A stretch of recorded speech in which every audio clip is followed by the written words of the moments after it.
pop your pussy like this. Shake your body, don't stop, don't miss. All you ladies pop your pussy like this.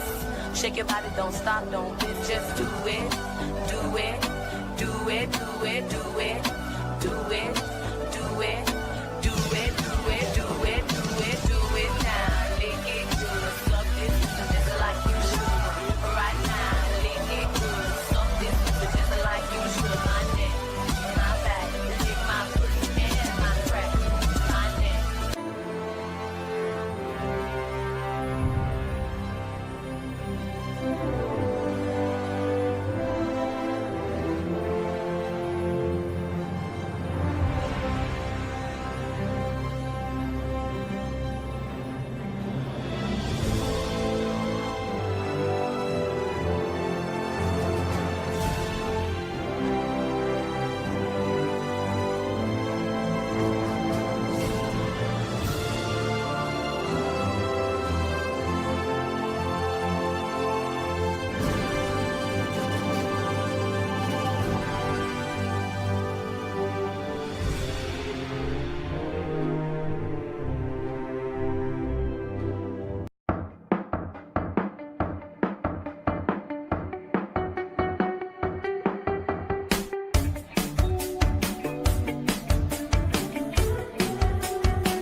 Dude, you just touched Christy Boner's hoo-hoo.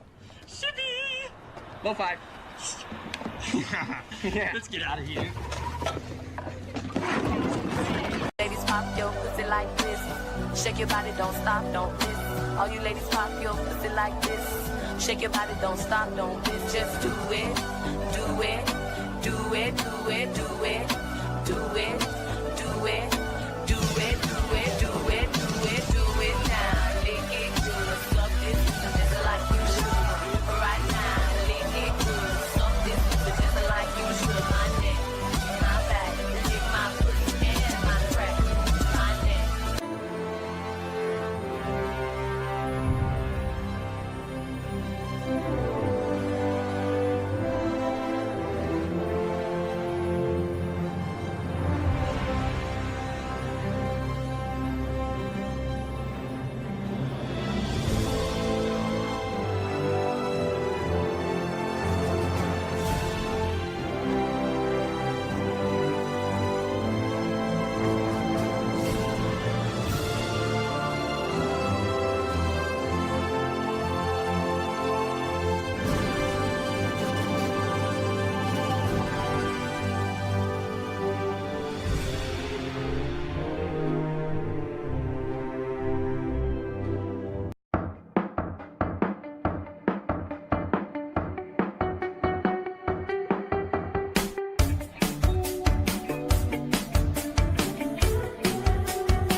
you just touched Christy Boris hoo-hoo. Shibby! Low five. Yeah. Let's get out of here. Ladies, pop your pussy like this. Shake your body, don't stop, don't miss. All you ladies, pop your pussy like this. Shake your body, don't stop, don't miss. Just do it, do it, do it, do it, do it, do it, do it, do it, do it, do it, do it, do it now. Lick it good, suck this, just like you should. Right now, lick it good, suck this, just like you should. My neck, my back, lick my pussy and my crack. My neck.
Dude, you just touched Christy Boris hoo-hoo.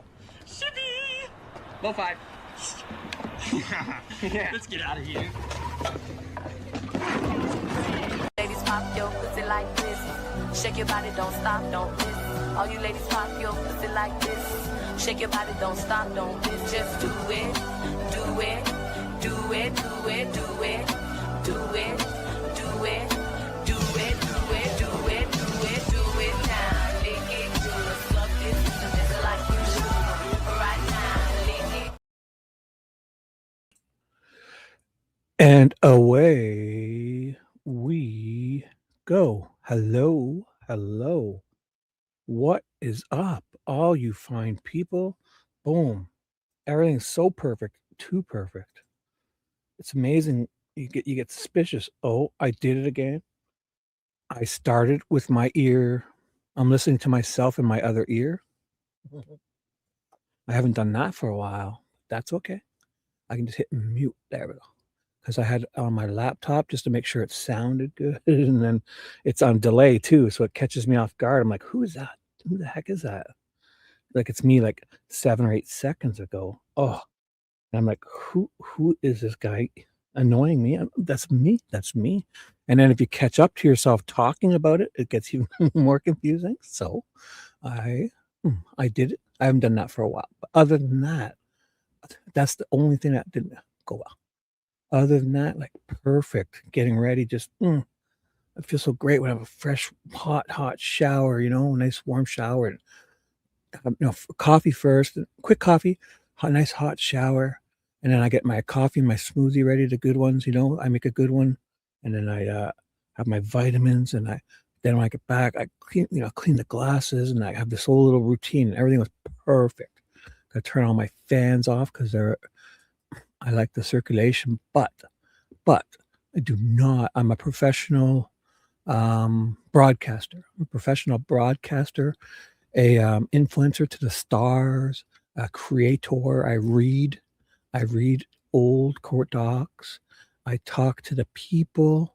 I create magic. It's what it is basically. And I'm not neurotic. I wish people, I don't hope they don't think that, but I do notice a lot of people when they do their live streams, they have a lot of background noises, and I believe now I take my other earplug out and it's like silent. Everything's silent. And I do that for you guys because I basically shut off 2 box fans out in my area here that blow into these rooms and stuff and out. I have 2 other fans in the wall that circulate to the other room and circle around, come back. And I have another fan that blows on my old laptop to keep it cool. And I have an air purifier. And I turn them all off for the people because I'm serial Shibby. So, and double check. I caught up. Perfect. All right. How's everyone, guys? Oh my God, my smoothie is so perfect. We got Dewey, we got Paula, we got thousands of people. I know the streets are busy tonight. Whatever you guys. Shibhead. Oh, Dewhead. What's up, shithead?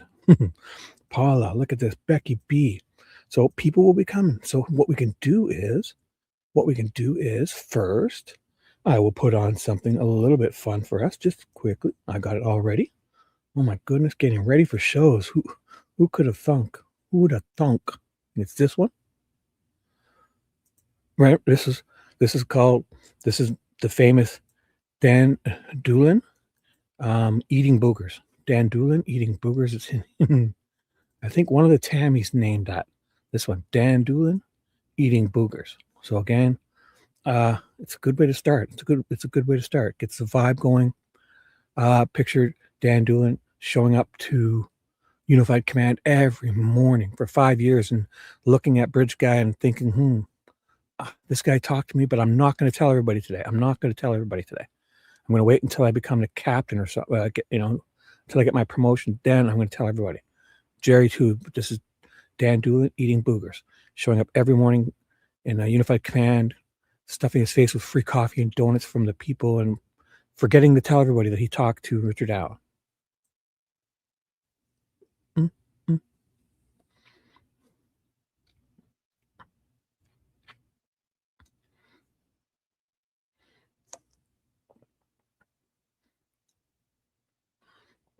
And I guess it would help if I shared my screen. Oh my goodness. Scratch that, folks. I'm professional Shibby here. This is what I meant to do. Let's start. Now, okay, the fun. Here we go. Take two. Pretend everything I said, I was just a warm up to this one. So Dan, I was here doing this, but I wasn't sharing my screen. Take 2. Dan Doolin shows up every morning to Unified Command. I was doing all this. I was pointing out to you guys and talking, and I should share my screen. And I can see it now. I see it. Good idea to share your screen when you want people to see it. Oh my goodness. Here. Dan Doolin eating, take 2. Dan Doolin. There we go. That's how you do it. You share the screen. You share with the people. And they will come watch. It's that simple. It is that simple. What else do we have in here? What can we do to start off? Something fun. Where's the fun stuff? I gotta get more fun stuff. Dance music must be. Yeah, it's dance music. It's gonna be fun. Something fun.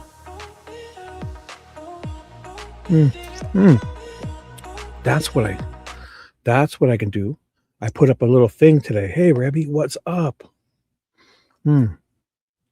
Just getting the people warmed up. We're gonna have a little bit of fun. Ooh, I forgot I put my photos up to share. If anybody missed it, look at me. So here's what is up, Fishy? The jam is happening. Guys, the streets are busy tonight. If you have anywhere else you have to be, oh my goodness, please do so. I will be here for the people all night long. Oh, I feel so good. It's such a good sleep. my smoothie, my shower, my vitamins, everything perfect. Then Fishy shows up, and oh my God, Rebby shows up. Look at this. Dewey calls me a shibhead, and I am. I'm a shibhead. Paula, lovely Paula says, nice to see you. Perfect. Look at this. Look at this. And all you need is an emoji. A simple emojis, I think, save lives. Because I was about to go and, I was so mad. I was going to throw something at the wall, and I see this emoji, and I'm like, or something like this guy here. And now you realize everything's good. Everything's fine. The world is not so bad. So, Fishy voted too. Oh, let's check who voted, right? Let's check the people. Oh, so Old Mort voted number 3. Who's your daddy? Like number 2. So let's check it out first. Old Mort, first one to vote. Or no, I should go by newest. Sorry. No, wait. I'll take it back just for 1 second because when did they receive that? So I'll go newest first. So newest. So I guess the first would be the oldest. So this guy here. Who's this guy? Shibby and Lola. Oh my God. Sunflowers. Yes, I do. Yes, I do love you all. That's why I put the sunflowers. Look at this. I did not see that. Let's see that. Well, what's your vote? Oh, number 9. Okay, so 4 hours ago, 6 hours ago. Lucy. Looks like Lucy was the first one. So not if you're 4 hours ago. So Lucy, this is one of the real effing imposters. Only number 3. Okay, so let's go check. Number 3, Lucy chose number 3. Let me see. Here's Lucy's choice. Oh my goodness! In the wintertime, the pies. So Lucy chose number 3. Oh boy. Okay, we'll take that into consideration. There's more. Yeah, all the rest are effing imposters. Boom. Only. See, look at this. And then this one here, Fishy comes in. You're gonna get the note. Look at those. Number 1. Yeah, that's the one. That's my favorite. What the hell has happened there? What are you blue? Get away. There we go. It is just right. Nothing weird, nothing screw up. The eagle has the fish. This is nice banner. I don't know. Just the Aurora Borealis is perfect, not out of control. There's pie. There's a squirrel. The shark has a necklace. Oh my God. There's peace and love in Canada and USA, where things have never been more. We've never been strong. We've never been more bonded. Right? Perfect. Now, let's do this. Rebby's over winter. Yeah, it's so gosh dang cold. It's -11 here right now. But I do love it. I love it because, man, I got this hair on my chest. I look like Tom Selleck. If I could just keep it on my head, I would be like Magnum PI. Oh my God. Just that puffy. I go out and I shout, I end up sweating. I go out in -15 weather with just a sweater on, the shovel, and I'm like sweating. I think it makes you stronger, kills off all the ugly stuff. So I think 4 hours ago. So I'm not sure. We'll have to give it to unindicted. 2 because the Aurora Borealis. So let me see. Unindicted chose number 2 because the auroras. It does have extra auroras. You like them? Nice. And there's the fish. The eagle's got to have the fish. But this is the one where it has the hats. So I said top hat for this snowman. So we got the squirrel. But the shark, for some reason, has a party hat. And the top hats also. This is AI, obviously. I mean, I drew this by hand. It took me out. They put a top hat on the beaver and the moose. So, does he have a hat on? I can't see. Oh my goodness. I don't know if the squirrel has a hat on or something. I don't think he does. But the shark has a party hat on for some reason. Could you imagine you put a top hat on this eagle? Oh my goodness. So, okay. So let's check for the people. Now, I believe we have to go back to Lola. She gets a double thumbs up. Double thumbs up. Sunflowers everywhere. I love you. Love you. Yes. I'll give you answer. Oh. No, I don't need to know right now. Yeah. I like number 9. No. Yeah. Tell me in the morning. Yes. Tell me in the morning. Yes. I'll make breakfast. We'll talk. Isn't that always nice? We'll have a coffee. We'll look at the sunrise. Then you go to work like a responsible person, and I'll roll over and go back to sleep. Oh, yeah, I'll get up. I'll do the regular. I'll hang out with you. We'll have a coffee. Anything you want. We'll shower together. Whatever you want.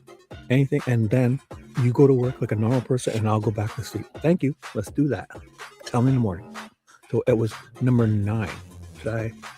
Did somebody else choose that too? Who else chose number 9? Wasn't 2, 1, 3? No, she's the first. Let's see. Oh my God, this just in. 3, 4, 5, 6, 7, 8, 9. Oh my God, that is good. Oh my. This shark here is adorbs. Oh my God. Did you get snow? Oh, no snow. Nothing? Yeah, you're on the West Coast, silly. You're in the climate, like what's that called again? Like the West Coast. It's nice over there. Do you ever get any snow? You must get like a little dusting, but yeah, we got heavy snow, and it's been so cold. It's actually not bad because the colder the better. If it stays powdery, it's so easy to shovel. Like I can get my leaf blower out. My leaf blower. We are done this. Oh my God, it's scary. It's fucking scary because it's like ice. Like I mean, it freezes so hard. Car on here. You could drive a car on here. So to just skate in one direction and like pass pucks back and forth and just keep going in one direction. It's amazing. It's so amazing. So, what am I doing? So, let's get back to this. Let's finish this up for the people. So number 9 is adorable. I do like that one too. I'll have to get a fish in the feet of the bald eagle because everyone loves a bald eagle. They are beautiful and majestic bald eagles. So, and who else we got? So that was number 2 for. Oh, we did you already. Hoosier, number 10. Oh my God, Hoosier's going out on a number 10. Oh my God. So this got the peace doves. And what is he? Oh my God, number 10 works. Got pie. Got where the shark is. He's on the land. That works. The squirrel's hidden. I'll have to fix that. The squirrel's hidden, so I'll have to move that because that's in the screenshot. Old Mort chose number 3, right? Well, that's where no. Yeah, Old Mort chose number 3. Right. I like this one, except the shark. What is the shark on? Are they implying that he's like standing on his arm like the squirrel is? I can't figure this one out. It's everything except the shark is kind of floating in the air. Maybe he's jumped up and he's holding a carrot. So this AI is great in this way. But last one, BG, which bridge guy? Look at you just did that, didn't you? Funny girl. So let's get to the people. Let's do this for the people. Let's do this. Let's do this. Let's do this. Boom. Everything is perfect. So if there's anyone still here, I'm losing a subscriber. Somebody's unsubscribed. It's like I go up 2 or 3, then I come down 1. Then I go up 2 or 3, and then I go down 1 or even 2 sometimes. So it's kind of funny. So not funny, but it's weird, I guess. So let me find out where we are. Let me check in with the people. How's everything? People still here? Okay. So what is up, guys? The streets are busy. So I'm just going to start reading from where I left off. And I'll get rid of this music. Kind of annoying now. It's cute while it lasted. Boom. You can go away. Let's get serious for the people. Boom. Perfect background music. I'll just read. And when other people finish up, if they come, they come. If not, they'll catch the replay. And what page was I on? Did I not write that down? I was here. And last night I had to stop. I was talking. Oh, I gotta practice now. I gotta remember when I'm reading this type of reading to actually breathe. Because the other stuff, it has pauses for you, right? And with this one, when they read like a whole page or two at a time, oh, that's why because I'm on page, it's only 9. I must have been on page 50. I must have been halfway close. Let's see. Oh, here we go. Oh, I took look at that. Popped right. I took a fishy intermission right here. I drew it too. This is where I took a fishy intermission break. Oh my. Look, this is funny. It's hard to write on my mouse on my chair of my recliner. So I must have been right around here. And I know I marked it up big time. Here we go. This is where I left off. So what this is, if you're not sure, this is like the day before. That's what I can do. I'll get to there. So I'd like to be able to at least explain to people what I'm reading. So it was around 1:33. Usually gets me here in the area. Definitely getting better at this. Oh, come on, load up. What's going on? Why wouldn't you load? Do I got to refresh you? Oh, there we go. Jury deliberations. Oh, that went too far. So, for the people, by the people, and where was I? Oh my gosh. Oh, right on here. It's this. This is what I'm reading. The motions here, like the day before, literally, and then they're gonna do. So it's about the sketches, right. And then day 1 of trial starts like tomorrow, 18th. Day 1. I'm not going to be obviously covering these, but what I have ready is I'm going to finish this. Anytime there's something small, not small, but I did skip these little things, like these briefs and stuff, just 4 or 5 pages about the sketches, motions and limine, and then there's like a response. So the trial and testimony skip, but then there's this, like notice to change of address. Order, judge called issues in order to respond to stuff like the motions. And then there's like instructions. And then there's like all these little things. And I've gone through them. Now, all I did was the trial stuff, but this other stuff, motion and limine regarding videos. And then skipped, but orders, I have them all ready to go. The ones that are, and some of them aren't, they're not interesting, but some of them are just not, but I've saved them all. So that's what we're doing. I'm doing. And when we stumble upon things, I'll try to check with chat how everyone's doing. If you're still here, there's only 5 people, but that's still good because I know the streets are busy. Here, I have it all ready to go. So we're on this one. No, not here. Sorry.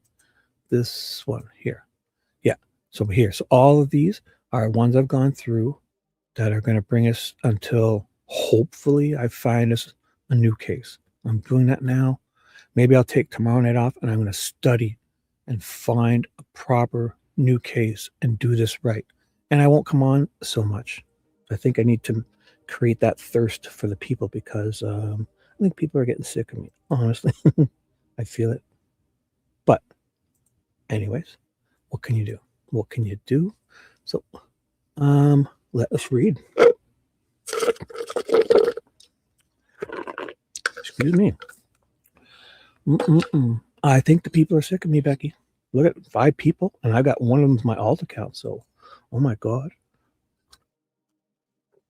I could shut it down. Nobody would even notice. But for you, Becky, I'm just kidding. There's 1. Look at 2. Dewey. There's a couple. You guys are the most important people out here. That's all that matters. You read it, and they will come. Watch. 7 people. Now watch. I'm gonna start reading. I know I'm only kidding, but I've been on a lot. So Oh, okay. So what I'll do today is I got to remember. So I was reading these, and they're reading a lot. So I need to take breaths because I was once I start losing it, I can't get, not that I can't get it back or I can't breathe, but it's funny when I don't have the breaks, like these little breaks, just go take a quick breath, seem to just read for, oh my gosh, breathing is good. Breathing is good. So I finished right here. And there we go. Rosie, thank you. All right. So this is the day before the trial, in the afternoon, I believe now. The day before the trial, we're talking about the sketches. Which sketches can we bring in? These people are hilarious. Like all these sketches and putting them out for years and years, and then they try to say you can't talk about them at trial, and you can't. Oh my God! So the defense is just, I mean, it's amazing how can they do this, especially with stuff that they put out. Then the state is like, you can't talk about this, you can't talk about that. Yay. Oh, hi Michelle, what's up? New people. Yes, I read it and they will come. Right? Look at, if I read it, will you come? Yeah. Look at, if I read it, will you come? Yeah. Oh, that's okay. Yeah, it's Friday night. People have been doing shows every Friday, so that's the one good thing about renting, call and maintenance. Oh, yeah, true. Yes. So were you saying that about renting? No. So you were saying it about what? Yes, I agree. Let's do this. Yep. Or yeah, renting is good in that way where it's something big. Obviously, they like when you got plumbing problems and big stuff. Yeah, it's good if you're renting. There is that plus because they need to have heat. They need to have the AC working, right? There's certain laws, like especially in so that's one benefit of renting. Except when you add up how much you're paying for rent, it is kind of money just goes away. So it's tough. It's tough that way, and I understand. 2,000 a month, and the year you're spending 30 or 40 grand a year, 30 grand a year on rent, and that's gone to someone else. So there's that. But again, it's not. Some people get lucky and get houses handed to them from their parents. So I'm not one to say. Yeah, so here we go. Thank you. All right, Judge. So to kind of set the stage, there are a number of witnesses. And I mentioned in the motion, I didn't identify them specifically in the motion because there's so many. I can do that now. Or I can wait until we're done making the legal arguments and then identify them. You can. That's fine. You can list them later. That's okay. I'm sorry. You can list them later. That's okay. Okay. All right. So just go ahead and make your argument. So here's probably where I probably should have started. So we got Michelle. What's up? Everything okay, guys? Oh my goodness. Dewey, your pipes, how are you doing? Are you okay out there, guys? Hope everyone's all right. Staying warm. I can't get in the basement right now. Oh my God. It's frozen shut, bro. Oh my God. Well, if we have any food down in the pantry, it'll be fresh. That's good. Off the grid. Yeah, it's tough. It's tough. But I mean, you know what? You've done this before. You're a seasoned pro, right? You'll get through this. Just main thing is keep yourself alive. The sun will show up tomorrow. You'll be just fine. You wait another 5 or 6 months, you'll be complaining how hot it is. Isn't that wild? Because where I'm at, it's like it's either too hot or too cold. It's there's only a couple of weeks or so where it's just perfect to have the windows open, and this just in the beginning of spring and then the beginning of fall, it's just perfect. But then it's either too cold, you're like, oh my God, it's too cold. And then you're worrying about the heat. And then in the summer, it's like too hot and you're worrying about AC. So thank you. And, those witnesses would be number one, prison guards from Westville and Wabash Valley, possibly some jails, maybe the Cass County Jail, maybe White County Jail, and maybe the Carroll County Jail, where Mr. Allen was housed for periods of time during the case. Number two, inmates from Westville Correctional Facility. And then number three, police officers or law enforcement officers who would have gone to those facilities and interviewed inmates and guards as it relates to Mr. Allen's actions while housed at the DLC. The argument is, or the concern is that many of those witness interviews, what you've got is you've got an officer, Officer Moon Mullins, Officer Dick Holman, Officer Davies, I believe.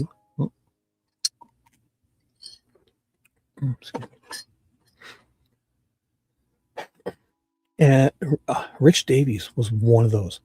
Officer Harshman who testified, maybe here's where I was. Oh my God, how did I get to this? Wait a second. You know what? Why was I writing this for? This means something. I can't. Well, I was trying.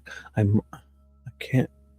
I must have meant something here. Let's see what I think of. So, the argument is, Rich Davies was one of those. Officer Harshman, who testified at one of the pretrial hearings in this case in July. Those officers essentially went in and used what I would consider kind of a template for interviewing these guards and inmates. And that template was basically this.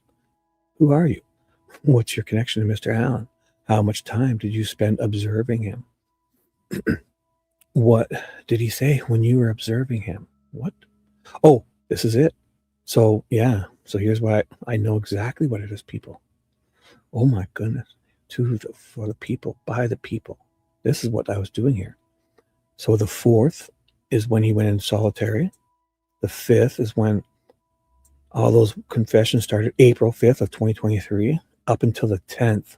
So the 5th up until the 10th, where Wallace says that his room, his cell, he was throwing stuff all over his cell. So the 5th, the 6th, the 7th, 8th, the 9th, and then the 10th.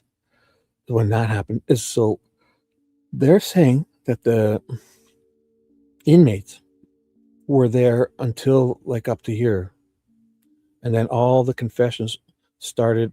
He put into solitary on April the 4th, 2023. Then the 5th, all to the 10th is when all those big confessions happened. And I don't believe it.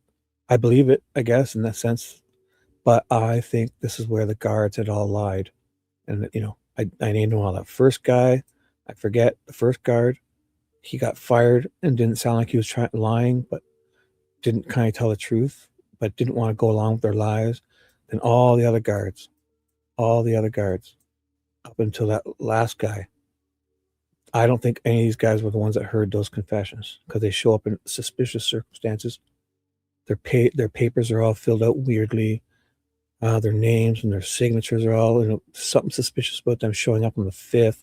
The note is passed under the door, and confessions, and they're all sound suspicious about their paperwork. And then there's that last Wabash guard who I think is just a distraction. So that's what we're at. And let's do this. So, where was I here? So, sorry, I should do better. Jumping all over the place. What did he do when you were observing him? And maybe most importantly to this particular motion, how was he acting? And what was your opinion about whether or not his actions were genuine? And those interviews, as part of the template, the officers would almost always preface their questions about how genuine Mr. Allen was acting with, hey, I understand that you don't have any history or you don't have any education in psychiatry or psychology, or you don't have a background in mental health, those kinds of things. But would you just tell us what's your thought about whether or not he was faking or not?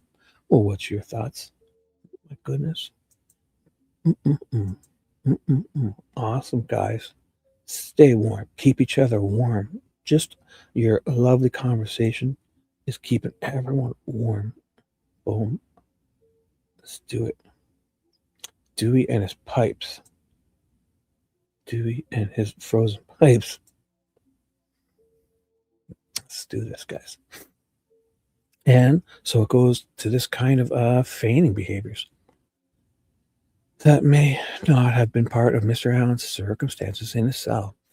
And so one of the concerns is that the defense has that essentially these witnesses will be marched in and asked the same types of questions that the law enforcement officers asked them in terms of, hey, I understand you don't have any background in psychology, but would you just tell me, do you think he was honest, or do you think he was telling the truth?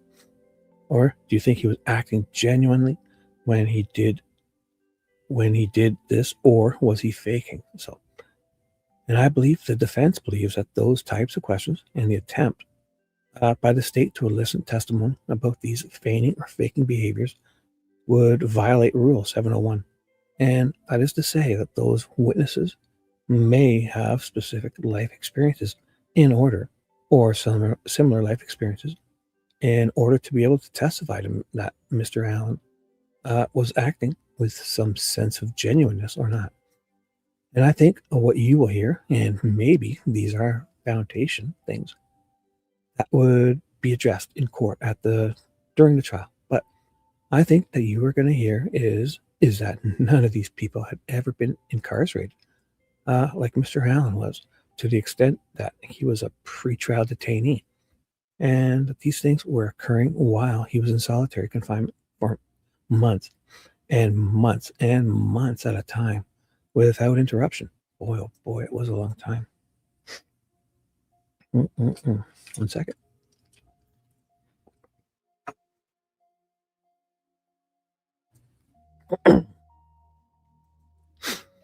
And so I don't think so. And I don't think that there's a basis. It's kind of a firsthand. It's similar to having firsthand knowledge. It's a similar argument, but it's Rule 701. Rule 702 is, as you know, the rule that requires that to the extent that you are going to testify about someone's state of mental health, that there has to be some expertise established.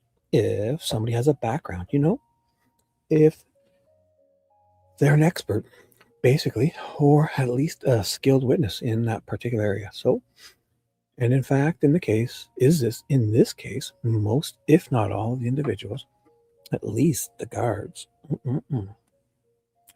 and the inmates have acknowledged to the officers, look, I don't have any background in mental health illness or history of, in psychology or mental health. There are a few, in full transparency, there are a couple of witnesses that did indicate that they had taken a capsule of training with the DOC. Yeah, just like, these people are amazing. Like, even the doctor was, that one doctor said he was, he knew where he was and he was answering questions and everything was fine when he did a certain confession. And I showed video from like around the same time and he was like obviously not okay. So, and that was from like the main doctor. So these guards just saying that what they think is just, they shouldn't be able to comment on that.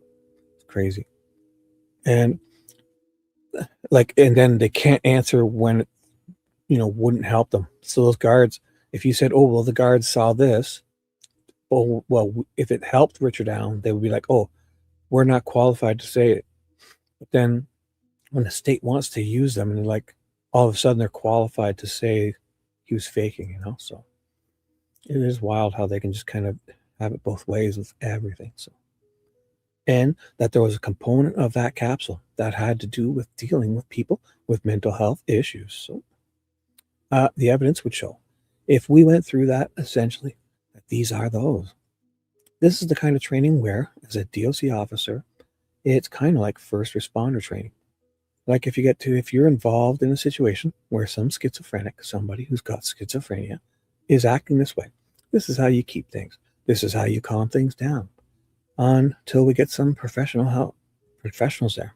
And so, in full transparency, there's a little bit that's sprinkled into the testimony, but I don't think anybody that you would hear would be able to establish that they're an expert or a skilled witness as it relates to the psychology or mental health or anything of that nature.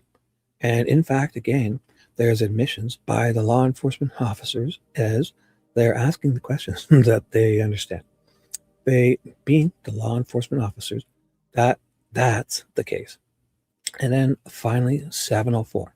I believe that rule applies in that, essentially by eliciting testimony about whether or not an inmate or a guardian believed that Mr. Allen's statements were genuine, or that he was fake, or the alternative, that he was faking those things, or feigning that behavior. It's a conclusion of law, and because it goes directly to his guilt or innocence. And so I think, based on 704, those types of arguments should be excluded. And then finally, Rule 403. Maybe I said finally a minute ago. I feel like I read this the other day. But Rule 403 also applies, or you did that once before. Yeah, it was about 407 though. So the idea that the court would allow these things to happen, people without any type of real background or skill sets in mental health or psychology or anything of that nature, would just be confusing to the jury. So I think 403 applies as well. Thank you. And who's arguing for the state? Judge, I am. Sorry. Mr. McLeod.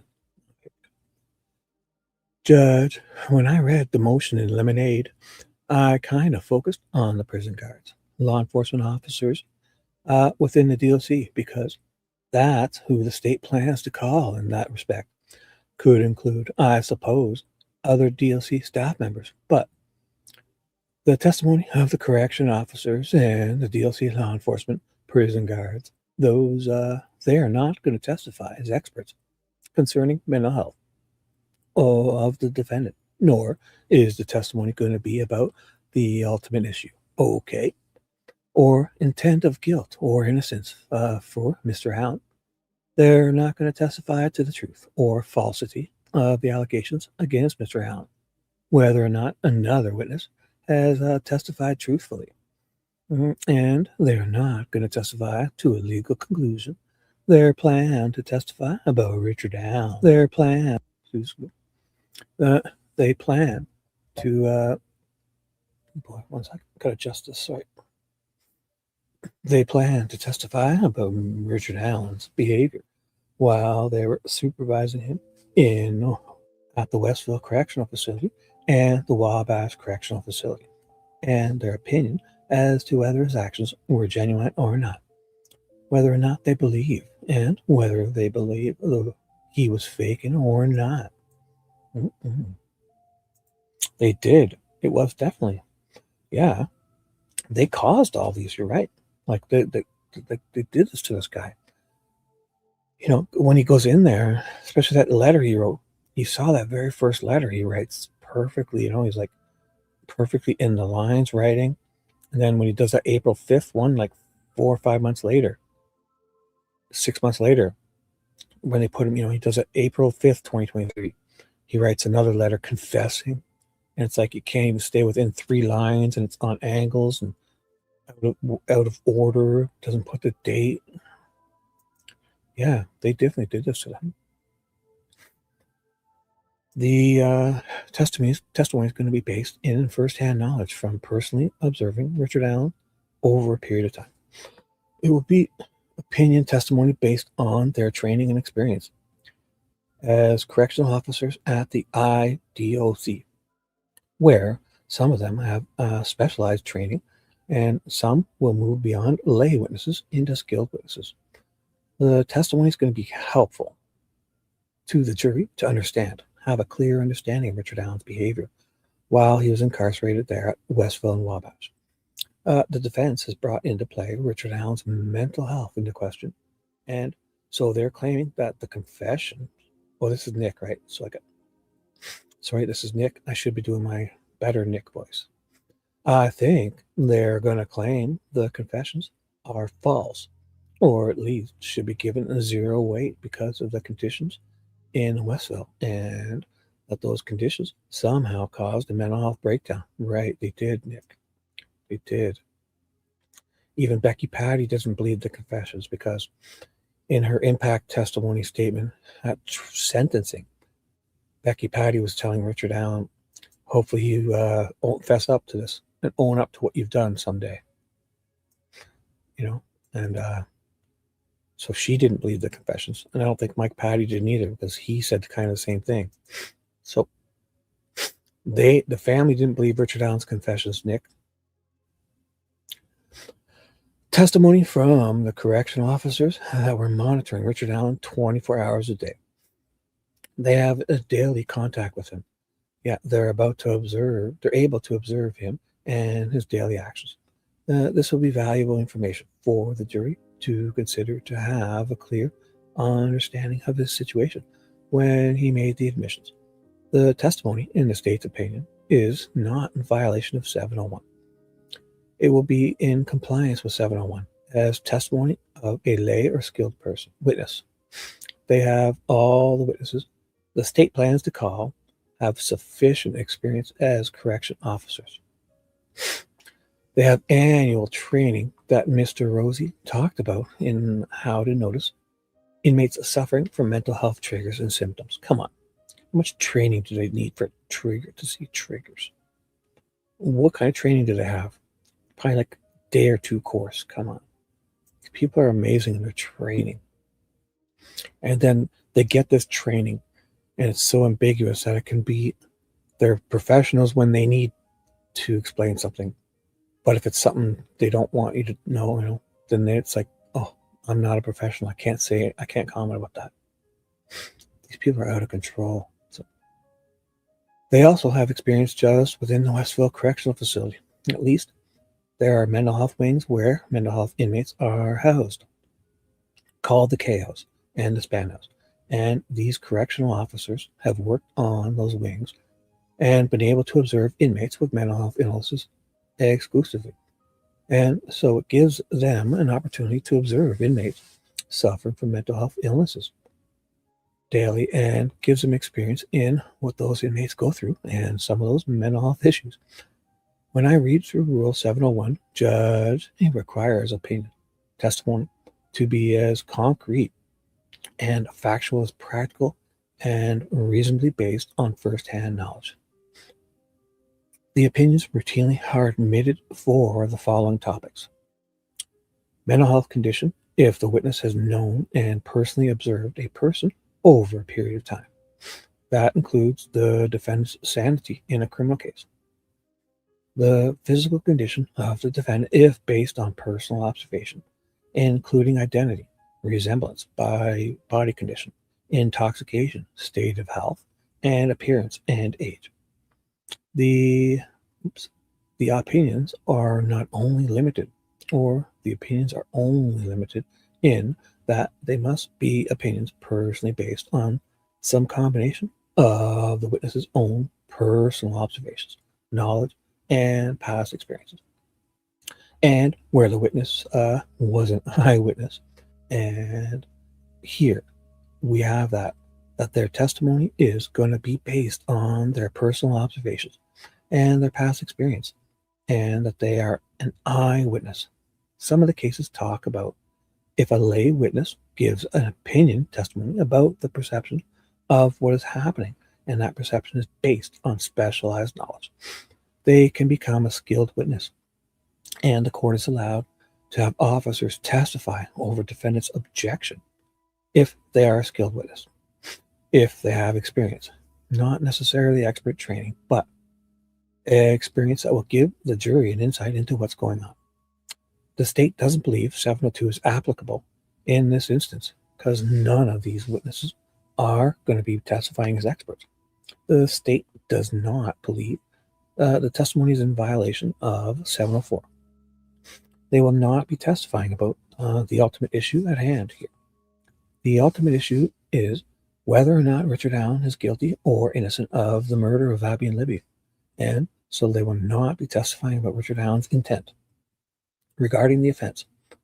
They won't be testifying about the truth or falsity of allegations against Richard Allen if they won't be testifying to any legal conclusion. So, and they won't be testifying as to whether or not another witness's testimony is truthful. They won't be vouching for another witness. The state doesn't think that 403 applies or that this testimony will be in violation of 403. The probative value of the testimony of the correction officers is not outweighed by the danger of unfair prejudice, confusing the jury, misleading the jury, undue delay, or cumulative evidence. Again, the defense has brought into play Richard Allen's mental health, and this testimony will help the jury understand his daily life, his daily actions and functions. And so, do not believe it's in violation of 403. What's up?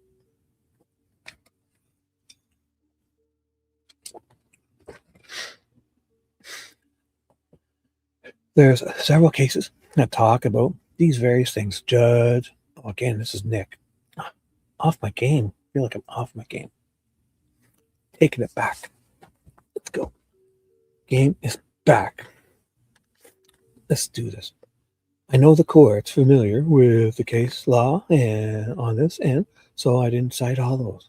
The important one to talk about, skilled witness. I don't want to give the court that case because I think it's of key importance in this situation. We are going to have law enforcement officers testifying where they have past experience, and that's Wagner v. State precedents from 1985. And that talks about skilled witnesses. And so the state would ask in a game, the state will go through questions with each officer to qualify their experience. Remember, yes, of course. They're training and happy to do that outside the presence of the jury. But the states will build a foundation with each witness so to show the court that they do have the experience and training and knowledge and testify. If not, as an opinion witness, as a skilled witness, judge. Okay?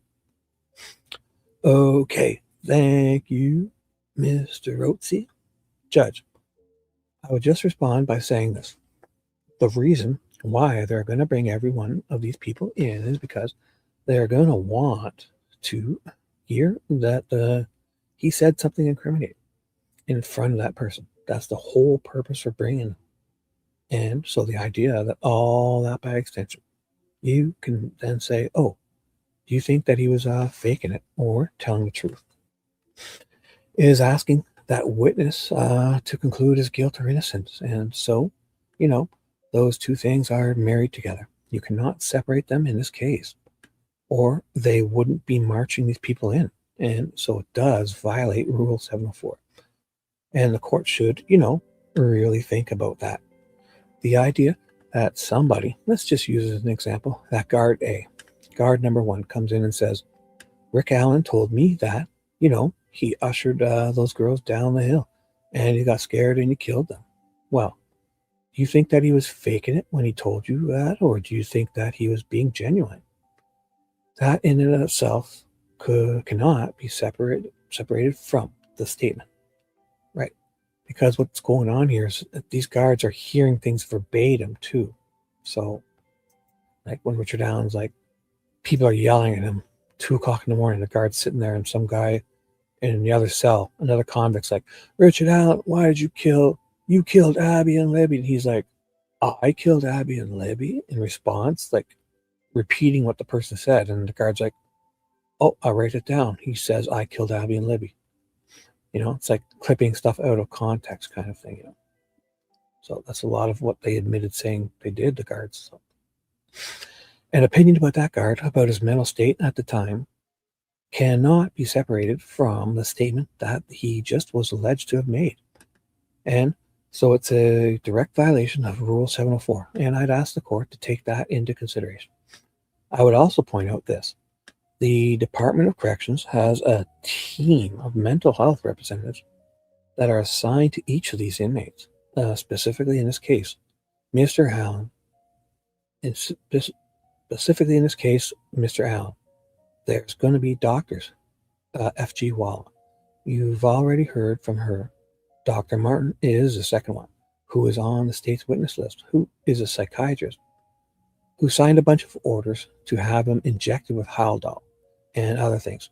There are mental health workers at the prison. All of those people can come in and state an attempt and can attempt to establish foundations for them to testify about things that go to the state of mind. But in this particular case, they are trying to do it through inmates and guards. Inmates too.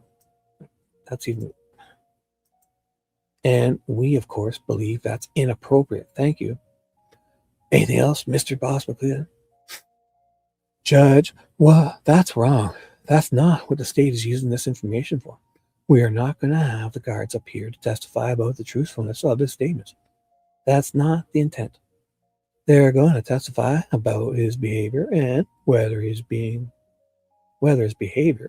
was genuine or not, based on their training and experience.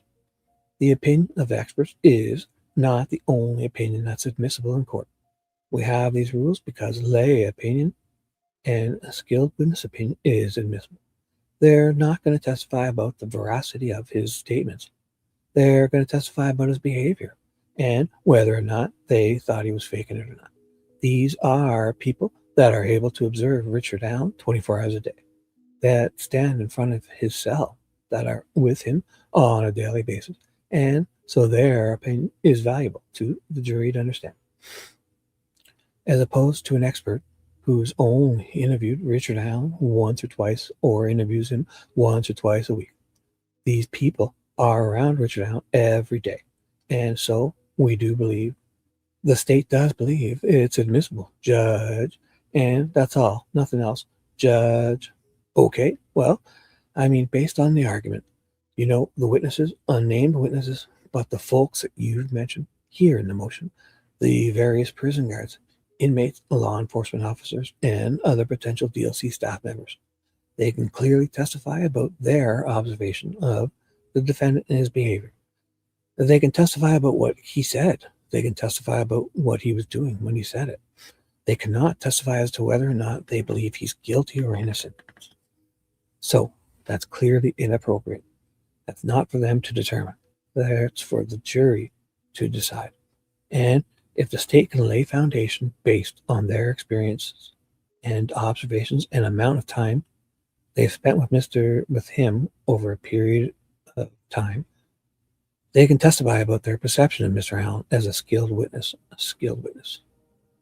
And by genuine, I mean if the statements and what their observations of this behavior is, if that is genuine. So that's up in the air because that depends on the foundation that you can lay with those particular individuals. But they can clearly testify about their observations of him and about his behavior and about what he said and what he was doing. But it's so wild how they can,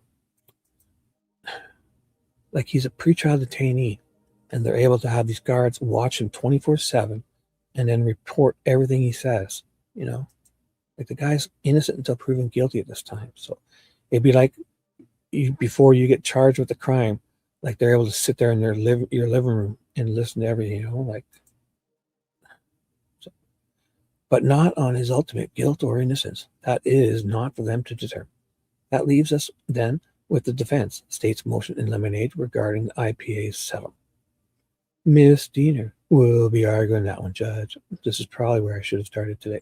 Oh, okay. Okay. And then Mr. Luttrell will be arguing the one, Mr. Tobin. Okay. Thank you, Judge. Miss Diener. Thank you, Judge. Yes, this is where I was going to start. This motion is filed based on past experience in the 3 days of motion in that we heard in Carroll County.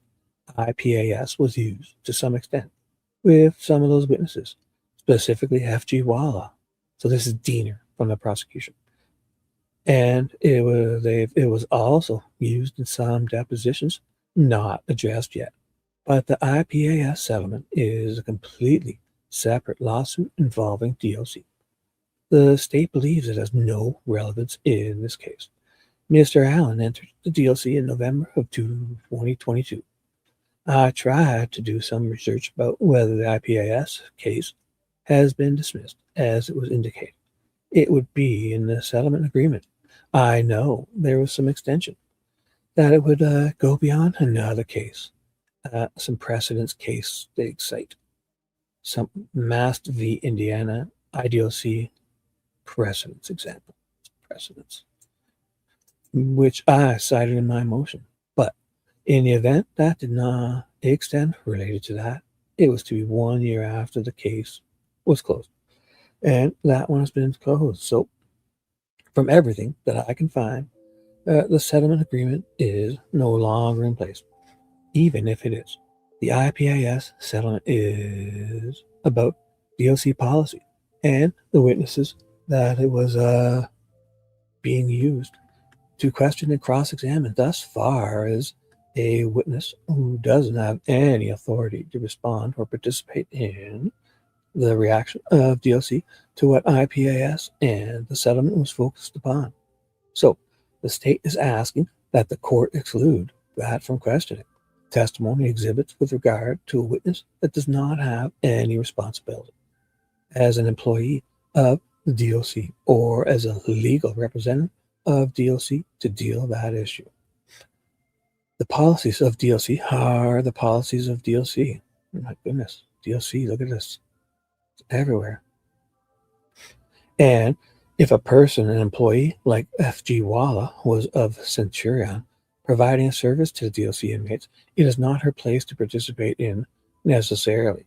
And she didn't indicate that that was her responsibility. The DLC policy as it relates. And it's just a muddying of the water. It's confusing, and I believe it is intended to cast aspersions on the DLC for the benefits of establishing that Mr. Allen made certain statements due to his environment. But the state believes that that would be an inappropriate use of this outside litigation with witnesses that have no place in it. So we would ask for any references to the IPAS unless there is a separate foundation established that it be excluded from the proceedings. Mr. Rosie. Thank you, Judge. So the IPAS settlement was offered up in the exhibit list with at the pretrial hearing. So I'm asking the court to take judicial notice of that document. I will.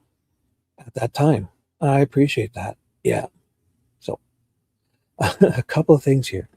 The relevance of the IPAS settlement is that it includes a lengthy definition of it includes a lengthy definition of the phrase serious mental illness. And that particular phrase is one that is relevant to this case because it's the defense's contention that when Mr. Richard Allen hit the doorstep of the DLC in November of 2022, that he had serious mental illness.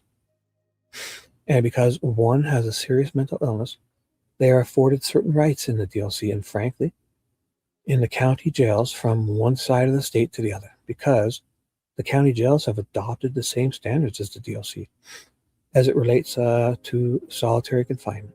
And so that definition of serious mental illness affords him those rights, which then means that the DLC has to treat him in a certain way as it relates to his confinement. And so the IPAS settlement is the seed, essentially, from which that definition, which was broadened, frankly, to include the very disorder that Mr. Allen had, which is a major depressive disorder when he hit the cell block. But that is the seed that essentially created what now is the existing DLC policy. And so that's the relevance of the IPAS settlement. There are a lot of things in the IPAS settlement, with all due respect, that don't have. There are other things in the IPS settlement that don't have anything to do with this particular case. Naturally, there may be some facts in there about things that just aren't related to this case, like about other cases and the circumstances that were created with the plaintiffs who existed. But the definition of serious mental illness and those privileges and rights afforded to inmates that have those are part of that settlement, which was then, that information was then taken and essentially rubber stamped into the DOC policy, which will also be an issue in this case. And I've offered up some of that to the court previously in the July hearings. And so that's the reason why we think it's relevant. And that's the reason why we think we ought to be able to educate the jury about how you treat offenders, inmates, in this case, a pretrial detainee in a solitary setting, and what types of mental health services that should be afforded to them. All of which, of course, would be relevant to his state of mind, the credibility of the things that they claim that he said that were incriminating. Now, even these actions that these guards apparently, these guards can come and testify about, well, he was genuine about this, or he was, he was faking it, or he wasn't. All of those things are relevant and connected with the way he was being treated at the DLC in terms of his solitary confinement, and now that it was handled. So those are the reasons why we're asking to be able to put the IPAS agreement in.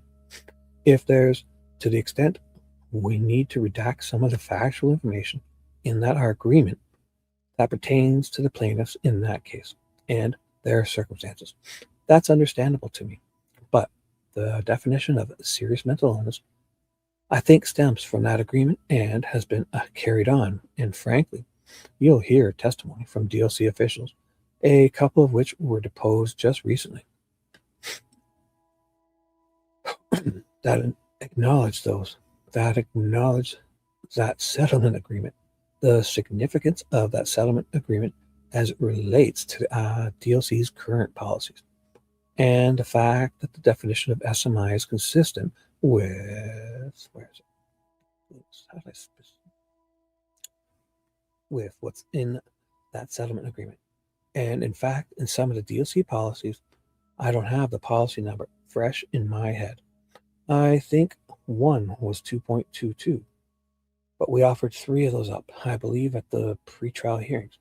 In one of those policies, there's actually a reference to the IPAS settlement. So from that standpoint, we think it's relevant, and it helps tell the whole story about the timing of how all this came out. And so we'd ask the court to consider that. Thank you. Anything else, Miss Tina? 1 sec, okay, guys? 1 sec.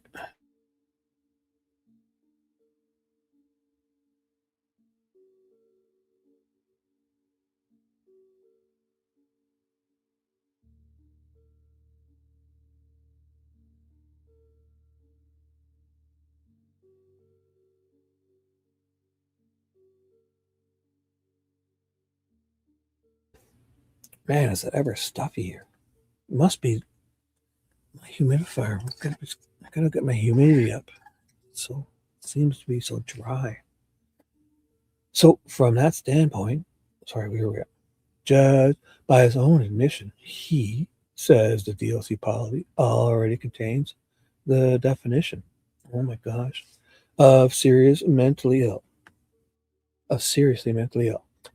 which is actually broader than what is referenced in the IPAS settlement. Again, how is the IPAS settlement helpful or relevant? It's confusing. It's a distraction. It's another litigation. Mr. Allen came in at a time when the policy had been modified as a result of the IPAS. So therefore, the change did not happen while he was there. It had no impact on how he was being handled or treated. The state's not objecting to DLC policy being referred to. The state's not, okay? Being referenced that was in place at the time that Mr. Allen was there. Outside of that, again, not relevant and confusing. We are asking the jury to take on a lot of information and I ask the court to find that those are not relevant. In addition, there are additional rules that or evidence that speak to the use of documents from litigation outside of the case at hand. I cited those in the motion. I think those are also something to be considered by the court when talking about relevance, and the state would have nothing further. Well, if the purpose of the settlement agreement is to educate the jury on how you treat an inmate in a mental health setting as it relates to this state of mind, does the DLC policy already incorporate that? It does in part, Judge. Okay.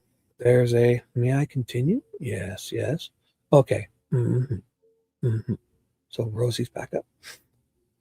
The concern I have is that the jury might view that DLC policy as having been created on a certain date, whatever that date is on the policy. And then everything from that point forward is all new. And it's, it's subject to, hey, this is the policy was created in 2022. And so we are just learning.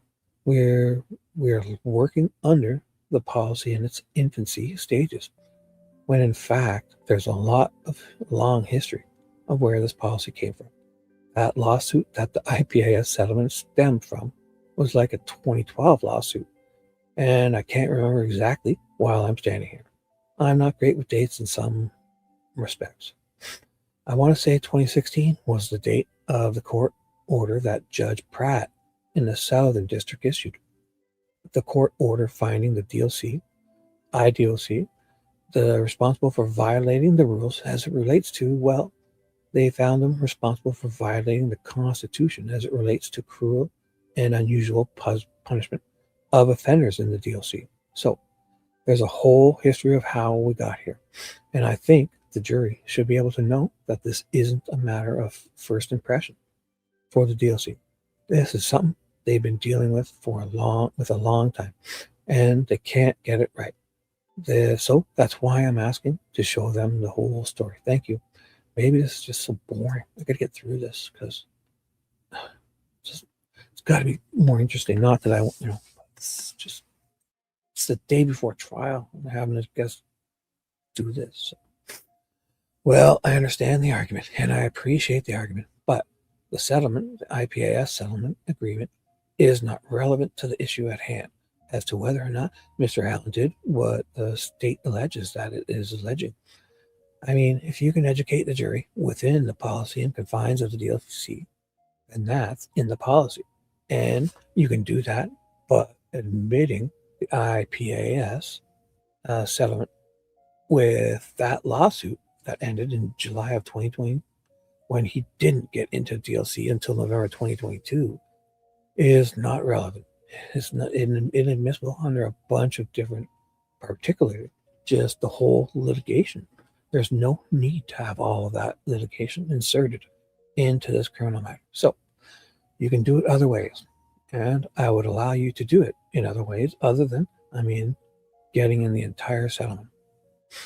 If the DLC policy that was in place at the time Mr. Allen was in there defines serious mental illness, then it defines serious mental illness and how the DLC should be treating folks with that condition. So I'll grant the state's motion in lemonade regarding the IPAS settlement. May I ask for a point of clarification? You may. Judge, just make sure you're only prohibiting us from putting the actual document in, right? We can make a reference to the settlement, which is, well, document and references about a lawsuit. There's no need to reference a lawsuit if it's in the policy now that you can explore. But that is the policy references the IPAS settlement. It is literal references in it. Well, there's no need to reference the policy settlement. What if it's in the policy itself? Screw you. You saying they can't? You can read the policy, just not that part of it. But they reference it in the policy. I'm allowed to reference. That's wild. If the issue that you keep harping about is the educating the jury on how you treat an inmate in a mental health setting as it relates to his state of mind, and they had a lengthy history or a definition of serious mental illness, you can focus on that without getting into anything about this IPAS settlement, without anything about this lawsuit, because it's contained within the policy of the Department of Correction, according to both of you argue. But you're not going to require me to redact that from the policy, right? Why do you need to do anything with the policy after that? Just I just said, which is because I need to tell the jury the truth. I need to educate them about the truth. Okay. And that is part of the history of that policy. It's not. You don't need the history of the policy. You got the policy. Thank you. You're welcome. That leaves us then with the state's motion and nominate regarding defense witness. And I understand Mr. Luttrell will be arguing. Yes, Your Honor. Thank you. And defendant filed a motion, a response to that motion on October 7th. Oh, I can't even keep track of these motions. So many. Goodness. The one from October 7th.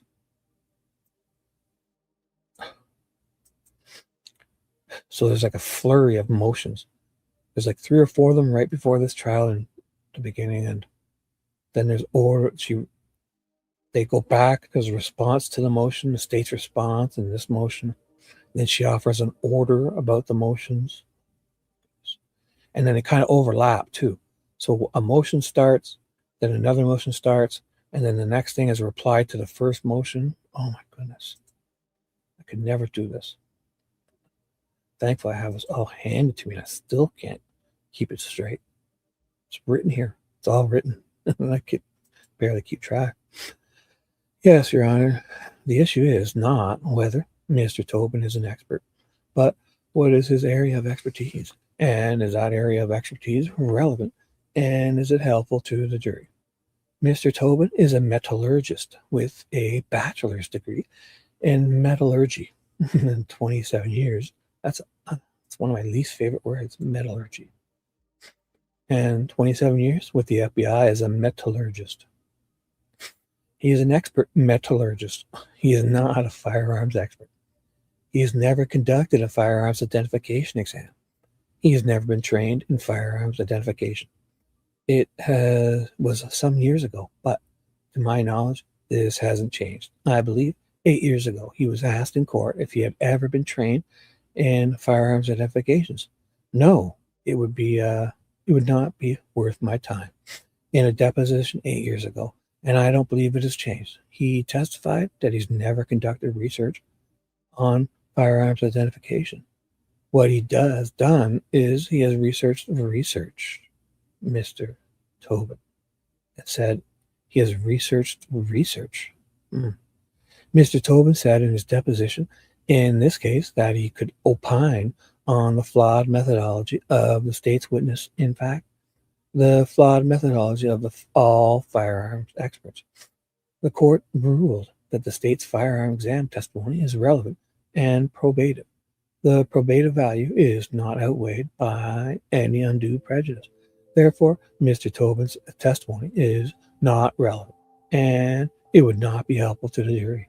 He would be opining not that the state's expert got it wrong, or is mistaken, or failed to conduct the proper exam, or could have done a better exam, or documented a better exam if she had done this or that. He would be testifying that she could not ever conduct a firearms identification, and no other examiner could as well. Helpfulness, Your Honor, is the touchstone of admissibility under Rule 702. This precedence example is a reference for that. It's not a case that didn't deal with firearms, but it dealt with expertise. If the topic of the expert testimony does not address a fact in this issue, the evidence should be excluded. Irrelevant. Evidence cannot assist the trier of fact. That's what I believe it was ISC said in Ross precedents. It's a far different case.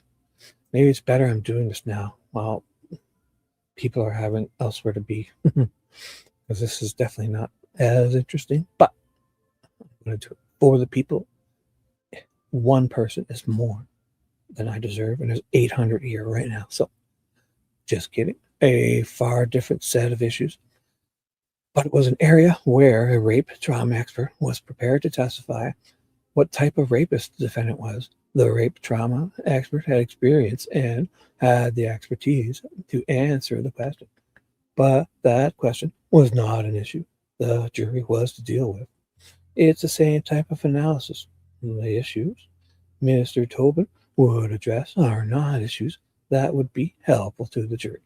An expert who qualifies as an expert to some matters can state an opinion on a matter, cannot state an opinion on a matter as to which the witness has no special knowledge. That's the Weishite case, if I pronounce it correctly. So they're stating some precedents, and he's saying on that, I believe page 10 on that precedence is where that reference is from, indicating that you may be an expert and you're qualified to testify on some things, but not to matters in which you have no special knowledge. One quick second, please hold.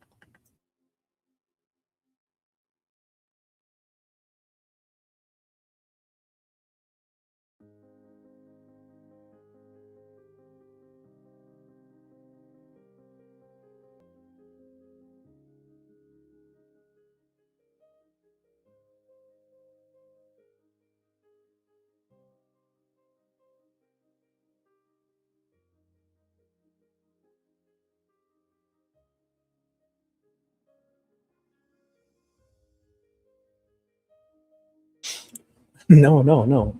It's just really stuffy in here. My humidity, it's down. My humidifier's on, but it's like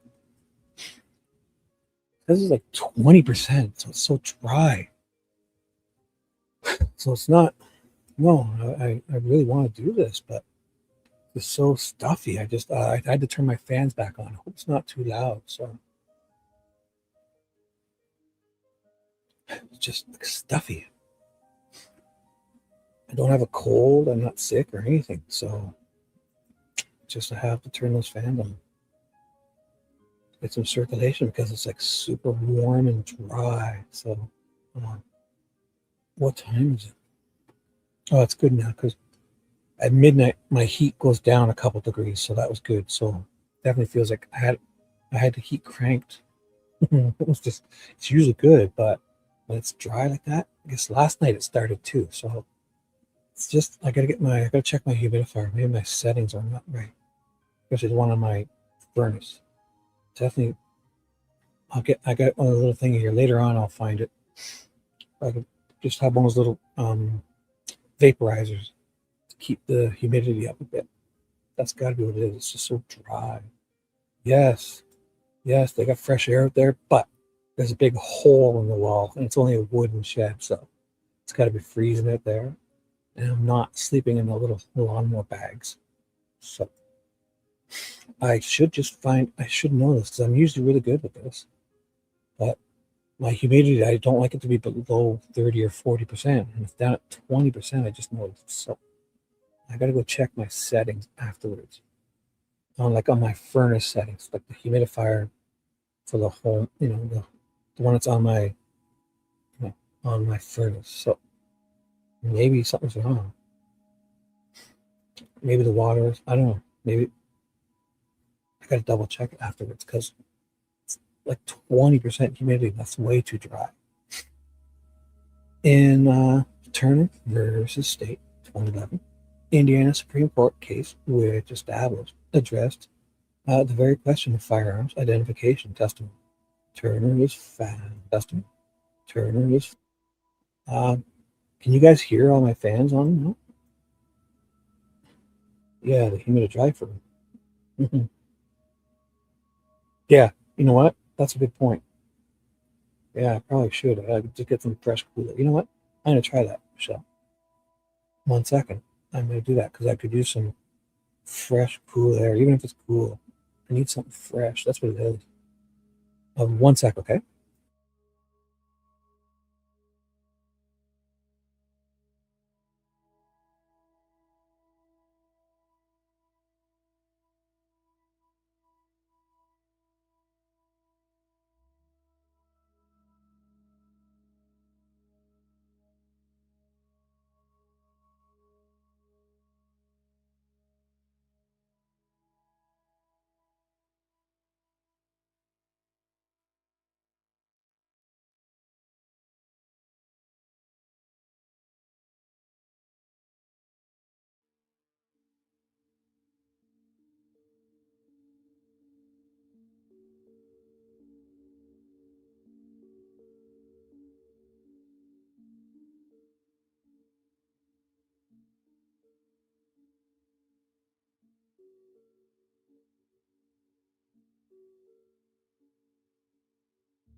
And we're back. Oh, that was a good idea. Thank you.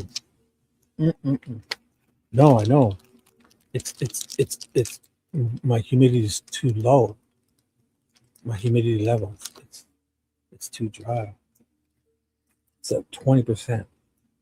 And I usually keep it at I try to keep it at above 40 or, above 40%, right? You don't want it low, but it's 20%. My humidity in this room says 20%. That's just too dry. So I cracked that window open and boom, this fresh air came in. It's like perfect. It is wild.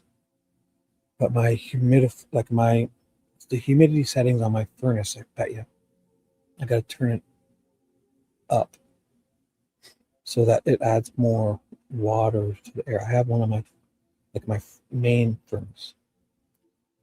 And then I also usually have one in the room. I have those little ones where you can either use a little water bottle or just, a little vaporizer thing that puts up the cloud of, should have been doing that. But it already feels better. So let's do this for the people. 900 people are here. Thank you. It was a wonderful suggestion. I was thinking that earlier too. It's wild. It's like -10 out, -12. And I cracked my window open. But it's perfect. Like I really. And about a half an hour ago, my settings on my furnace have lowered the heat. I think it was in that zone where it was turning on too much, the heat. So let's do this. Thank you. Let's see. I already feel better. I feel it already. So, yeah, I should go for a walk outside. It's like -12. That would wake me right up if I walked around the block. But, although it's pretty late, but and I'm in pajamas. Turner is found. Precedence. I already feel better. Yeah. Thanks. Good suggestion, Michelle. Look at okay. Yeah. Crack a window. Oh, I feel it already. Oh, I can breathe. It was weird because I felt like this will be great. Like all this reading. I mean, even though it's boring, I have something to read, right? I should be excited. Like, I can feel the time. Not that I'm trying to kill time, but I feel it already. So, hey, how about this, Michelle and Paula? In about an hour, when I start complaining how cold it is, I have a sweater on. In an hour or two, one of you, when I complain about how cold it is, remind me to close the window. I'll be sitting here saying, "Oh, it's so cold. Why?" I forget why. But I feel I would rather be freezing and be able to. I feel it already. Oh my God! It's like I was taking breaths before, and I just like, feels so good. If I start complaining, remind me my window's wide open. Feels so good. And he's testifying in an area in which he is not an expert. I should have did this last thing. Oxygen is great. Forgot how good it was. Yes, Dave will be going. Yes, Dave will be definitely. He'll be going tonight. Well, yeah, it's Sunday morning for us. Yeah, 1 a.m. 1:10. So, it feels so good. He has testified, as Mr. Rosie has pointed out in his pleading, many times around the country, primarily in Dover and other precedents. I don't think I know he's testified in jury trials, but I think that's fairly rare. It's primarily to testify to the threshold issue. Is this evidence admissible? Oh my God, it feels so good. Oh, fuck, that's all it was. It's just so stuffy. It would be confusing to the jury if he were testifying. Your Honor, on the question, is that all of I know all these firearm examiners are junk scientists, which is a phrase that he has used in the past. There are 4 individuals listed, combined by both sides. Oh my gosh. Man. Mm-mm-mm. Dave is Owl on the Prowl, the guy we go to on Saturday nights. He's the one guy we leave for, not Charles. The guy we leave for, Dave, is Owl on the Prowl, Danger Dave. No, he's a busy guy. Not here right now. He's Owl on the Prowl, the one that we went to after the Saturday night show. He goes on at 1 a.m. East, so midnight Central, 11 p.m. Mountain, and 10 p.m. Pacific. His name's at Owl on the Prowl, Danger Dave, and he does a wonderful show. We've been going to for months before I even started on this. So he's the one that gets grandfathered in, where if I'm doing a show, I'll most likely shut it down and go to him, but nobody else. Just he was awesome. As addressing the issue, firearms in this case. And Friday night's a busy night too. So Friday nights are busy. So yeah, Saturday guy, yep. But you're welcome. Thanks for being here. You're awesome. Thank you for being here. I appreciate you. I noticed the other night when Charles came, somebody said Charles was on. And yeah, I didn't want, like, Dave has a great show. I don't want to do the other show where people are kind of not all that interested in all the fighting and all the arguing stuff. I feel for people, and I understand how they have to stand up for themselves. I kind of just want to read this stuff and take it in. And it's almost like we're studying for an exam. And it's not fun. Some of this isn't as fun as it should be. But if that appeal is granted for Richard Allen and anyone cares about it, not that I'm trying to save the world or whatever, but I mean, man, some of the stuff that we're reading, we know about. It happened a year and a half ago. This poor guy, and it just, I feel like I'm learning stuff and putting stuff together every time. So, that being said, it's all I can do. So I'm learning how to make videos. I'm getting good at it. So this year is going to get better for me. And when I need to branch out too. I can't just stay with one thing. I got to find myself another good case to jump into to kind of, excite us again. Not that this is boring. Not that I'm going to ever stop this until this guy gets his appeal, because this is ridiculous what's happened to this man. But I didn't do this properly.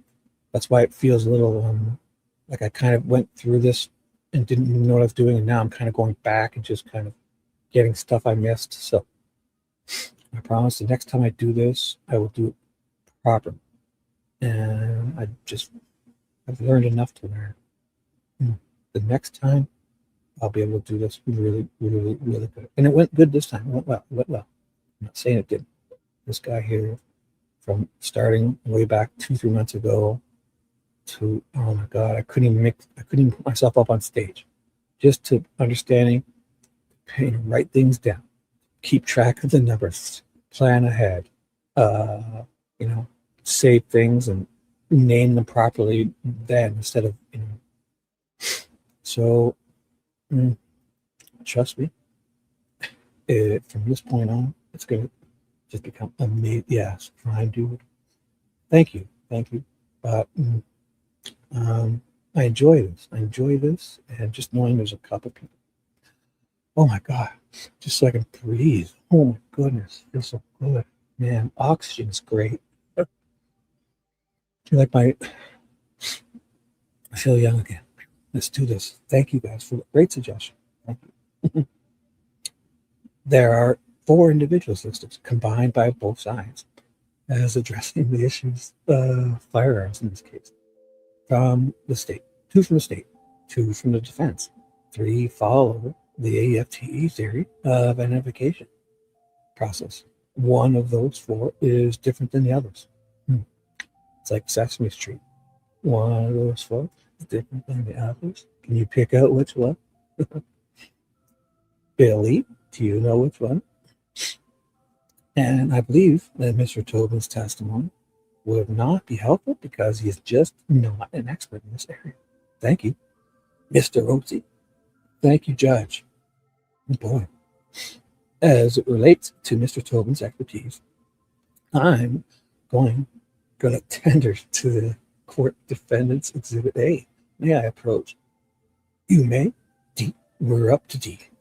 God, I can breathe. This is great. It is. Oxygen is great. Oh my God, it feels already 10 times better. Oh my God. Man, I had it. It was just way too warm and too dry. That's what it was. And I felt like I couldn't catch a breath. Oh, I feel 49 and a half again. No more 52-year-old man. 49 and a half. I feel so young. You may, D. We're up to D. Sorry about that. And it is what? I'm sorry. I must have sounded like an idiot. Oh my God. It feels so good. Defendant's Exhibit D. And this is a copy of Mr. Tobin's CV. Oh, okay. Any objection? No objection, Your Honor. All right. Without objection. D is admitted. Oxygen has been admitted. Shibby can breathe again. He feels young again, spry. 49-year-old limitless man in his prime. Judge, you're not holding the CV yet, so I guess you probably hear the difference in me. So I'll wait until that happens. Then I'll talk about that just briefly. I was suffocating myself, guys. I figured it out. Do not suffocate yourself when you're trying to do a live stream. Oh my God.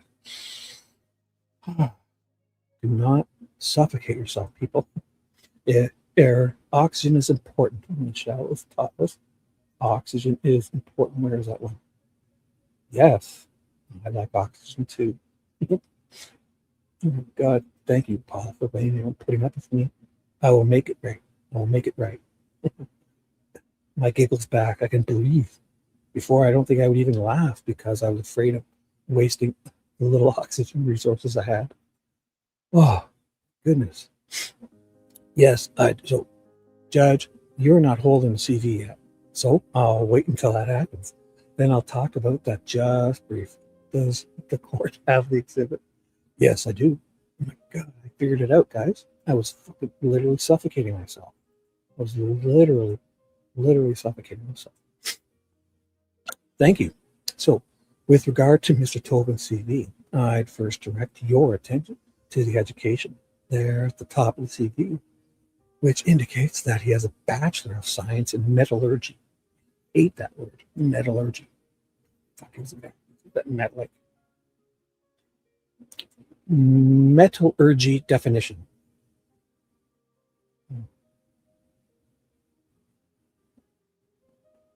Gun damage. Oh wait. Metallurgist definition. Metallurgist, a scientist or engineer who specializes in the science and technology of metals, focusing on their extraction. So yeah. Just not a gun. It's just everything now. A Master of Arts in Special Studies. I should have read this in the next sentence.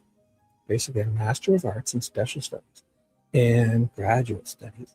And he has Material Science and Engineering from the University of Virginia. It is true that he has a background in metallurgy. Here, guys, if you just keep reading, your questions will be answered, dude. Thank you. Metallurgy is the study of physical and chemical properties and how they combine with each other and how they react to each other. I feel like such an asswipe. Oh my God, I was fucking literally suffocating myself. Oh my goodness, I must sound like a fool. Man. It is a subdiscipline of tool mark identification. It's really kind of one of the foundations of tool mark identification. Firearms identification is also a subdiscipline of tool mark identification. So I have a sense that this court has probably been through this academic exercise before, but because I haven't been in and being a part of that, I'm going to try and explain this the best that I can. I think the way to think about this discipline and these sciences, and however you want to define them, is you think of tool mark identification, kind of at the top, and then underneath that, there are many sub-disciplines that are all kind of interconnected. It's kind of like a network of discipline. See, I was blaming it on this type of having to read so much without breaks, but it wasn't that. I was literally suffocating myself. Metallurgy and firearms identifications are two of those. Mr. Tobin has an extensive history in working in the field of metallurgy, most important and most specifically from a relevance standpoint. I would direct your attention to the professional experience that's at the bottom of the first page of Exhibit D. And what you'll see in there is that Mr. Tobin worked with the Federal Bureau of Investigations as a supervisory special agent. He was the manager of forensic metallurgy operations with the FBI laboratory. And his testimony, foundation, would be that he worked for the FBI for 27 years. And he worked as an expert in their laboratory for 24 of those 27 years, dealing with tool mark, the trade of tool mark identification, and with this specific background in metallurgy. So, in terms of his skill set, those things I think are noteworthy to the court. Obviously, this CD is quite lengthy. You can see that he's published in many different areas. Oh my God, it's just so good. You guys have cracked the code. Mimi. I cracked the code, Mimi. Glad you're here. I was suffocating myself, and lovely Michelle here recommended, and with the help of Paula sticking in chat and helping us talking, we figured out that I should, not suffocate myself with the high heat, low humidity, really too low, really dry humidity levels, and I cracked my window open, and I was like, oh my God, I feel alive again. I couldn't breathe. Literally couldn't breathe. And I couldn't figure out why. God. That was about 20 minutes ago. So I have oxygen. I'm not feeling lightheaded. I feel great. Oh my God. I'm born again, refreshed. 49 years old again. No longer in my 52. I'm not going to belabor the court by going through all of those. But here's what I would say. You know what? I'm so glad I was going to quit this live stream. You know that? Hey, what's up, Steffi? Oh my God. I was going to quit this live stream, and I'm so glad I didn't. Michelle saved this one. I dedicate this one to Michelle. Michelle saved this one. Here, I'll tell you how. Look at this. Look at this. Where is it? Let me find it. I'm finding it. Oh God. Where is it? Here we go. Boom. Michelle saved the show. Crack a window, you idiot. And oxygen is good. Definitely. Oh my God. Hey, what's up, critter? Look at you guys piling in. I was about to quit the show, Michelle. But you saved it. So, critter, the show is dedicated. Critter, your squirrel. Steffi's in the house. Lovely. Steffi, how are you? I was going to quit the show. Paula stuck with me, even though it was annoying. Mimi's in the house. I could breathe, guys. I swear to you. Look at this. TJ's in the house. I almost quit the show, guys. I couldn't breathe like last night. And I cracked my window open, and it's like, oh my God. That's what it was. I needed fresh air, and it was the humidity was too low. I turned my fans back on, so you hear how it sounds. Back on, so you hear how it sounds. Back on, so you hear how it sounds. Back on. Whoop. It's looping. Mm-mm-mm. Can you guys hear my fans, or is it okay? Because I'm going to leave them on for a bit. I don't care. I actually called Mr. Tobin back recently because I had cited in the motion that he participated or testified, I think, in over 200 times in court setting. It turns out that he updated that I was trying to be really conservative, but he said it's a 309. As of the last couple of weeks, 46 states he would testify foundationally if he were allowed to testify in this case. See, this would have bothered me before, but I feel so, because I was choking myself. I was suffocating myself. But now I love it. That's been in the District of Columbia, Puerto Rico. And he's also provided congressional testimony regarding issues related to the firearms identification practice. Maybe most important in terms of his background and his skill set is the fact that he has participated and been contribute is probably a better word to decisions that have been made as it relates to the reliability of firearms identification, the discipline of firearms identification. Mm-hmm. Just so you know, I'm reading, this is the day before trial starts, October 17th of 2024. This is finishing up this one here. The motions hearing that I skipped over, and I might look at, so I'm going to catch up on everything except the trial, which we covered extensively. All of the important ones that happened during the trial, the orders and filings and mini hearings that we skipped, I'm going to catch up on to finish this out properly. So, thanks for being here, talking amongst yourself. I'm glad I stuck with it. I can breathe. Oh, God. And even most recently, in the case of Supreme Court of Maryland versus Abigail. That's a precedence case from 2023, a case from the state of Maryland. And in that case, the precedence is this opinion was issued in June of 2023. And essentially what happened in that case is it was a murder case and there were some bullets that were recovered.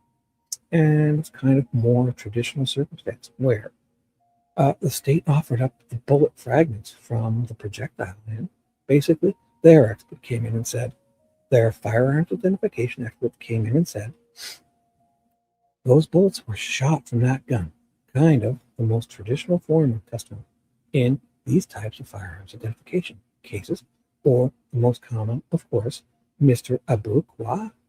Abigail was Abigail. What's a, yeah, that's how you say that. Abigail was convicted. That case went up to the High Court, and essentially what the Supreme Court said in about 45 pages of an opinion is that the state went too far, and the state's examiner went too far. And in fact, the scientific basis upon which their examiner relied upon was not reliable enough.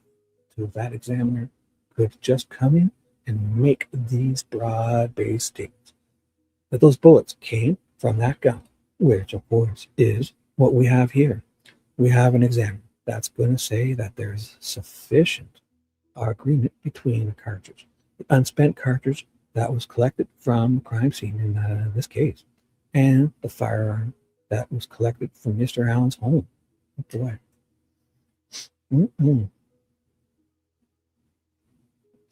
So I guess let me hear it on my other computer. I'm going to just listen to myself on my other computer. I wonder if I can hear. 1 second.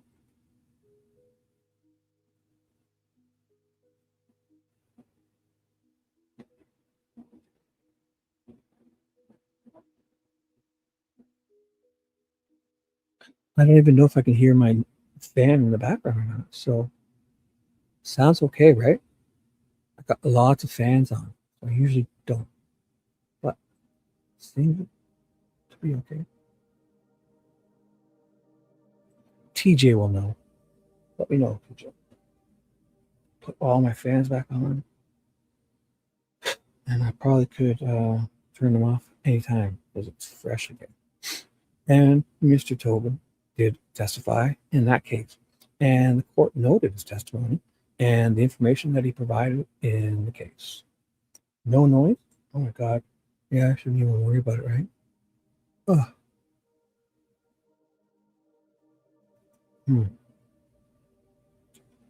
So, heat wave Oh my God. Yeah, 10 of what? A heat wave. Wow, that's great. Good, good, good. You know, yeah, the super cold. I mean, when you start freezing, your pipes start freezing. That's no good. No good. Mhm. Yeah, if you fall asleep, young lady, I'll be here probably in the morning. I should probably take something. That's a good idea. I should probably take something to open up my sinuses too. I never take that, but I have that Advil cold and sinus. I find those. Yeah, I have some here somewhere. Good point. Good point. So I could use something to open me up. Uh, I'll direct you to the area in the decision where that exists because it's kind of a lengthy decision. Man, I must have sounded like an idiot before. Oh my goodness. I was really going to quit the show, but I couldn't breathe. And I think I would put two and two together. So this show, everything you hear from now the rest of the night, dedicated to Michelle for that lovely suggestion. Crack your window open. Yeah, air is good. Oxygen is a good thing. So it'd be page 673 and 674 would be the area where you're going to find the analysis as it relates to Mr. Tobin's opinions. But essentially, this is the prosecution, right? Yeah. Horrible person. Rosie. No, it's Rosie. Oh my God. No weird accents. Okay. But essentially, what the court said at the end of the day is that this process that is the foundation for firearm identification has been called into question. There are legitimate concerns about that process from one coastline to the other in this country. It's negative. Oh my God, it's negative 12 outside here, Celsius. And I have my window open. It's great. Thank you. You're so right. Thank you. I couldn't figure out why I was going to quit. If you listen to the beginning of this, you'll hear me. I was like, I couldn't put two and two together. I kept convincing myself that it was how they're not taking breaks, how they're reading, but it's not that. It's not that. Because I'm having no problem now. It's the whole oxygen lack of, that was the problem. So, and that the court was not comfortable because of those concerns. I'm such an idiot. Oh my God. See, this is where I learn. I just got to remember not to do this tomorrow. Okay. And just allow the state's experts to come in and make these broad, sweeping statements. The point of all this is trying to get to the point. I'm sorry, is that the court didn't rely on this testimony and that decision. You know what I'm going to do? I'm going to make a sign and put up, make sure your humidity is proper and, you're breathing good, you're comfy. I think I would know that by now, but I guess live and learn. Screw up and try not to repeat as many things as I have, which I believe bolsters his credibility as it relates to this discipline. There's also this Dr. Eric Warren, PhD from Memphis, Tennessee. Now, I must say, are you from Tennessee? Because you're the only 10 I see. Boom. Will be likely testifying in this case, and you might note the state in its own motion in Lemonade actually mentions Dr. Warren as having, oh my God, I can do my voices again. Oh, man, back. Boom, redemption time. Or as being a part of the same fraternity as the state's firearm examiner, Melissa Oberg. That fraternity being the AFTE, the Federation of Firearms Identification. Frankly, all these acronyms start to get a little bit confusing at times, but Federation of Tool Mark Examiners, right? Thank you. Sorry, Dr. Warren has been retained by the defense, and he's been deposed by the state more just recently. And the state has mentioned that, he and Miss Oberg are a part of the same fraternity. That is true. And those two essentially believe in the same concepts. And so there's no reason why the defense should be able to bring in Mr. Tobin. What's not part of the organization? who's not part of that organization to critique that organization. And as it turns out, I would offer up, give me 1 second. I'm going to offer up as Exhibit E, Miss Williams. Who's that? I don't remember that name. Miss Williams. Mark this, please. Thank you. Dr. Warren's CV. And I would just specifically draw the court's attention to 1 second here. Page. Oh, yeah. You have a copy of his. Miss Williams told me earlier when she made a copy for me, she had given one to you in advance. And so I think I haven't looked at it. It's just sitting here. Okay, well, the problem is I highlighted some. That's all right. Is that okay with? That's fine. I don't care. But the bottom of page 5, there's a reference here that he is a member of the AFTE. And then maybe more importantly, at the top of page 6, the CD says he's serving on the board of directors and the editorial committee. And he previously served on the Electronic Resource Committee and the chair of the Unpublished Research Subcommittee. I'm not really sure what that means, but what I do know is he's on the board of the AFTE. He is one of the AFTE board members. Any objections to Defendant's Exhibit E? No, Your Honor. All right. Without objections, then E is admitted. So Rosie's still talking.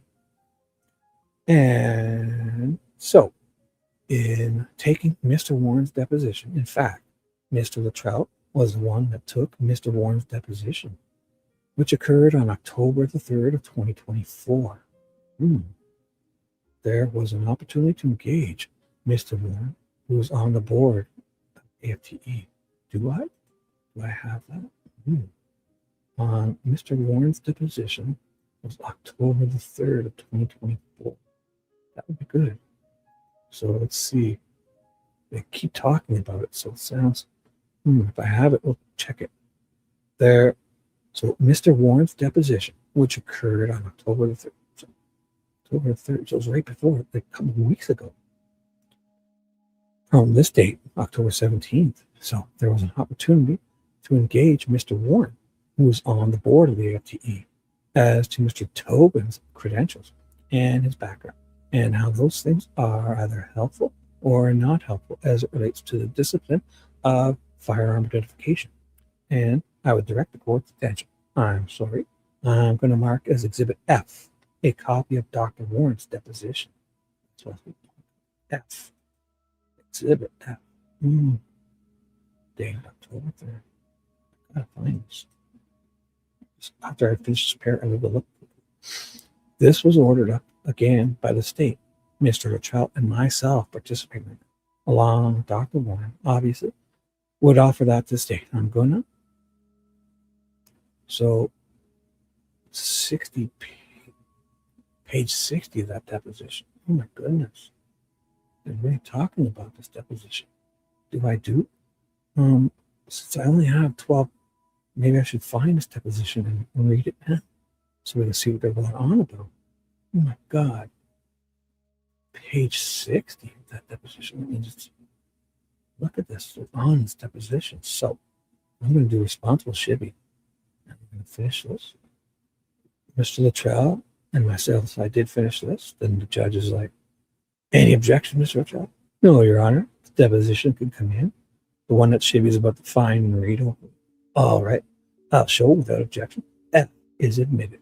Specifically, Judge, as it relates to Mr. Tobin's set of skill set, I would direct your attention to page 60 of that deposition. Let me know when the court said they're all looking at this. Everyone has a copy. Oh my God, I'm getting excited. Gull is excited. Everyone's got a copy of this deposition. I've got to find. So, that's Exhibit F, Warren, right? Dr. Warren's deposition on October 3rd of 2024. Exhibit F. Let's see, I'll check if I saved it. Oh, I got probably the exhibits. Are those exhibits? No. So what am I reading? October 17th. That's what I'm reading. I'm reading this right here. Testimony. Maybe. So that's the plants guy. Plants. No. Not him. So that's not it. Motions. Should I check? I wonder if they cut. No, that's what I have open. Nope. That's all right. Is there? Oh, October. What was it again? October 3rd. Exhibit F. October 3rd. Exhibit F. October 3rd. Is that in here? Or is there any exhibits here? Exhibit F. October 3rd. Mm-hmm. Exhibit F. October 3rd. Exhibit F. Any exhibits? Exhibit F. October 3rd.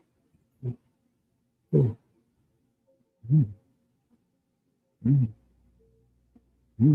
Be in October. Eldridge.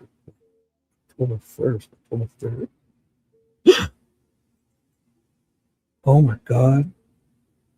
I got it. Holy fuck. Look at this. Look at this. Look at this. Professional. Oh, a rabbit. Nightclub. It's perfect. Professional Shibby. Oh my God, what do I do, people? So October the 3rd, so what I do is I save this. Responsible Shibby saves this. October 3rd, 2024, when it downloads. I put it in the proper one, first of all. It's in here, and the new PDFs. I put it in this one. No. This one? No. This one. No. This one. Yes. In here. Whew. Look at me. So I didn't even write the full title. So 2024. So what I do is I title it with the date. So it goes in order. 2024 10/03. And I put an underscore A in case there's other things on this day. Exhibit F. Exhibit F. And another underscore because it look cool. Dr. Warren, right? Depo. Oh my God. You guys must be so proud of me. Look at this shit. In the right folder, right date. So when you do it this way, I put 2024 10/03 and then A, B, C, for each, if there's other things on that same day. When I save it, everything's watched. Boom, I saved this copy. Then I close it down. But then I go to that folder. Oh my God. You guys must be so proud. Look at this. Well, it's right there at the beginning, see? Because it's before all of this, right? In order. And I open this one up. It's my copy, right? So then I can do this. Da, da, da, Shibby's copy.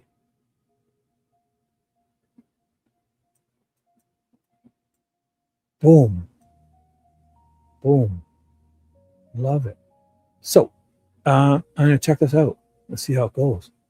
So this is what they're all on about, this guy and his deposition.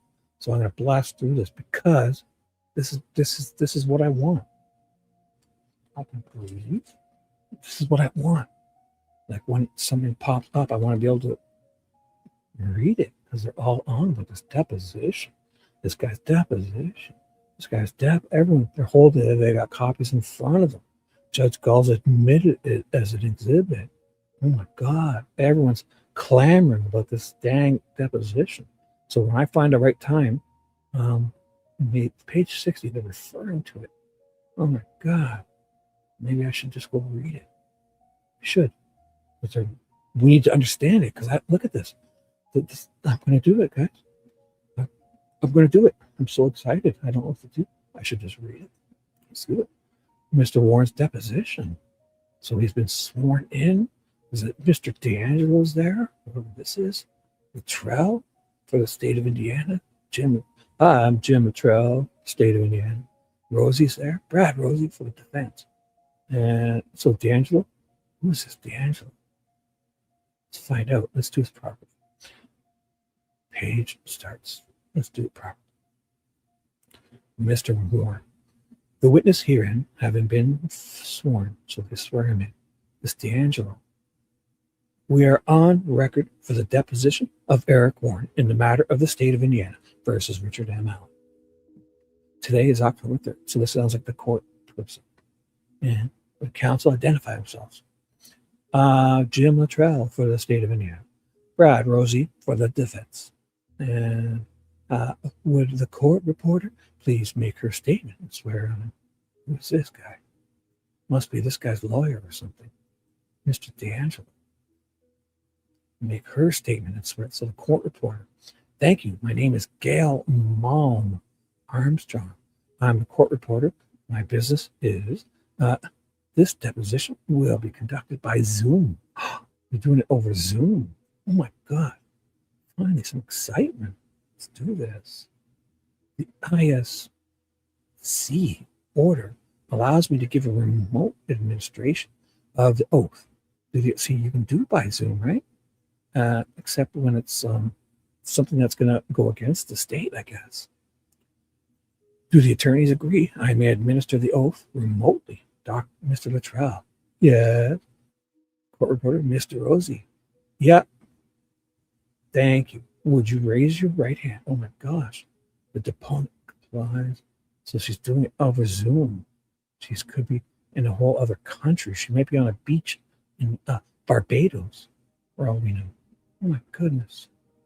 They must have good Wi-Fi on the beach. Okay. Thank you. Do you solemnly swear or affirm the testimony you're about to give in this cause will be the truth, the whole truth, and nothing but the truth? Oh my goodness. So help you God. Can you say your answer again? Yes, I do. The deponent saith. Thank you. Oh my goodness. Luttrell's up. Okay, sir. If you would just begin by, I guess, recounting for us your educational background. Yeah, so my name is Eric Warren. It's spelled with lots of letters. I have a bachelor's degree. It's a Bachelor of Science from Vanderbilt University in molecular and cellular biology with a minor in chemistry. I also have my doctorate in biochemistry and molecular biophysics through the Department of Biological Sciences, also at Vanderbilt University. After receiving my doctorate, I was hired by the Tennessee Bureau of Investigation, where I underwent a 2-year on-the-job training program that's set forth by the guidelines of the AFTE. Did you not get that, guys? That's AFTE, or the Association of Firearms and Tool Mark Examiners. Boy, I successfully completed that training program, which consisted of reading textbook materials and peer-reviewed journal articles on the history, on the manufacture, and on the forensic examination of firearms and ammunition components to examine the type of tool marks that might occur on these items, and to learn how to identify those characteristics that will enable an opinion or a determination of a common tool source. That training program also included touring several of the major firearm and ammunition factories, predominantly in the New England area at the time, so that I could see firsthand the types of tools that are used when firearms or the respective ammunition components are being manufactured. Oh my goodness. What is up, guys? Yes? Yep. Oh boy. I usually do, but sometimes you forget. Yeah? That's cool. Thank you, guys, just for being here. Oh my God. If I've missed anybody come in, look at you guys. Yes, thank you. You guys are awesome. Thank you for being here. And if you have to fall asleep, if you do fall asleep, or you just don't feel like talking, I'm going to be here all night now. I feel great again. I figured it out. I need oxygen. Oh my goodness. Like I thought I was not losing that I couldn't get it back, and I was wondering why. because I was having trouble reading last night, the end of last night's show, and the beginning of tonight. And it was because I was like literally suffocating. And wow, that's such a dope. So that training program also entailed doing supervised assignments and mock casework alongside several qualified examiners. At the time, there was over 100 years of combined experience at the TBI. When I was like those little short drafts I could take in between, I'm getting like a mouthful of air. Before I just felt I wasn't getting anything. I felt like every time I read a bit, I was kind of like getting worse, you know. Maybe I just got in my own head, whatever it is. Oh, got my window cranked open. It's like negative 13 Celsius. Feels great. Of course, it culminated in one final big mock trial with all the type of evidence that I would be deemed an expert in going forward. And I did successfully complete that end and was signed off for independent case. Thank you. I don't know who's reading this, but thank you. I've been provided a 6-page CV of yours. I don't particularly. I'm trying to see. I think this is Latrell. I have to double check. Who the heck is this? Here's where I am. I should use the highlight. Here's where I'm going to read from. Big highlight. This is where I'm going to read from, just in case I lose myself. Who's reading this? It's got to be Latrell, right? Man, it's so upset. Yeah. Question is Latrell. Perfect. I'm sorry. I could not hear you. That includes the AFTE training seminar in May of 23. I'm sorry. I was just saying, I do believe that is a current accurate copy. Okay, thank you. It indicates that you were with the Tennessee Bureau of Investigation from August of 2009 to October of 2017. Is that correct? Yes, sir, that's correct. And you said that your training program that you recounted, would that have been begun in August of 2009? Yes, that's correct. So is everybody remotely doing this, or is this just her, the Gale person's not there, but she's running this? Oh my God. Once either some of these people are on Zoom, so it seems to be going really well. So once you completed that training, was your designation as a special agent forensic scientist? Were you a special agent forensic scientist the entire time you were doing your training? What was the designation officially? Oh boy, look at you guys. Everything's perfect. Oh, in Fahrenheit? Oh, I can tell you. Oh my goodness, where's my phone? I don't know where my phone is. I had it. Must have fallen out somewhere. I should know what that means, right? Oh, Mr. iPhone, how are you? Oh, goodness. I don't know where my iPhone is.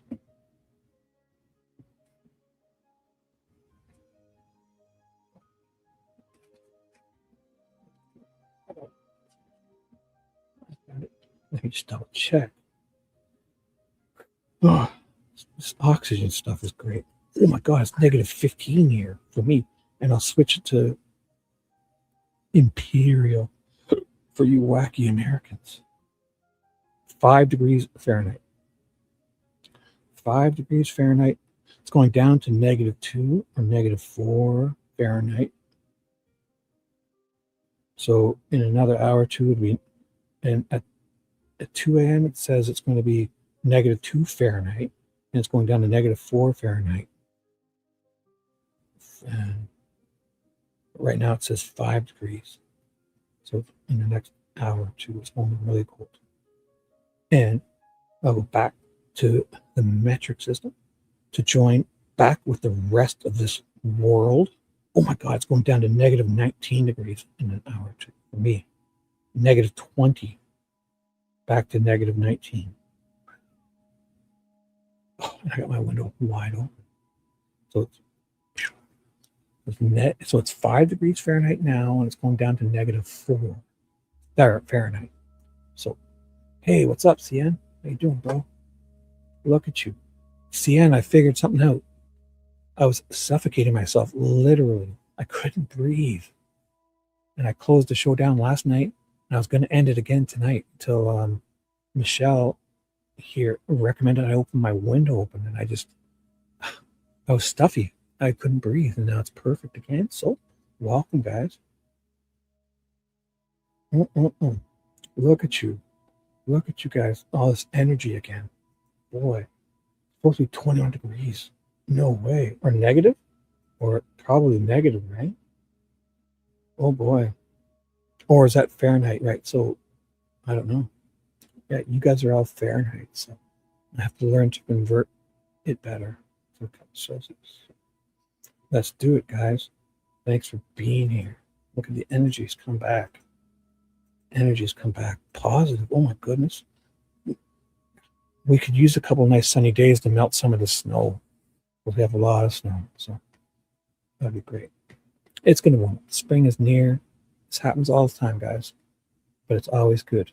I think we need this kind of cold weather. It kills off a lot of bad things, like all those mosquito Nile thingies. Yes, sir. When I was hired the day one, it was as a special agent.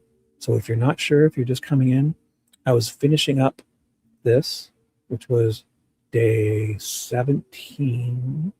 No, sorry, the 17th. I was going back and finishing up stuff we skipped. And the day before the trial starts on the 18th is day one, right? Trial day one on the 18th of October 2024 is the day before day 17. And that's what I'm reading here, this motions hearing. And it's about, some of it was about sketches. The beginning was about sketches and about all of these guys being able to come in. And this is like a metallurgy, tool mark examiners and all that, Dr. Warren. And they're going on and on about this guy's deposition, They're all holding it in front of them on this day, reading his deposition. And his deposition was from October 3rd of 24, like 3 weeks before this. So I found the deposition. Now I'm reading that, just so you know. So we're covering motions hearing on October 17th, 2024, the day before the trial. In it, halfway through, they started talking about Dr. Warren's deposition, and it's like in here, like I can go back. It's like they're mentioning it. Everyone's got a copy of this deposition. They're reading it. They're on page 60 of it. They're going freaking out. So I found this deposition. I paused to finish up. So there's like, another 21 pages here.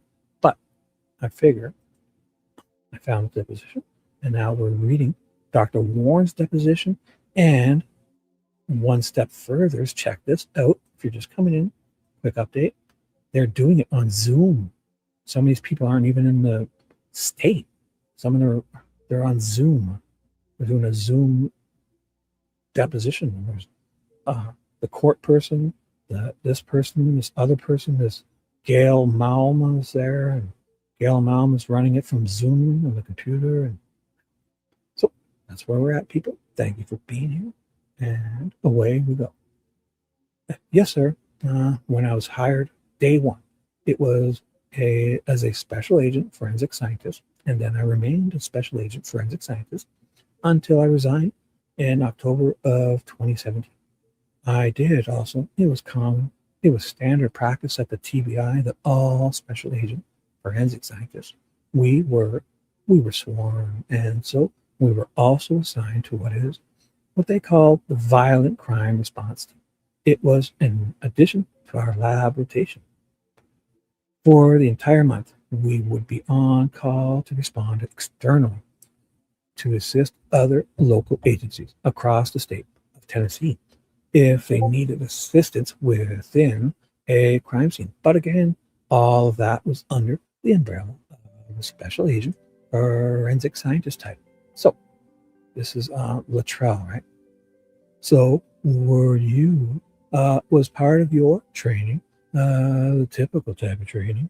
And just wondering, was the type of training that a law enforcement officer would receive.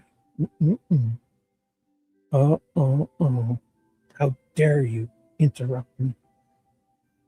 Makes perfect sense if you're listening. How dare you? When was that? That was just now, right? I heard a beeping. Look at this. Oh my goodness. Just 129. Yes. Dare you. Makes perfect sense. And you know it. Fucking know it. So, so were you, or as part of your training, the type of training that a law enforcement officer would receive as well in a traditional law enforcement academy training, or was yours a separate track? So, yes, generally at the TBI, that is a separate track. I was actually selected to go through the TBI, equivalent of a police academy. So I did a 16-week in my CV. In the training, it is listed as TBI. One second. I need to take a quick drink here. 1 second. Quick pause. I have to close this window. It's getting a bit chilly. Sorry. 1 second. Please hold.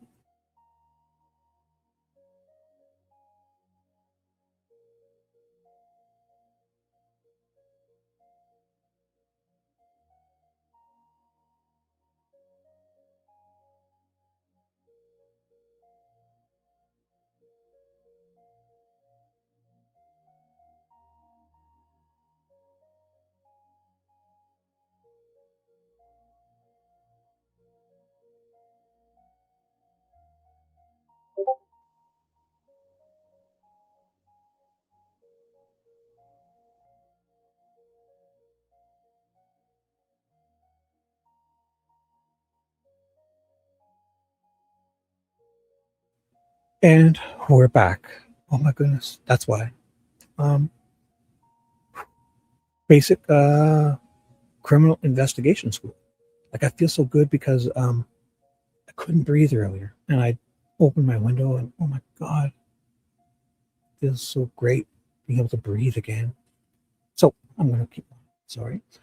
So I did go through that, but that was not the standard path. So I was actually trained through both pathways, even though I did not do any investigation other than as part of my duties on the violent crime response team. So, following your training period, you did have 6 years, just over 6 years of experience as a forensic scientist post your training. For some reason, the letters got smaller, but I don't care. Post your training period. Were you able to hear my question? Mr. D'Angelo, he's the court reporter. So they're doing this over Zoom. And this person must be in the room, but this Gail Malm Armstrong is doing this over Zoom as a reporter. But this guy must be there in the room, I guess. I don't know. All right. And I'm going to take us off record. So he dropped off. We're off the record. They have a recess. So yeah, this guy's the one that's in the room, the videographer, whatever. And the court reporter, so they come back only 2 minutes? What? 1:15 to 1:17. 1:15 to 1:17. After which time the videographer and the court reporter recommence. So they only take 2 minutes. So they're continuing. So, Mr. Warren, yes, sir. If we go back just to summarize, it appears, if I understand correctly, from August 9th or August of 2009 until August of 2011, you were in training as a special agent, forensic scientist with Tennessee Bureau of Investigation. And then you, after completing that training, you continued with TBI until October 17th. Is that correct? Yes, sir. That is correct. And during that time, how many firearm examinations did you perform?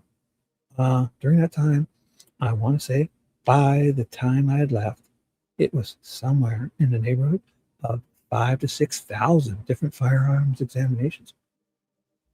I'd worked, I believe it was just over 1,300 total cases. And of course, multiple cases would have multiple firearms. Oh my goodness. So that's how those numbers worked out.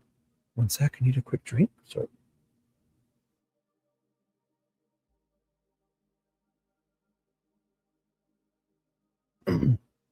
And we're back. Okay, thanks for clarifying that. So 1,300 cases. And that would have been from the time you began in your training program until your conclusion. Yes, sir, that is correct.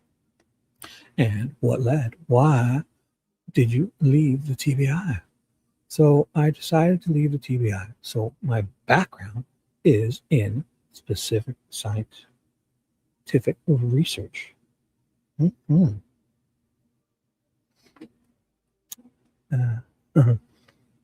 Experimental design, that kind of thing. And I got to the point I actually started.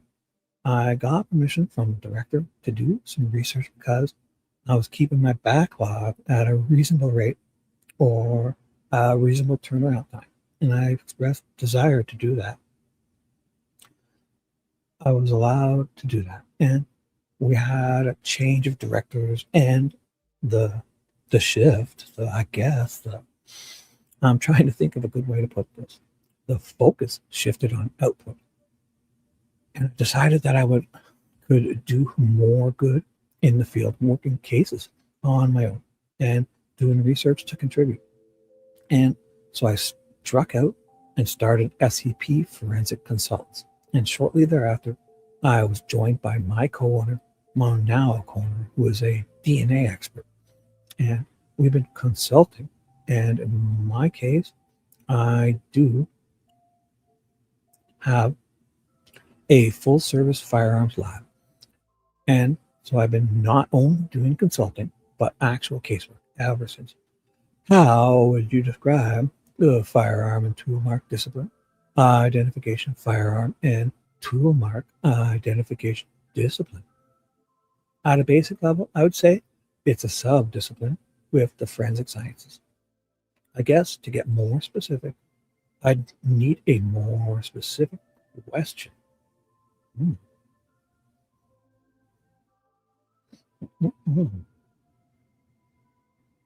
you guys. Do you consider it a science? Yes. So all of the disciplines of forensic science, I would consider applied sciences. And why do you do so?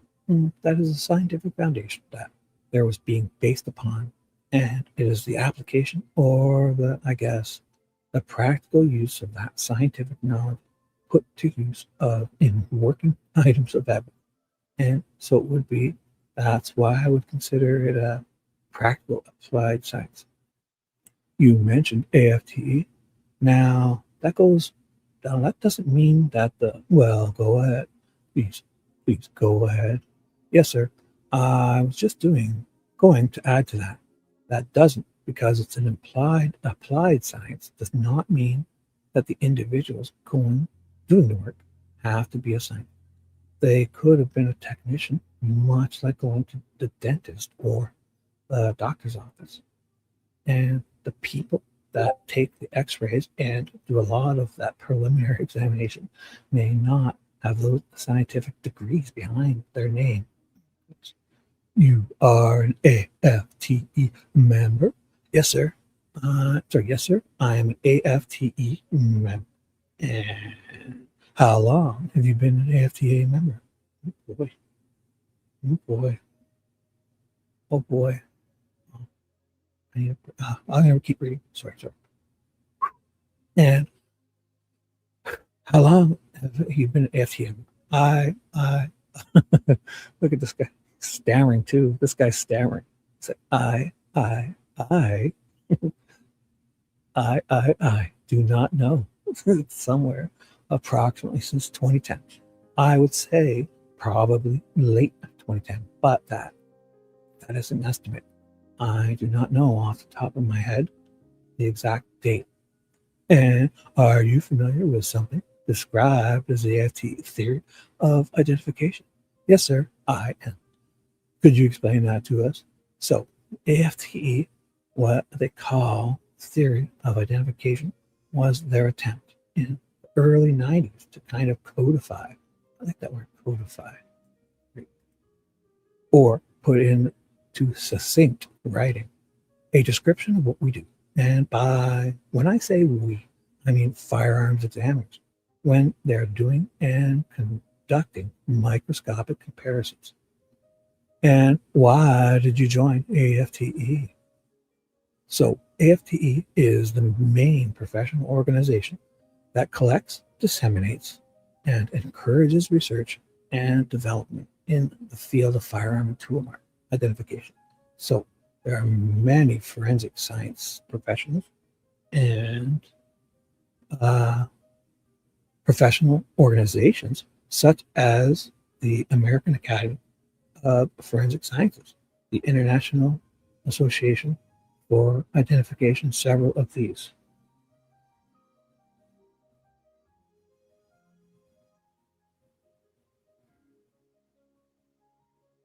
Mm-hmm. Yes. And, oh my God, they all tend to have their own niche, if you will, that they cater to or slant more towards in 1969 because they realized that there really was an organization that was dedicated to this field. And what is OSAC? Dr. Warren, can you hear me? Can you hear me? Dr. Warren? Oh, is he falling asleep or something? I'm here. Maybe they're on Zoom. I'm not exactly sure, but some of these people are on Zoom. So I'm not sure if they're all, they could all be on Zoom separately. I'm not exactly sure. But this is a Zoom. Somebody's over Zoom. Like that, you know, on video, like doing it remotely from somewhere else. So I'm here. I apologize for that. Can you hear me? Yeah, these guys must not both be on Zoom also. Yes, I can. My last question was, what is OSAC? OSAC is the Organization of Scientific Area Committees. And are you a member of OSAC? Yes, sir, I am. I believe that you've been involved in leadership roles in both AFTE and OSAC. Is that correct? Yes, I've been and am in leadership positions in AFTE. So, you guys sure my fans aren't annoying in the background? Because I'm all on, and I usually don't. So, let me know if there's a background humming or interference. Okay. No, not. I've not been in OSAC. I'm just a regular voting member there, but no leadership positions within that organization. Okay. What changes have occurred? This may be a difficult question to answer, but I'll ask it. Then I can clarify, or you can break it down. But what changes, important changes, have been made in the discipline since you began in 2009? I would say the discipline of firearm and tool mark. The biggest change, pardon? Yes, sir.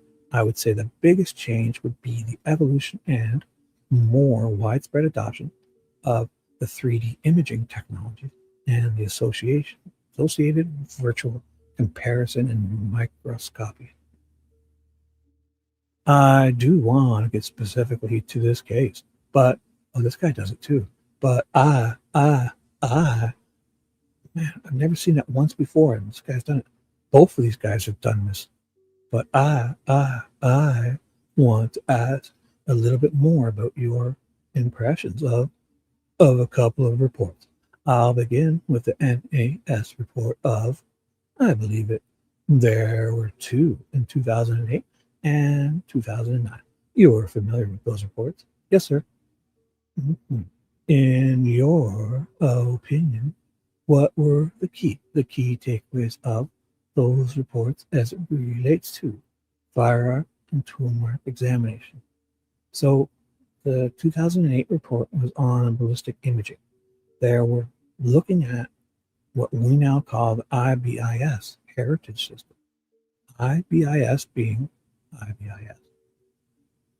They did an evaluation of that system and looked to see if there was a foundation to support the ability to search a database based on whatever imaging algorithm is being used.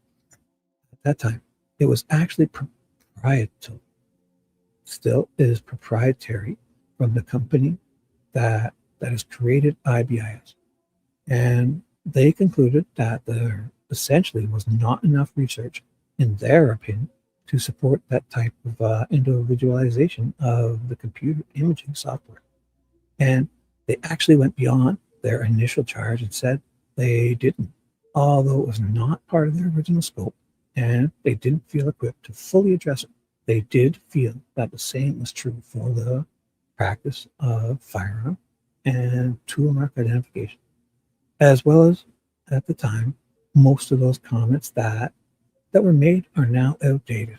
Again, we have moved on from that IBIS heritage system into the 3D realm, and in fact, that system already existed at the time of the report. So, at the time they were doing the very research that they published, it was already out of date. In 2009, with the NAS report, that was, I would say, more of a landmark report that came out. Did not just focus on firearms as a discipline. It focused on the state of all of the forensic science in the US.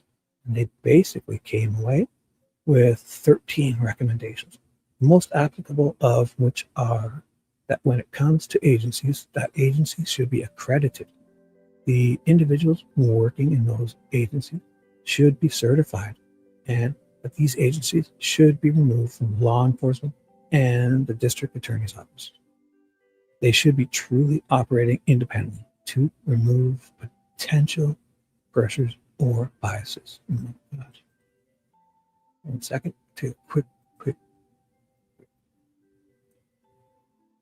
And please hold, right back. 1 second.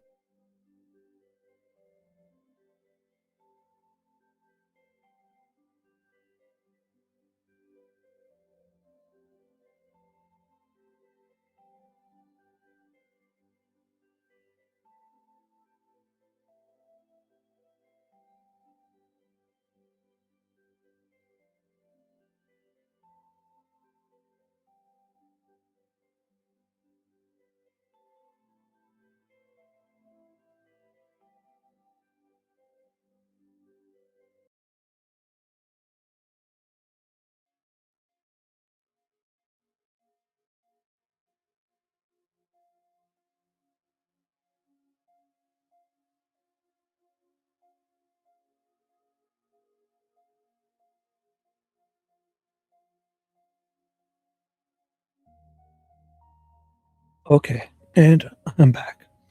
Oh, I got my coffee here too. Wonder if it's still warm.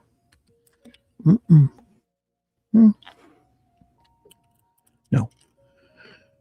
So I'll warm you up again later. Oh boy. And we're back. Let's do this. Sorry, guys. I just turned off all my fans again too. It must have been loud. So sounds quiet again. And what's your opinion of those recommendations? I think that they are great recommendations that should be followed.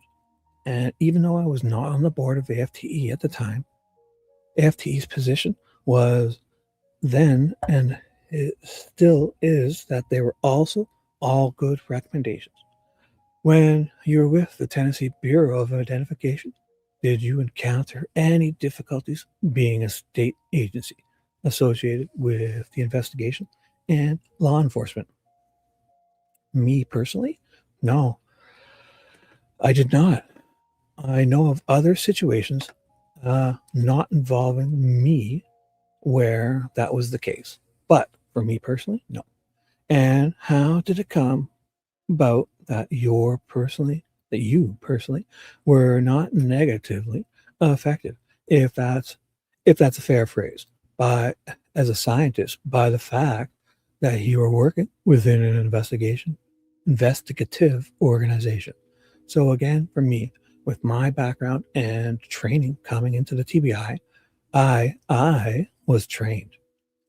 I will say, classically, in the hard sciences, I was trained with a critical mind and an approach. And that's not to say that other employees did not have, but I would say that I certainly had additional hands-on training and real-life first-person training outside of the area of forensics to approach it with a very scientific mindset.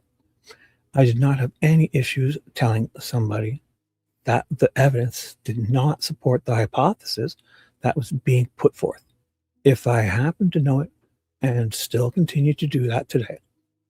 And just generally, I kept my head down and performed the examination that I needed to do. And so it's just a combination of my approach to casework and, I will say, my personality that was not really susceptible to a lot of that type of stress.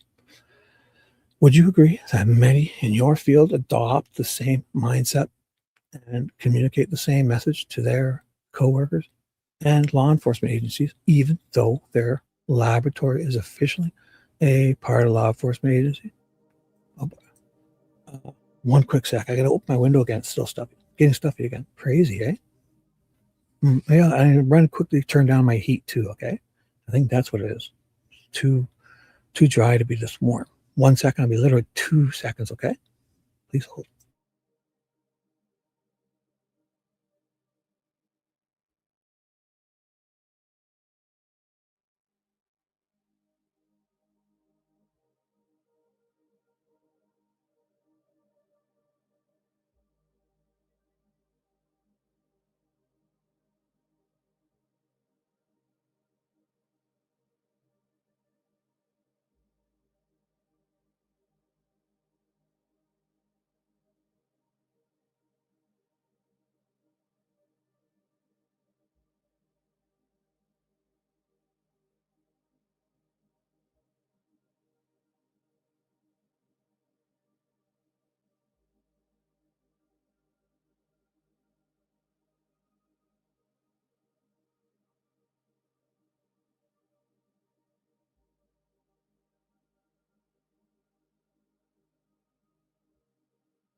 And, and we're back. Don't worry, I'm here. 1 quick second, okay? I'm back. Don't worry.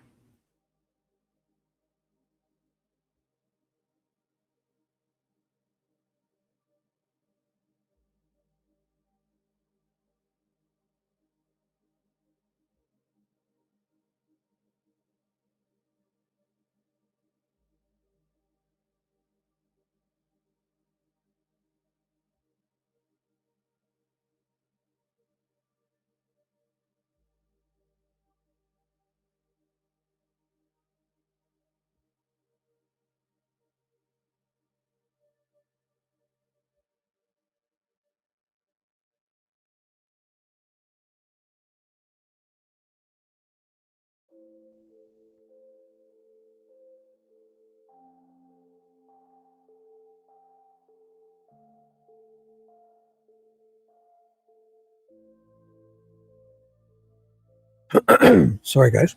Goodness, I'm back. We're good. To the extent that I'm aware, I would say I witnessed people with actually a lot more stress. So I would say that I was more of the exception rather than the rule in that scenario, or in that situation rather.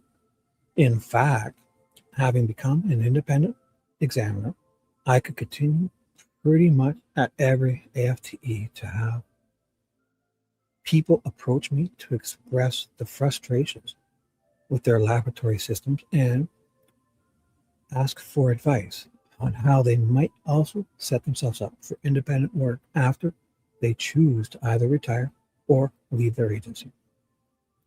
Does that apply to those with the ISP, firearm and tool marks of the laboratory?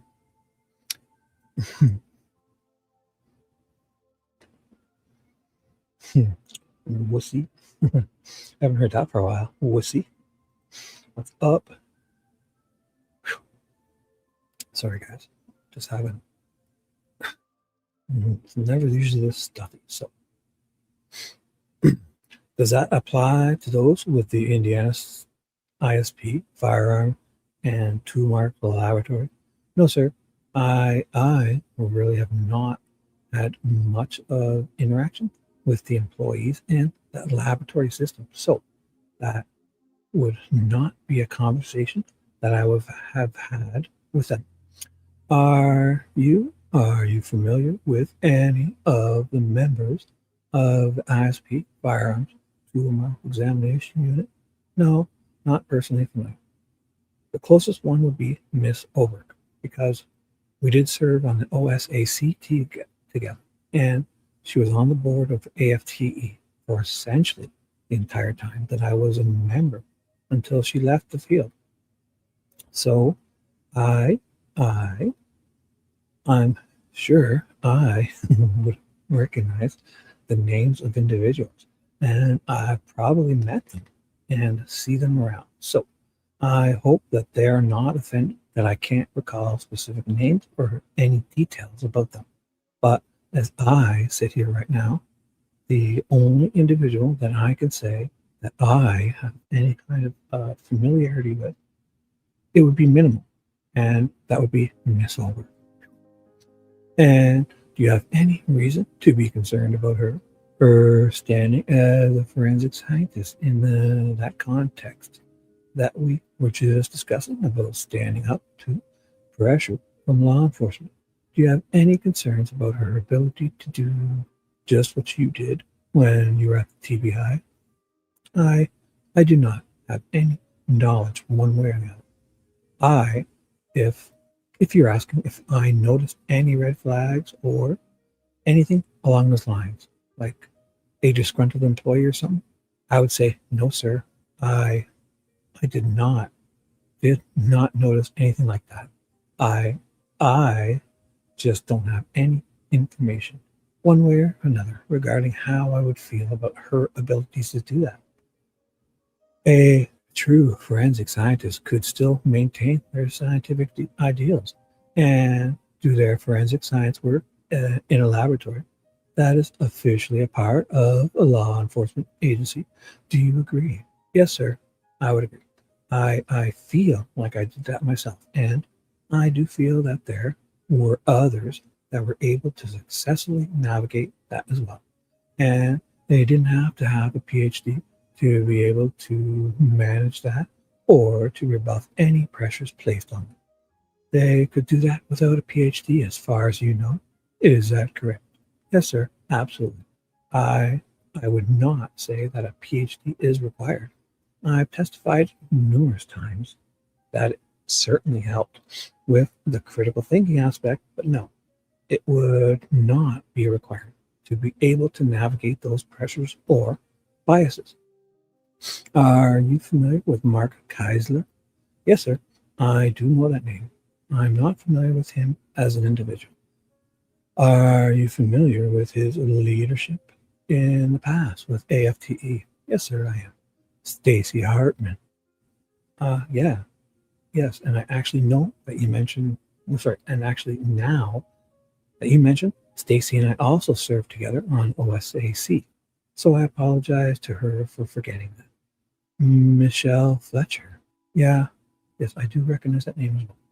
Are these members of the ISP firearm and tool mark examination unit? Are they forensic scientists of good standing, as far as you know? As far as I know, yes, sir. I see their names regularly, contributing on the AFTE forum. I certainly know of their names and have seen them and probably spoken to them at AFTE conferences. Again, to the extent of my knowledge, I do not see that they are or have any concern regarding them as professionals individually. One of the things that you are talking about is as a culture of forensic scientists remaining forensic scientists and not becoming advocates for a particular result in law enforcement investigations. Is that a fair summary of your concern? I guess my concern would be letting the science and the evidence speak for itself and not attempting to add any extraneous information. Yes, sir. Oh, boy.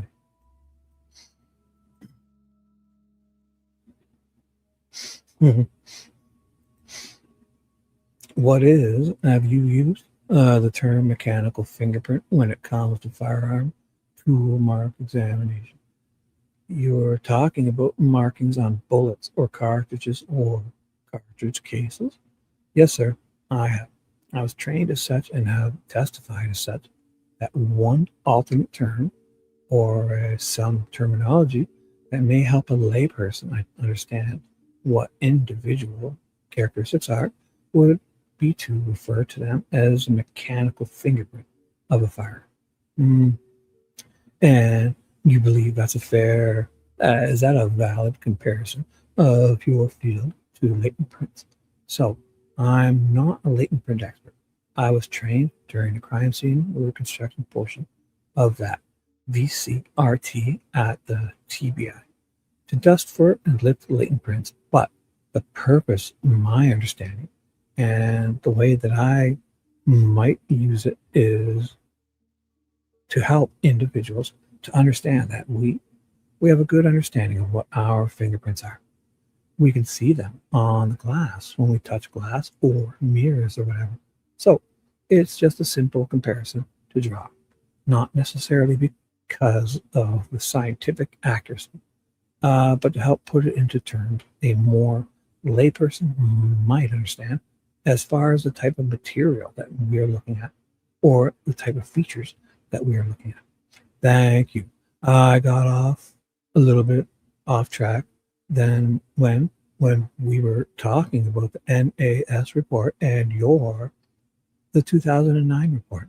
I wanted to follow up that with a question about PCAST, the 2016 PCAST report, as it relates specifically to firearm tool mark examination. What is your takeaway of that report? So this was kind of following up to the NAS report, if you will, under the Obama administration. And essentially, they also did this kind of 30,000 foot view of the field of forensic sciences and specifically on those disciplines that deal with impression evidence or fields that have more what they consider subjective components to them. And the essential takeaway was that statistics such as specificity, sensitivity, and the false positive error rates were of interest and importance to the court system. And that in order to test and determine those numbers of an impression evidence field, again, where essentially the instrument that is performing the analysis is the individual, is a person rather than a mechanical instrument such as a mass spectrometer or a genetic analyzer. That the type of studies that were best suited to address those and calculate those numbers or determine those numbers would be what are called black box studies, and specifically sample to sample open set black box study. And immediately after that, at the time, there was only one study that had been published. That was a study out of the University of Iowa in Ames in collaboration with the Department of Energy and FBI, and had done that, just that. And so The conclusion specifically to the field of firearms identification was that if we were able to publish one more similar study, they would meet that threshold of being able to calculate those numbers and could be considered potentially admissible or valid. I guess they call it scientific validity having been established. And then not long after that, several of these types of studies have been published, including one by Mr. Keisler, and continue to be published. What is your analysis of that report? The idea, I felt, was good, but it is not the end-all, be-all, and I actually think that we have now shifted as a field and put too much emphasis on black box studies. Again, I've designated hundreds of different experiments. None of them have been black box, but I'm also looking at physical items. And instruments is doing the analysis. So it's slightly different in my academic endeavors and the publications that I did there. And I know that there are plenty of other research designs that have merit, including the studies that we have done prior to that. That PCAST kind of discounted. So I do disagree with them that none of the research prior to that had any real value or added anything to our field. So I do disagree with that point with them. Have you published any articles that address the PCAST report? No, sir, not directly. I want to ask you about subclass versus individual's characteristics. You are familiar, obviously, with that concept and that task. I guess that firearm examiners have to consider. Is that correct? Yes, sir, that's correct. Can individual characteristics be distinguished from subclass characteristics? Yes, sir, they can. Man, surprised this is getting into a quarter why. So much baloney involved. It's like subclass class characteristics, and oh my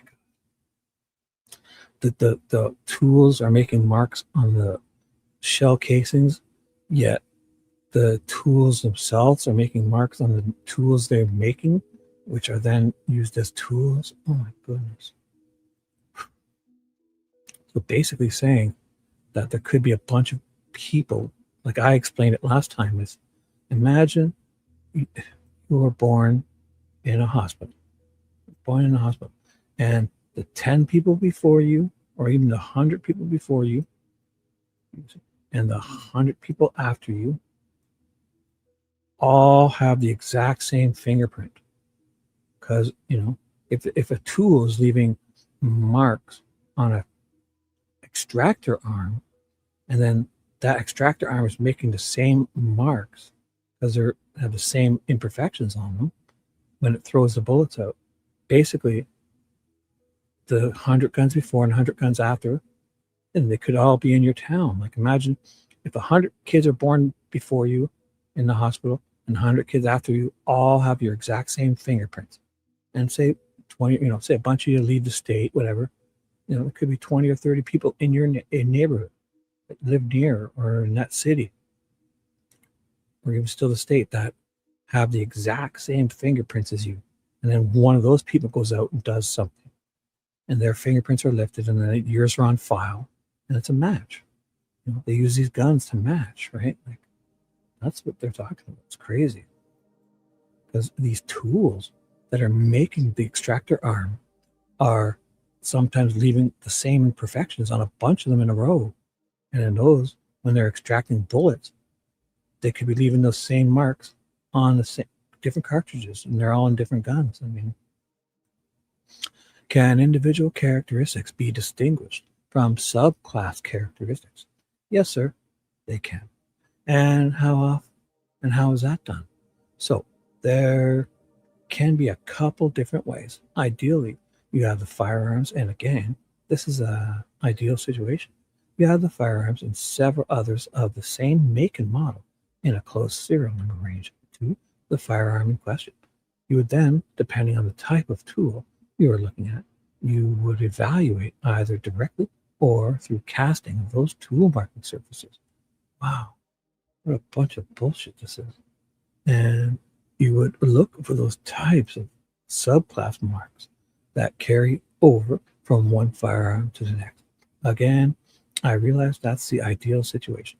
In the situation where you only have one gun, there are articles that discuss, based on the machining technique, how one might evaluate that particular firearm and the tool working services within it regarding the potential for subclass that may be confused for individual characteristics if it weren't otherwise evaluated, and that evaluation were not documented. And so that is the process. Now, there are aspects if you don't have the gun. Generally, although you may not be able to prove that it's a subclass, you will want to avoid very gross markings. And when I say gross, I mean referring to size. So much larger than the fine stria that would be mixed in with it. Again, not that you would know that that's a subclass, but it could be. And you would need to do that further evaluation of the firearm to determine that, or tool markings that cover the entire tool surface and very uniform in their distribution and their movement across the surface, if you will. So, I want to see Mythbusters. Has Mythbusters done this? I'd like Mythbusters, somebody I could trust to do this. Get 10 or 100 guns and just see how much they can get this accurate. All these different unspent rounds and spent rounds, and different types of cartridges, and cycling them through and firing them, and then the bullet passing through the barrel and the striations. And I'd like to see them do it. Yeah. Really good study. Even if it's just 10 different guns, or I don't know how you could do it good. But I hear these people always talking about this, yet you don't see any of the studies. I'd love to see how much they're really getting right in front of my own eyes. Do 100 guns, or 100 unspent cartridges, or 10. How many are they matching back to 10 different guns? So these are all kind of potential red flags that somebody may be a subclass, and that those areas would need to be avoided. And you would be looking at a more fine detail interspersed around those features, which would be more likely to be individual. Oh boy, this is such a load of crap.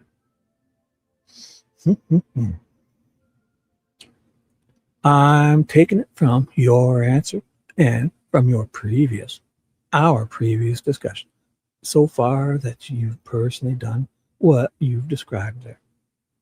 You've distinguished between subclass and individual characteristics, both when you've had a firearm to examine and when you have not, given the concerns that you just described. You've done that personally. Is that correct? Yes, sir. In fact, the reason for my poor internet service is that I'm currently in Casablanca, Morocco, training their 5 new firearms examiners. So this guy's in Morocco as we speak. He's zooming in from Casablanca, Morocco. I remember him saying this, but not that he was zooming in from there. Or maybe no. I'm thinking of one of the actual doctors did it in some weird. No, it wasn't this one. I'm thinking of one. Maybe it is this guy. I thought it was more of like a. There was a weird country named. It might have been not weird, but like a far away. So they're trying to get a new lab started and get it accredited. And we spent the entire week looking at subclass characters and casting barrels. And is casting what is the significance of casting as it relates to subclass? So casting, as we're using it right now, they are currently working on bullet comparisons. And you can look inside of the barrel with a bore scope But in the absence of that, typically what is accepted in the field is you will cast both the muzzle end so that the end of the bullet projectile exists, and you'll cast the chamber end of the rifling where the cartridge will be seated. And you're essentially looking for that subclass that could carry across the entire tool marking surface throughout the entire, land or grooves of that rifling.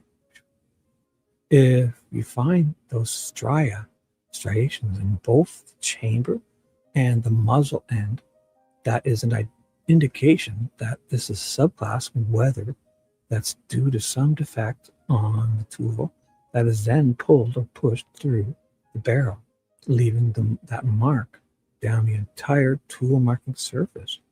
These would be indications of subclass potential that would need to be avoided. God, what a bunch of baloney this fucking tool mark shit is. Crazy.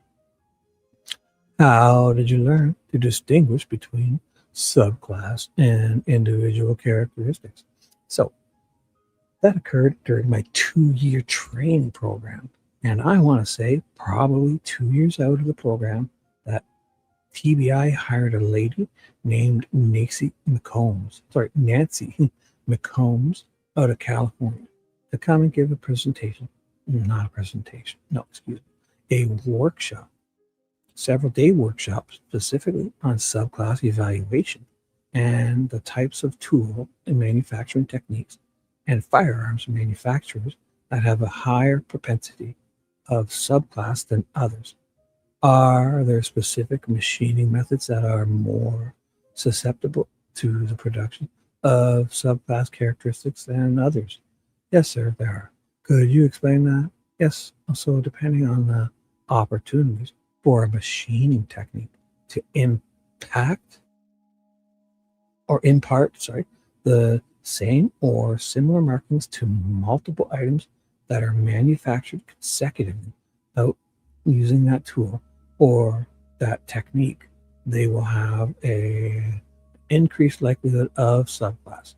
And this is perfect what they were talking to us in this trial, because what they were saying is, let's say you have the gun, the barrels, right?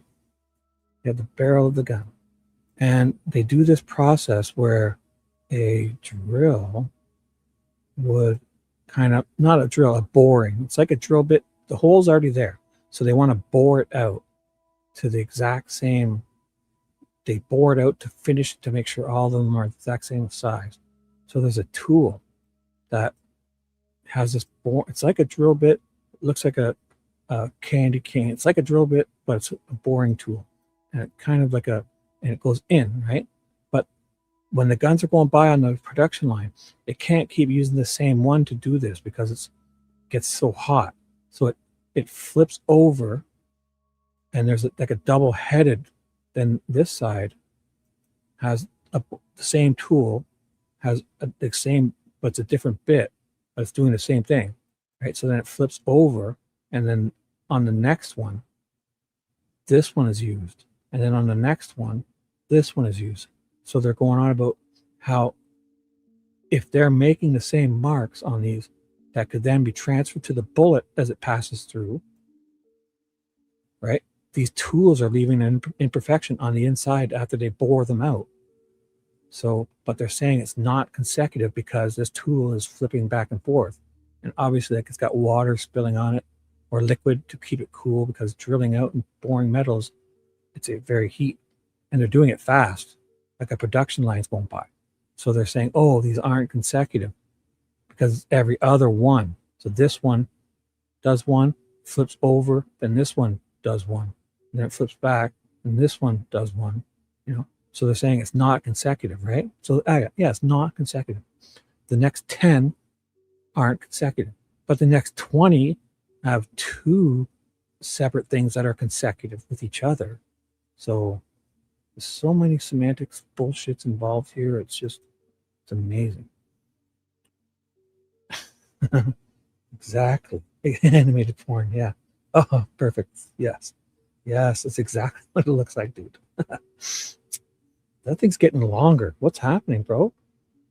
Uh, Is it that long in other chats? I could have sworn it's not that long. So awesome, dude. It seems to be longer when you're here. So thank you. Must be these people. It's probably Mimi and Steffi and everyone wonderful here. Perfect. It's Friday night. Let it all hang out, guys. Yeah, I know you did. You're happy to see me, right?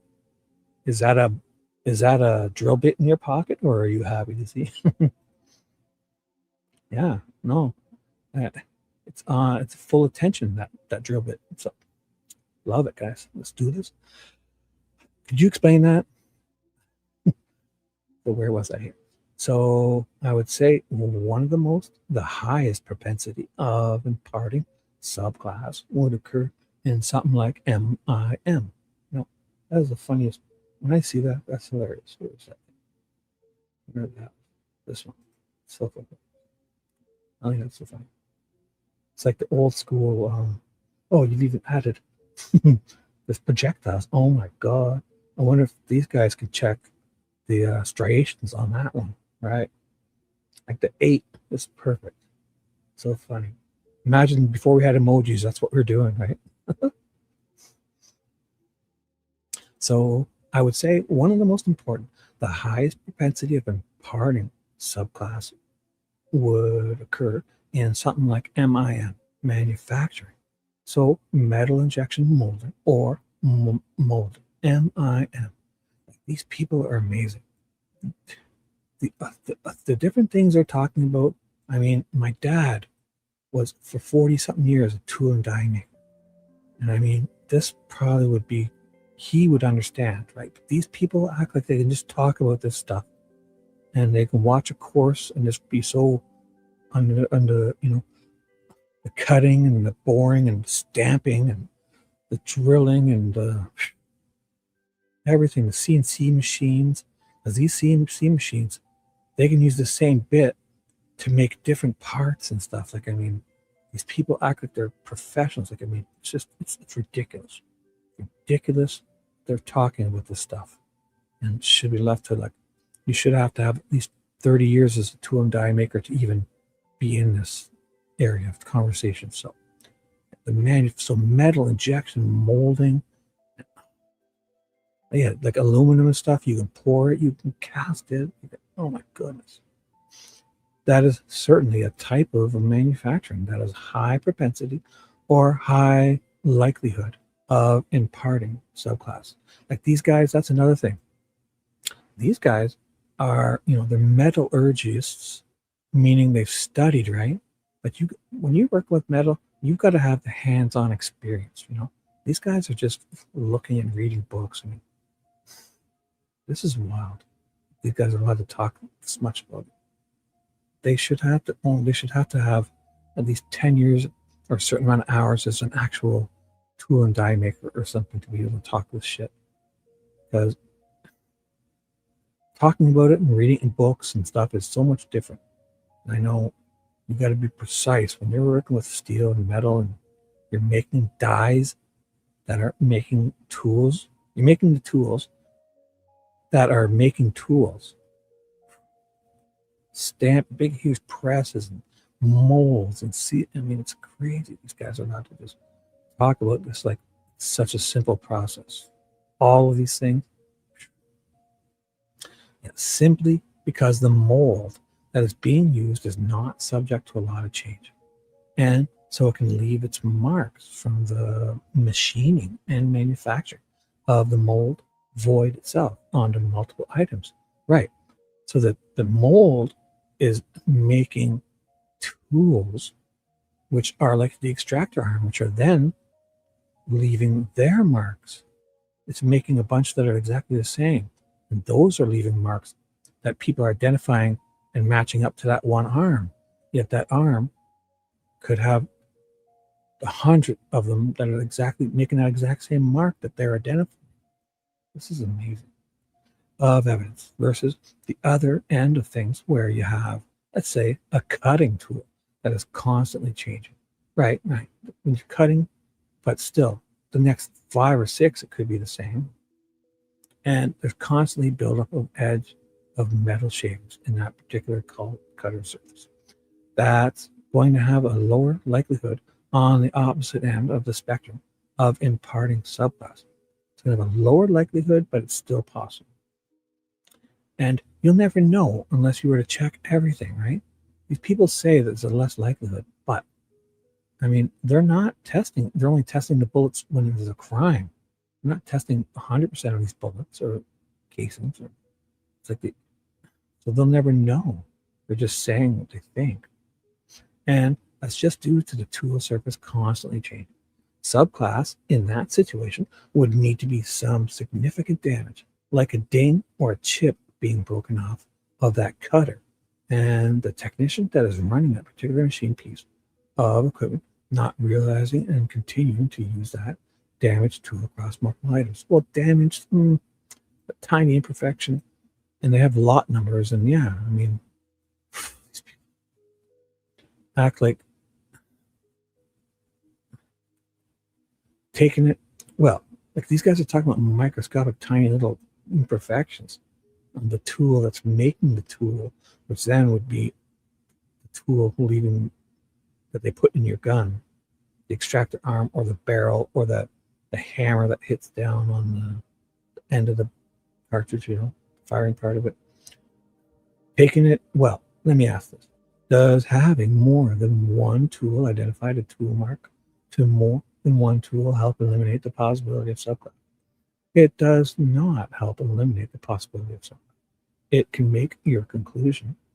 It can lead to your conclusion being stronger or more conclusive if you have multiple tool surfaces and only one or two of them have a subclass and the other one do not. But that is assuming that you find sufficient agreement of individual characteristics in the other surfaces, right? So what he's saying there is, so say you have a gun. Here's the gun. Say the gun. Here's the gun. Looks like oh my God, that's the gun. So it shoots. So if you shoot a bullet, right, you have the casing. So you have the casing, right, and you got the bullet has gone through here. Here's the projectile. So it's, here's the projectiles come out, and also the casing has the tool mark, extractor marks, and it has the fire pin marks on it. So you could then, if you can match them up, you can then say, these extractor arm marks match this extractor arm. This firing pin hit the back of this, and we can match that. And then the striations on the bullet, since it was in this guy, and this guy was laying there dead with this gun in his hand or something, like, you can use all three of these, right? But what they have in Richard's gun is they have this unspent cartridge, right? And they're saying, the tool mark, the extractor arm marks on the side of it match this gun. That's all they have. They don't have these other two. They don't have the, right? Or going through. But after she took a test round and fired it, right? And then she says that, the bullet they have, number 16, doesn't match Richard's gun. It matches this bullet. And then this bullet, we fired this one. So we now have the striations coming out of the barrel, and we have the pin hitting the back of this test round. So now we have all three to say that Richard's gun is the one used, right? But only because she's not, this is bullet 16, the one found by Libby's foot. Instead of saying this is the same as this extractor arm and this gun, she's saying this extractor arm and this extractor arm mark, the marks on the casing, the unspent round they found, matched the one on the test round she fired, and then she has these other three things, these other two things, the hammer hitting and the striations from the projectile passing through it. So now she has 1, 2, and 3 things on Richard Allen. Now she can say it's Richard Allen's gun, because she said that the extractor arm on the spent round are the same as the extractor arm on the unspent round. Not that this one came from this, not that this extractor arm marks match this extractor arm. She's saying this and this match. Therefore, it had to be this because now she has all these other metrics. It's fucking amazing bullshit. That's what she did. That's why she fired it. Not because she needed to do it hard enough to get more better extractor arm marks, because she's not matching it to the extractor arm. She's matching it, the unspent round, to the spent round. Therefore, she's also been able to get the projectile, which has the striations, and the hammer hit the back of that. There she has all three metrics. So it's Richard's gun for sure. Now, right? Only because she said by eye that her opinion is that the unspent round matches the extractor arm striations of the spent round that she tested. That's what she's doing. She's not linking it to the skin this way. She's linking it to the other cartridge. And that's the one she fired. Therefore, now she has striations on the projectile and the hammer part where it hit. So now she has Richard dead set. She's got him really good because she created this. She made this. And her opinion, her subjective opinion, is that those extractor arms on the spent round match the one they found beside Libby's foot. They fucking did that. Wow. They fucking did that. They did that. It's amazing. That possibly. Yes, sorry.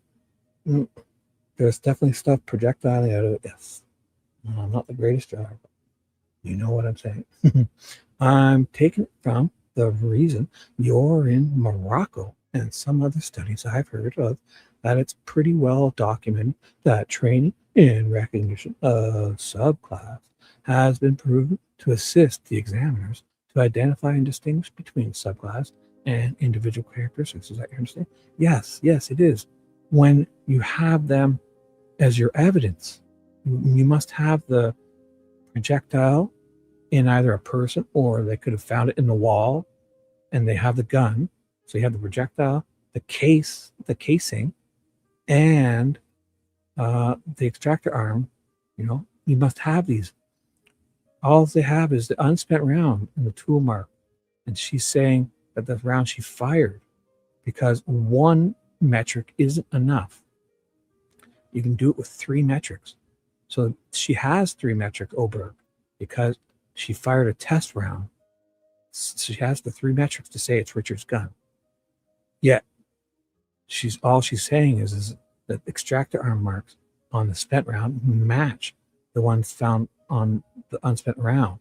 No, it's just her opinion right here. She's not matching the unspent round directly to the gun. She's matching it to the fired round, saying they're the same. Therefore, now I have the firing pin and the striations on the projectile here. So she now has three metrics on Richard Allen's gun because she created them. And she's just saying, I believe the striations on the one I made match the striations on the one found beside Libby's foot. That's what their connection is. Not to the gun, to the spent round. That's why she had to fire it, to get these other two metrics, to then further solidify that she's right. Meanwhile, it's her opinion that's the same tool mark. Fucking people are amazing. How does this get into a court of law? Yes, I would say that generally additional training on any topic, but specifically in subclass, will improve an individual's ability to recognize that type of material, assuming they paid attention and participated in said training. Like these jurors at this time, their fucking heads are spinning. Their heads are spinning, and none of them believed any of this. So there's a reason to doubt. Is there a forensic science that you are aware of that does not involve subjectivity? No, sir. Right. So it's a forensic, it's not science. It's subjectivity. Subjectivity, meaning fucking, where is she? Let's say we have, here's Oberg. Melissa Oberg. She has blue eyes. Right? She has blue eyes. She looks out of these eyes at the unspent round, and she takes it in. Under a microscope, she uses stereo microscopy and heavy-duty materials. She's looking at this, and it goes into her brain, and in her brain is a hamster, a little hamster. He runs around, a brown hamster. Where is it? A brown hamster runs around on a wheel. The brown hamster in here. He's got little legs. He's running on a wheel. You know the hamsters run on the wheel? The hamster runs around on the wheel. And then she, with her lips, orange, she interprets that. The hamster and her, they talk, they agree upon something, and then she spits it out of her mouth, what she sees. So the science goes into her head, a hamster runs around on a wheel, and they both come to a conclusion, and she spits it out her mouth. Fuck. This guy's 130 years in jail. Is there forensic science that you are aware of that does not involve subjectivity? This is the subjectivity. Fuck a dumb little hamster in her head. No, sir. To agree, they all do, because at the end of the day, they all require a human and a hamster to interpret these results and present those and spit them out of their mouth if it goes to trial. Oh, goodness. Yeah, she's never wrong. But she can't be, Dewey. She can't be. Literally, she cannot be wrong, because every page, you know what every page says? Has this. Every page. And it has that one of those, what are they again? Like on each page, there's like a caption that says, subjective opinion, subjective opinion, subjective opinion. You know, like, what are those called again when they do that little, it's not an alert. You know what I'm saying, right? Each page has that written on it. Subjective opinion, subjective opinion. Yes, she cannot be wrong, because it's based on her subjective opinion. So she cannot be wrong, because it's her opinion. Her opinion is the standard. That's the problem with this ballistics, right? What is that called again when they put a thing on every page? Why can't I think of that? You know what I'm saying, right? There's like a heading, like a warning on each page. Subjective opinion. Every page of that ballistics report has a disclaimer. Every page. Subjective opinion. Then the page 1 of the ballistics report. Subjective opinion disclaimer. Then it says, my opinion. Then page 2, subjective opinion. Subjective disclaimer. Then it has their bullshit. It's all subjective. Yeah, she cannot be wrong. She literally can't be, because the standard is her opinion, not science. So they're not wrong when they say that, but we can't buy into the fact that that's the standard, because when we do, if we accept this, then yeah, she cannot literally ever be wrong. She can't be. It's impossible, because it's her opinion. So, and I don't agree with it. It's ridiculous, but for some reason we seem to say, if we just put a disclaimer on this page, therefore she can never be wrong. She can't be. She can't be wrong. So there is a general flow of the amount of subjectivity. So generally we refer to the hard sciences as containing less subjectivity and being more objective. At the end of that extreme would be something like mathematics. This is generally, unless we're talking very, very experimental and theoretical, mathematics has almost no subjectivity to it. Yes, because it has definitive results. They're not being people's opinions. It's an equation. And if you're using the same equation, that's not an opinion, idiot. Of course. On the opposite end of that, you have sociology and psychology. These are ones that would have much more subjectivity. And somewhere in the middle, you end up with fields like forensic science and medicine and statistics as being something kind of in between the two extremes. So you would agree that DNA, forensic applications of DNA, involve subjectivity. Absolutely, yeah. Yes, sir. How does the Dr. Warren, how does a well-trained, experienced firearm tool mark examiner following the method that you follow become proficient at their work despite this issue of subjectivity? Can you fucking repeat that bullshit again? Sorry, I don't know what the hell you're saying. Can you repeat that? Well, let me see if I can word it a little better. How how do you become proficient in your work at work that blends objectivity and subjectivity? So I think the proficiency is established regardless of how much subjectivity and objectivity is there through the training process and through education of that topic, which should be part of the training program, and to read those textbook materials and peer review journal articles. And so really the purpose of the training program is to be able to train somebody to that level of competency and proficiency. Now, that's not to say that new issues can't be brought to light after the training, in which case continuing education is a vital part of that role. And that goes beyond just simply attending a conference. It means participating in studies, and when people come out with calls for research and say, we are doing a research project to study this new anomaly or this new technique or whatever it may be, or these new class of characters, to make sure that you are participating in that more actively than just passively sitting in a conference. But certainly, continuing education can play a role in that as maintaining that proficiency.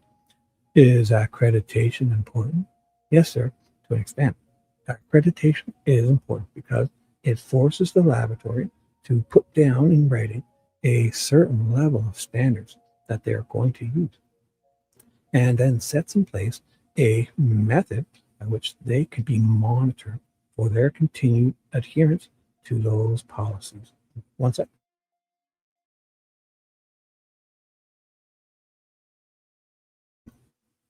Oh, did I miss you?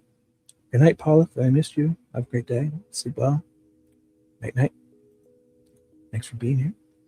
And what about proficiency tests? What is the importance of proficiency tests?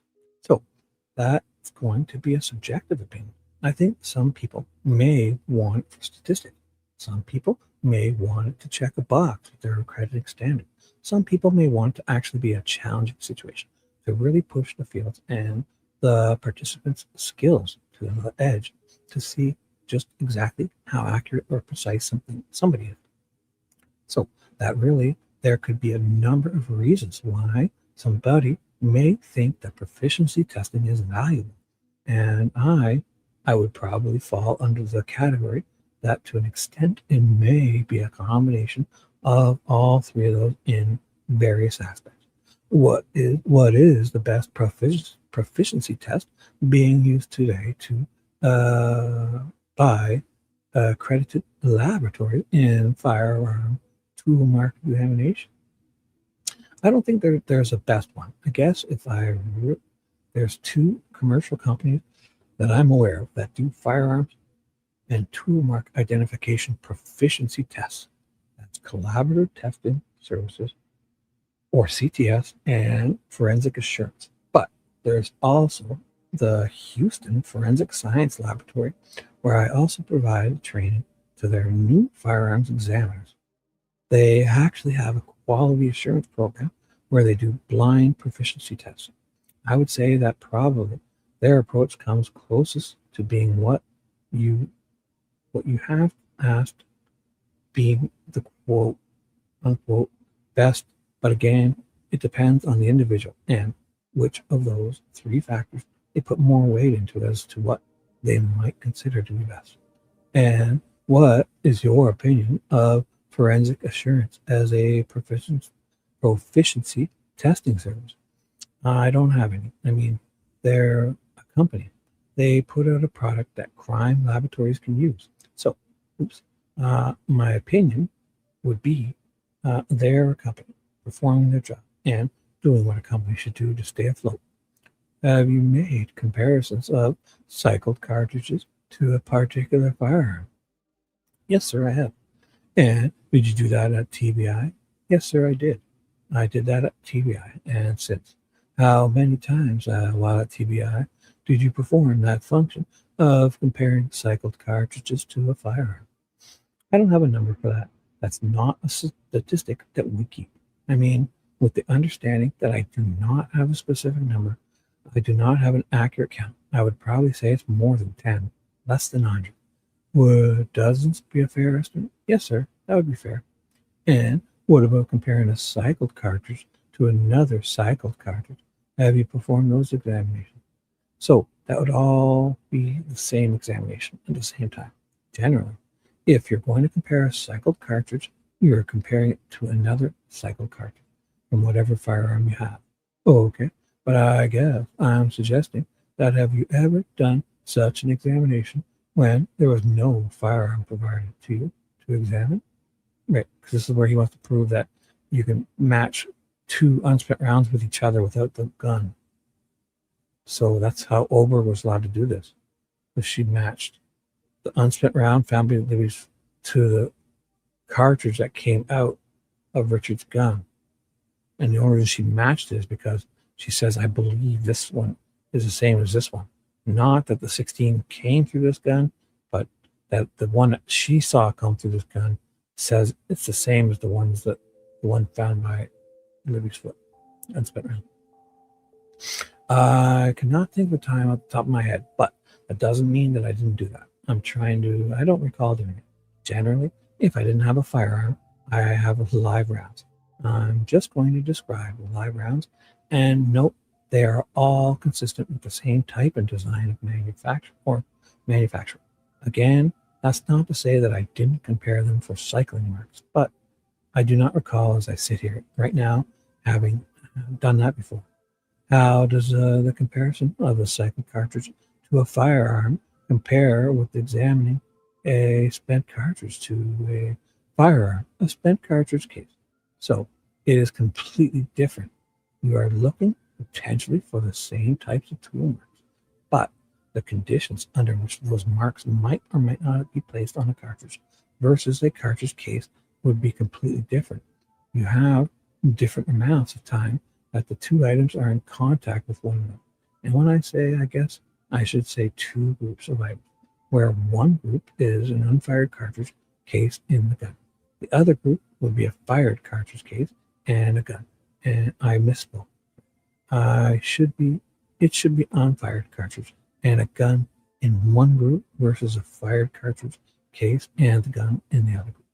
So between those two scenarios or two groups, the time that the tool, the workpiece, being the ammunition, are in contact with one another will be different. The pressures involved in those two in the situations will be different. The forces of cycling an unfired cartridge versus the firearm itself cycling during a firing process are going to be different. And so the types of markings may end up being different. But again, you'll be looking most likely at the same tool surfaces within the firearm, but the scenario, the circumstances with which those marks would have been imparted would be two different situations. What a bunch of bullshit. Have you examined and reviewed Melissa Oberg's report and notes and photographs in this case? Yes, sir, I have. What all have you reviewed?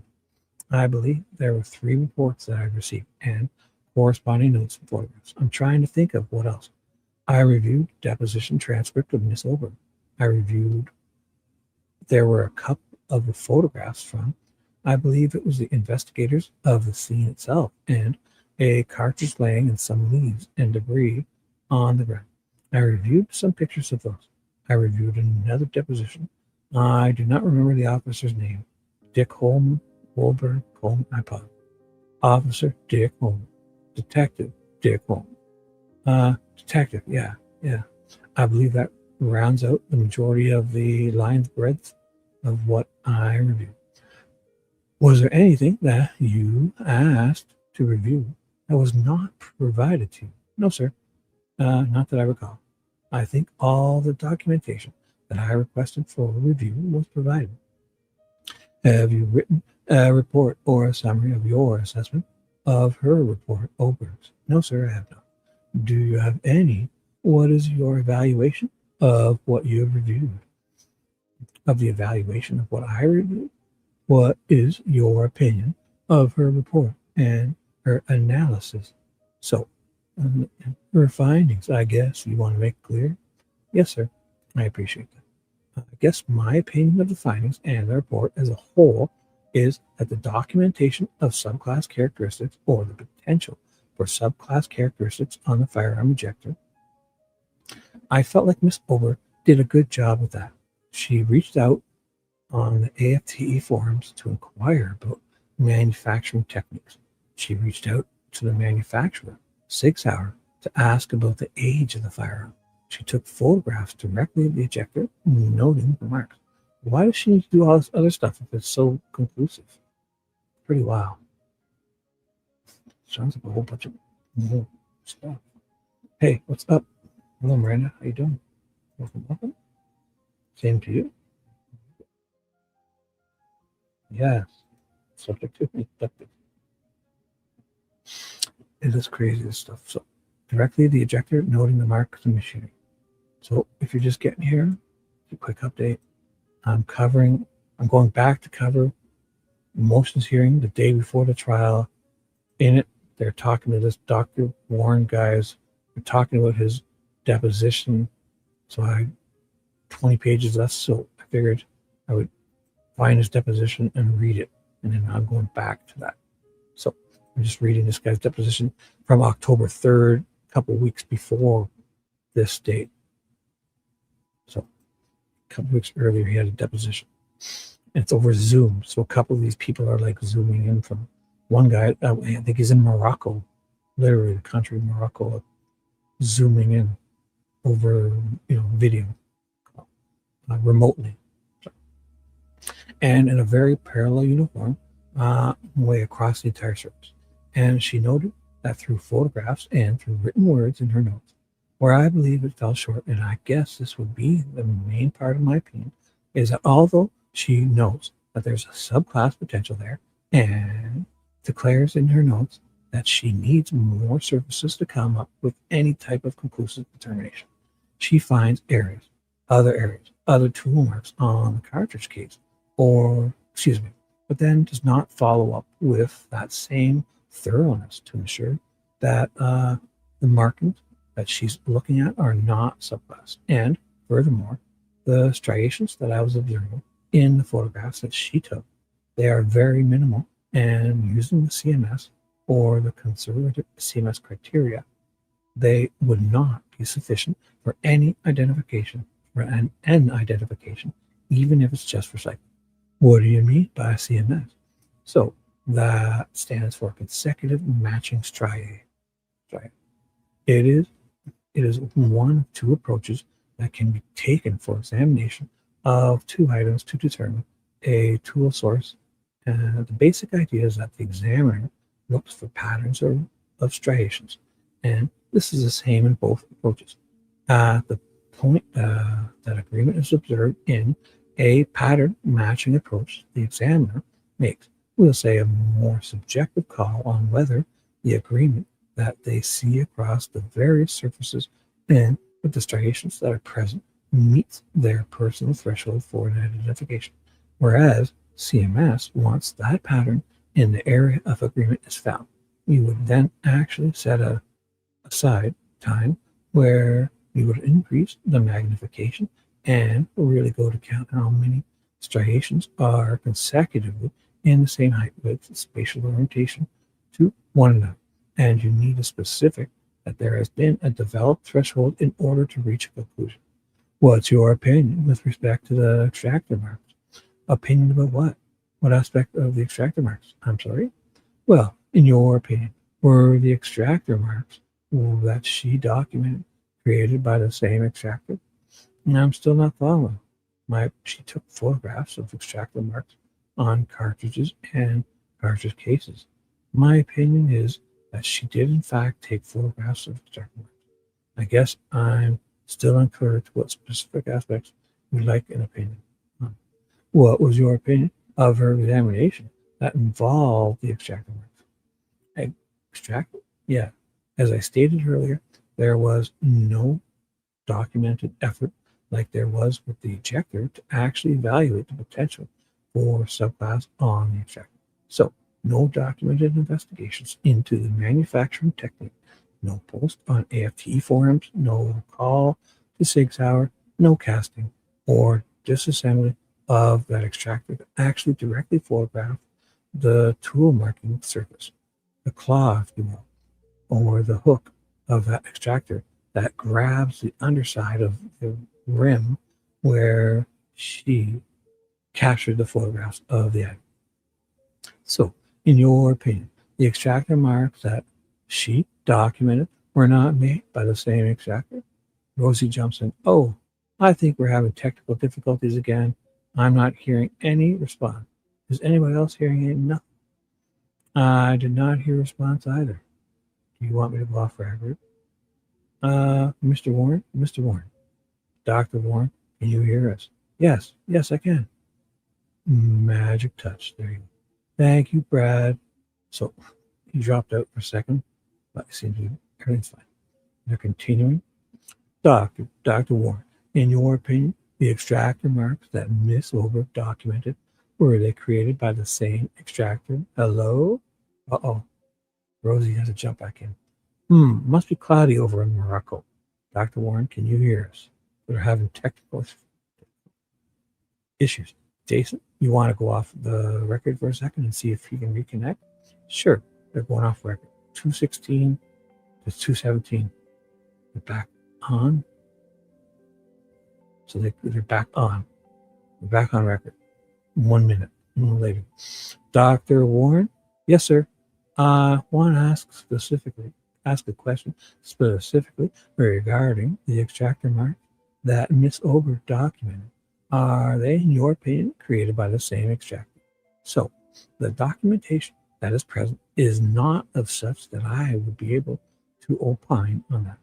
And I also did not physically view or examine the evidence, which again would be something that I would do if I were requested to opine on the source of the tool. What was not documented where is the documentation lacking? So maybe the internet interrupted the answer. So there was no documented effort to search the AFT forums for the manufacturing technique like there was for the ejector.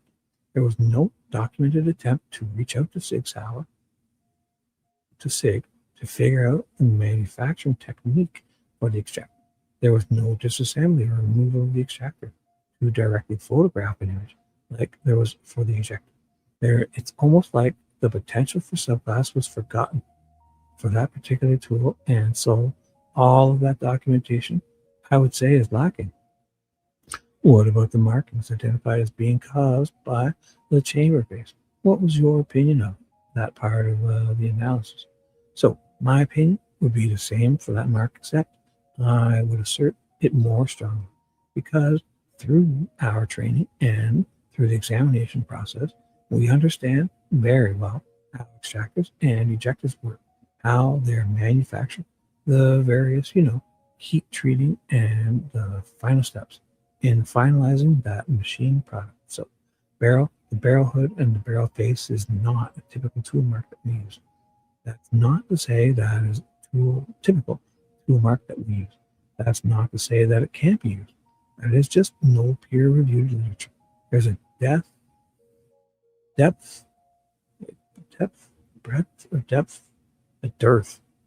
dearth of information on how that barrel face is created, what kind of tools are used, whether or not there's the potential for a subclass on that tool surface or not.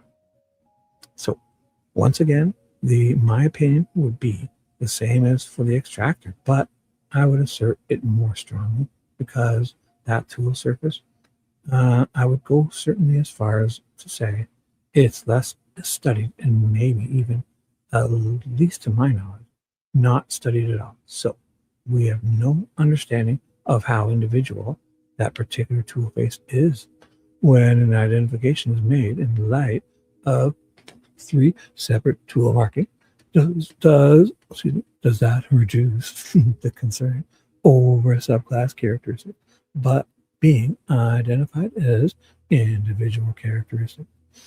That would be a true statement if all 3 tool marking surfaces were properly evaluated for their subclass potential.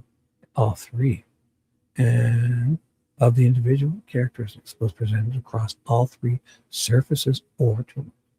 If only 1 or 2 would really depend on that number of individual characteristics that was present, and the knowledge through research, whether empirical or academic, as to how those particular tool marking surfaces were created and the types of marks that they leave, whether they be subclass or individual.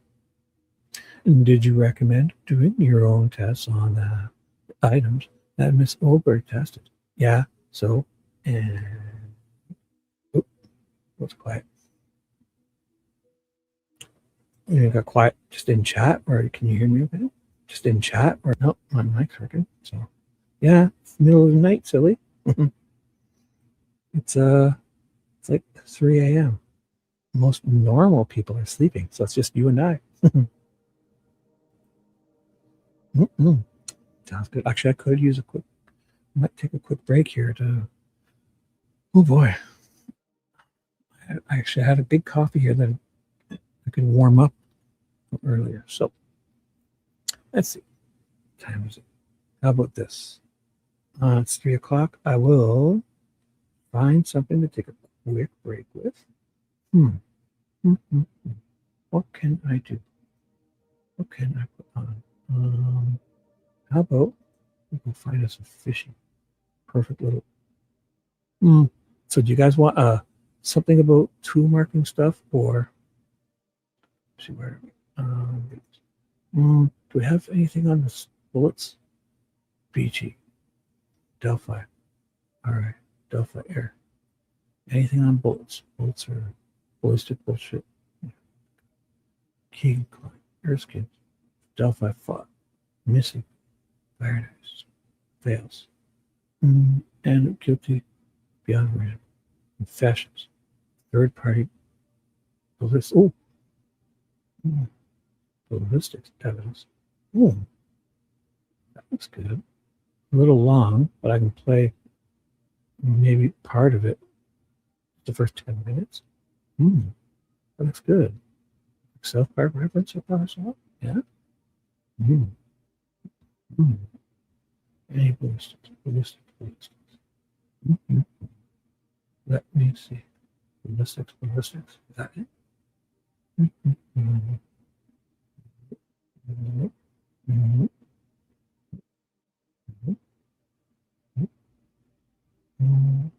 Ballistics.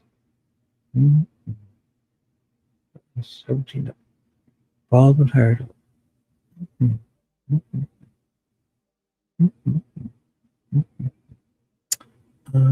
Just going to find us best. Let's show. Delphi. Anything ballistics. PCA. Discovery. Confessions. Reminder. Memory. Eyewitness. Murder ships. Liquids. Document. Richard Al. Straining order. Eyewitness. No. I think I should just click the other one.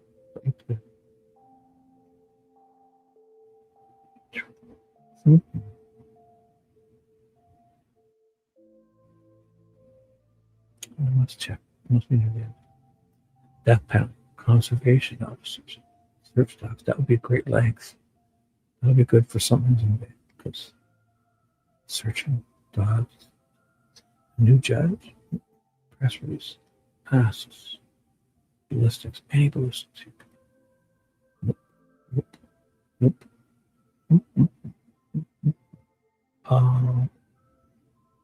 Resolutions. Yellow app. Phone pings. Sketches. Oh my goodness. What was I doing? I was doing a whole shitload of stuff on sketches. Oh, but it's that guy. Right then. Cell phones. Understandings. The other one looked good. It's a little long, but I'm not going to play the whole thing. But I'm sure Fish will be okay with that. Yeah, fuck it. That looked really good. So I'm just going to take a few minutes, guys, and I will make sure it's playing good. There's a whole, where the hell was it? Okay, look at this. Amazing, amazing work. So, In firearm? I wonder how great this will be. Let's find out. So, look at this. Thumbs up, girl. 35. Oh, and I'll go full screen. And if it's too loud, let me check. Analysis examiners. She plays any music. I'll turn it down a little bit. All right, quality's up. So this is a Fishy from Don't Hate Creates video called the Delphi Ballistics Advance. I'm not going to play the whole thing. It's 30 minutes, 29 minutes, but I'll play like the first 5 or 10 minutes. I just got to run to the washroom and warm. I have a brand new coffee that I didn't drink. I'm gonna warm it up. So, and I'll be right back. If there's, look, it's a slow night tonight.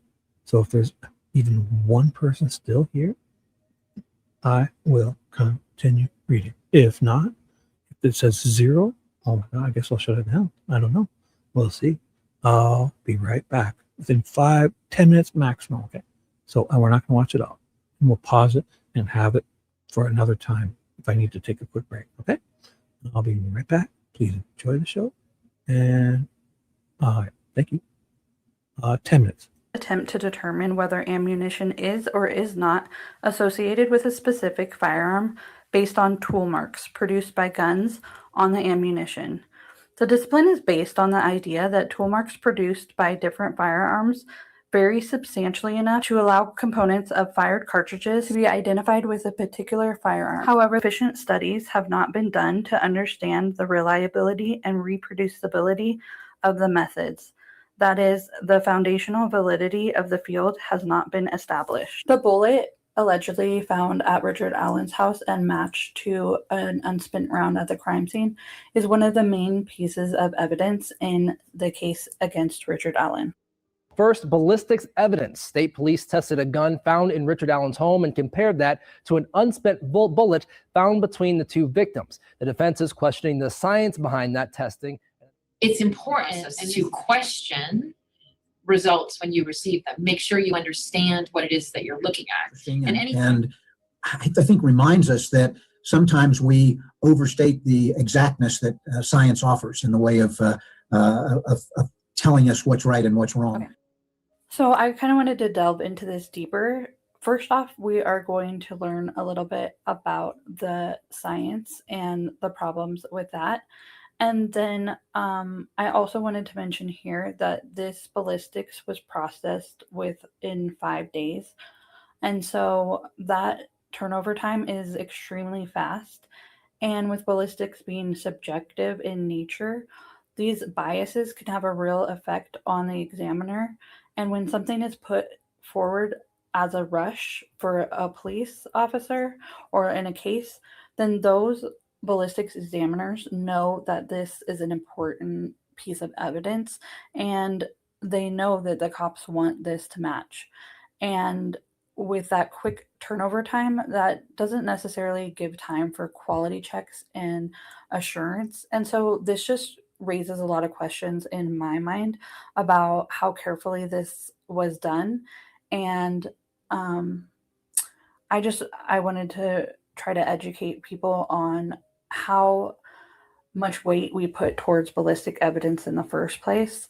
And then at the very end of this video, I'll go into like the actual parts of the gun and show a little bit more detail about like the actual examination and what we're looking at.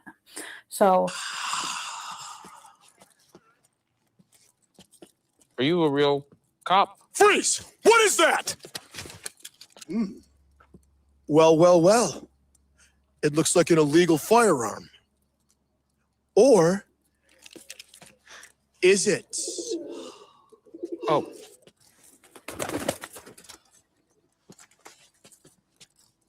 I don't know what this is. I'm sorry. So hopefully you'll come along with me. Sorry, this is kind of a long video, but I don't know how to edit very well. So here we go. The main question that we should be asking is, what is the evidence that shows us that people in this field reach accurate results?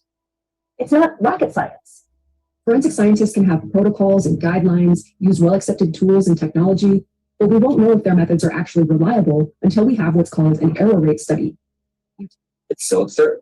Tarot card readers have a very complex, ancient methodology. It doesn't mean that they can tell your fortune. Beginning, which is precedent somehow trumps science with respect to some areas, and some of it is a disincentive to challenge. The field of firearms forensics is flawed. The matching of bullets to guns is subjective, and courts are starting to question it because of testimony from scientific experts. Forensic experts continue to employ unproven techniques, and courts continue to accept their testimony largely unchecked. However, courts have recently begun to recognize the scientific limitations of one forensic field, firearms identification, in which an examiner visually compares fired bullets or cartridge cases and opines on whether the items were fired by the same gun. Contrary to its popular reputation, firearms identification is a field built largely on smoke and mirrors. Firearms examiners suffer from what might be called Sherlock Holmes syndrome. They claim that they can match a cartridge case or bullet to a specific gun and thus solve a case. Science is not on their side, however. Few studies of firearms exist, and those that do indicate that examiners cannot reliably determine whether bullets or cartridges were fired by a particular gun. Firearms identification, like all purportedly scientific proof, must adhere to consistent and evidence-based standards. Fundamental justice requires no less. Absent such standards, the likelihood of convicting the innocent and thus letting the guilty go free is too great. It is perhaps this realization that has led courts to slowly start taking notice and restrict firearms testimony. In the courts, firearms examiners present themselves as experts. Indeed, they do possess the expertise of a practitioner in the application of forensic techniques, much as a physician is a practitioner of medical tools, such as drugs or vaccines. But there is a key distinction between this form of expertise and that of a researcher, who is professionally trained in experimental design, statistics, and scientific method, who manipulates inputs and measures outputs to confirm that the techniques are valid. Both forms of expertise have value, but for different purposes. Unfortunately, courts have rarely heard testimony from classically trained research scientists who could verify claims made by firearms examiners and explain basic principles and methods of science. Only research scientists have the wherewithal to counter the claims of practitioner experts. What are needed are anti-expert experts. Such guidelines from the Association of Firearm and Tool Mark Examiners allow examiners to declare a match between a bullet or cartridge case and a particular firearm when the unique surface contours of two tool marks are in sufficient agreement. In other words, the criteria for the life-shaping decisions is based not on quantitative standards, but on the examiner's subjective experience. The NRC and the PCAST reports were attacked vigorously by firearms examiners. Although the reports per se had little impact on the judicial rulings, they did inspire additional tests of firearms identification accuracy. These studies report amazingly low error rates, typically around 1% or less, which emboldens examiners to testify that their methodology is nearly infallible. But how the studies arrived at these error rates is dubious, and without anti-expert experts to explain why these studies are flawed, courts and juries can and have been bamboozled into accepting suspicious claims. A litany of flaws. In the case of firearms examination, establishing scientific validity turned out to be problematic. The central issue, Rosenblum explains, is that firearm examiners claim to be able to determine whether the bullets found at a crime scene were fired from one particular gun and no other. Doing so, however, presupposes that every gun imprints a set of unique physical characteristics on bullets and cartridge casings during the firing process. Yet, as Rosenblum discovered, the notion that every single gun has a signature distinct from every other gun has not been established scientifically, nor has the ability of firearm examiners to reliably and accurately say that a bullet was fired from one gun to the exclusion of all others. There have been many studies of this, but each one is lacking in at least one important aspect. Rosenblum turned up a litany of flaws in the studies that prosecutors and ballistics experts use to support the practice. These range from inadequate sample sizes, most studies involve 30 to 40 guns, whereas the total number of firearms circulating the U.S. is estimated at approximately 400 million, to a lack of transparency and peer review. Most have been published in trade journals, and data are rarely shared. It's not a real test. Perhaps the most troubling issue had to do with the calculation of error rates, which indicate the likelihood that an examiner will correctly conclude that a bullet did or did not come from a particular gun. Current validation studies, most of which were conducted by forensic firearms experts themselves, report error rates ranging from 0 to 11.3%. In their simplest form, these studies involve presenting examiners with a pair of bullets that have been fired under laboratory conditions from various guns, and asking them to determine whether the bullets came from the same gun or from different guns. But Rosenblum points out, the manner in which most validation studies have been conducted means that the true error rate remains unknown. For example, the examiners who participate in such studies are typically permitted to reach 3 different conclusions. The 2 bullets were not fired from the same gun, exclusion, they were fired from the same gun, identification, or they can't tell, inconclusive. An inconclusive finding, Rosenblum says, clearly means that the examiner didn't reach the correct answer, since every pair of bullets must have been fired either from the same gun or from different guns. Yet most validation studies count inconclusives as correct or exclude them entirely. Rosenblum compares the situation to one in which students taking the SAT were allowed to skip any question they couldn't answer. It's not a real test. Everyone will get a perfect score, he says. Indeed, when inconclusives are counted as incorrect, error rates suddenly climb as high as 93%. What's more, one of the best designed studies, known as AIMS-2, revealed that firearms examiners often reach different conclusions when presented with the same sets of bullets in several rounds of testing. Different firearms examiners, meanwhile, disagree with one another's conclusions 32% to 69% of the time.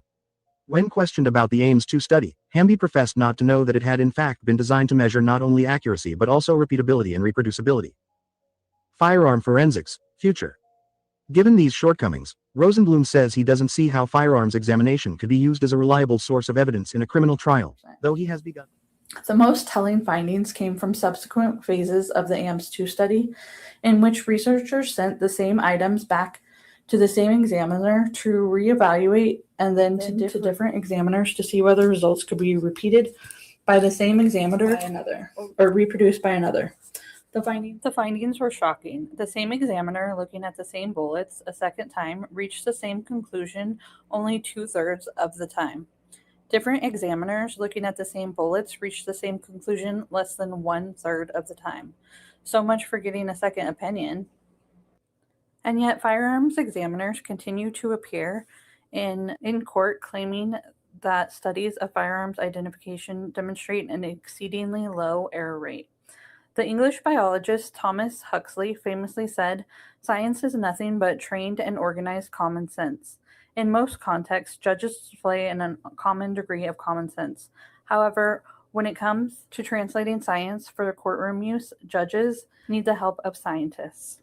But this help must come not just in the form of scientific reports and published articles. Scientists are needed in the courtroom. Extractor and ejector marks on unspent rounds cycled through guns may not be unique. These marks are typically created by the interaction between the extractor and ejector mechanisms in the firearm with the cartridge case. While these marks can provide valuable forensic evidence,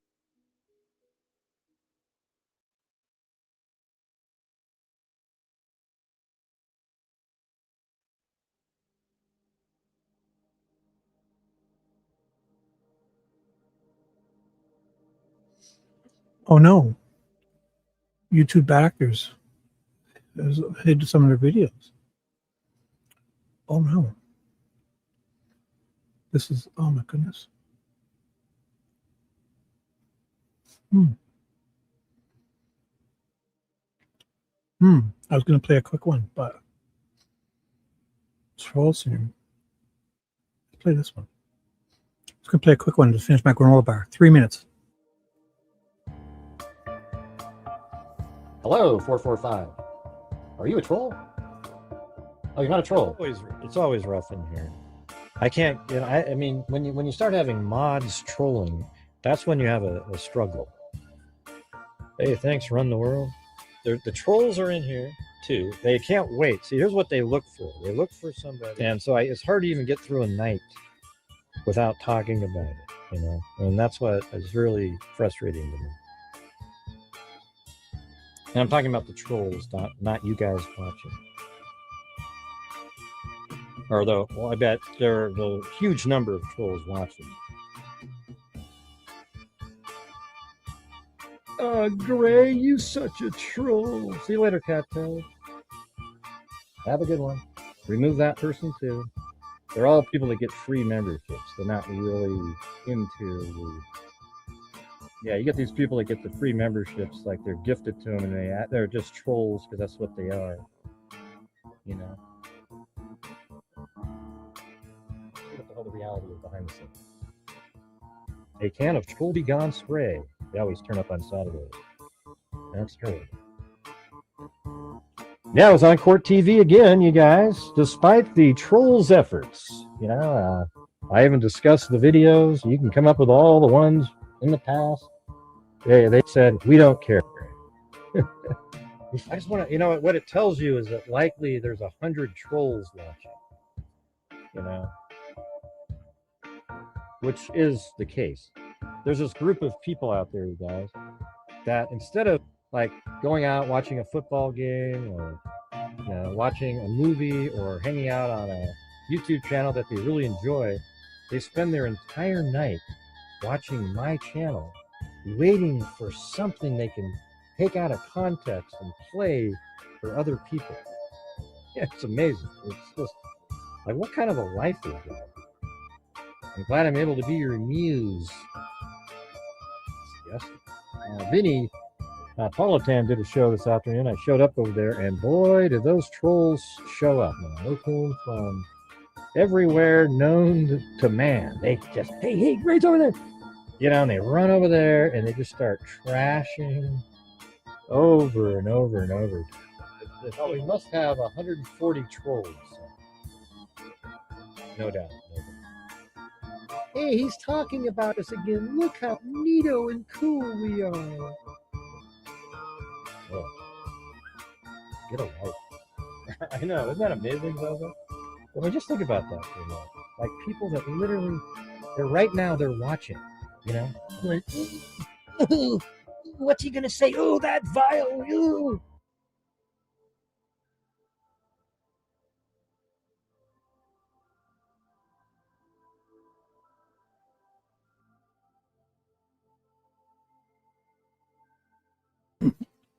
And we're back. That was fun. Yeah, the ballistics, obviously people are, I don't think anyone believed it. It's all a bunch of baloney, but I still going to read it anyways. But it is ridiculous, especially this whole tool mark examination stuff. It's next level. These people are fucking going on about the tool and die process, and oh my God. These are metallurgy, and this is just next level bullshit beyond ballistics. This is anything harder that makes a impression on anything softer. Fuck. But Fishy, that was a great video. Sure, I know it's hard seeing your old stuff and listening to yourself, but I mean, just know you did. How long ago was that? Like, people weren't even making stuff. So how about this? Stop being hard on myself for being a dope reader, whatever I do, and you stop being hard on yourself, because the older stuff you made, suppose this is a typo or something. Whoop-de-doo. You did really good stuff. So thank you for allowing me to play it, and at least let me entertain you by reading. It's one thing I'm good at, right? Thank you, and I appreciate you, and I'm going to go. Thank you so much. Whoever else is here, thank you. Let's do this. Did you recommend doing your own test? Sorry, on the items that Miss Over tested? Yeah, so that is always an option. Again, whenever I'm discussing a case with an attorney, usually on the front end, I explain my capabilities, and we can do it in the lab, and then we generally go from there. I let them know on the front end what I have. I should stop reading their stammering. I could easily jump over that part, but I have the capabilities to do and that is always a point that is brought up, is in the direct examination in my laboratory. You did not do a direct examination here. Is that correct? That is correct. 1 second. Please hold.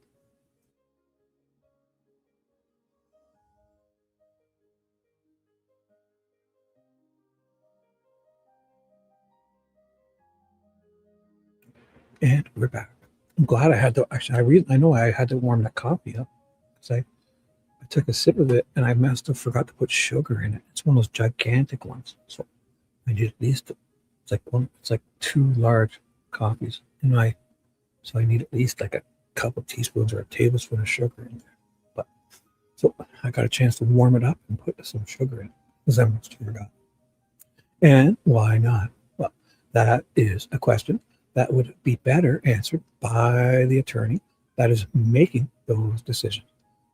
In this particular case, I was requested to review the actual case file and to take more of a consulting role rather than a forensic scientist role or an examination role. Again, I've cranked my fans up, so if you guys hear any background hum that's annoying, let me know. Plus, I blew my nose, and when I have my headphones on, those earbuds, I feel like I shouldn't do that. I should probably take them out because I don't know. Just everything sounds different.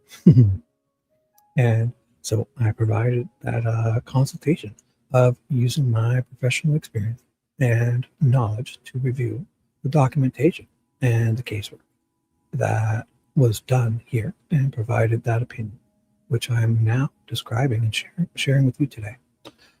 Have you performed any experiments or tests on any items that are similar to this particular exam? In other words, cycling or test fire. Look at you. Oh, I've turned it down for you. It's on. Look at that. I put it to 7 because of you. I mean, you haven't been here for weeks. Where have you been?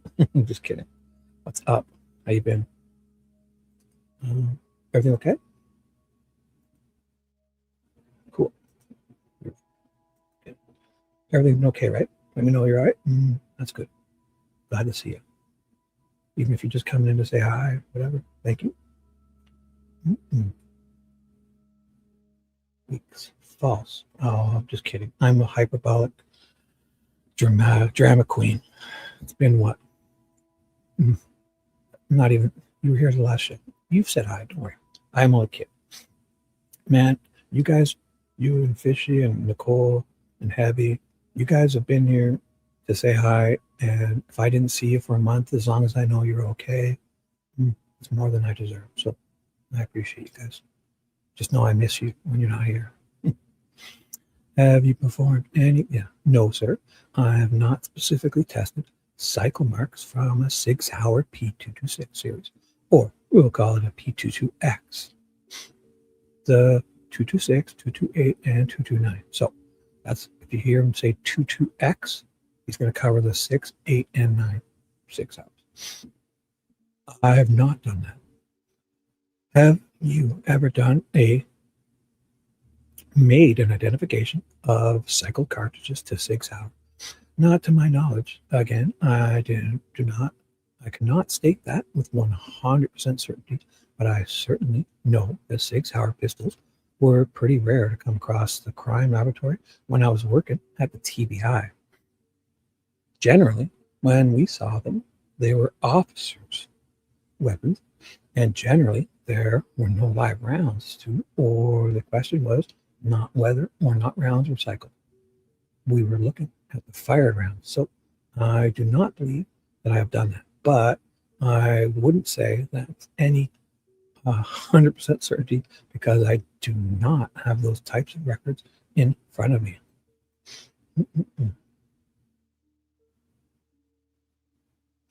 Oh, is she on? I didn't even know. Cool. I had no idea she was on. That's okay.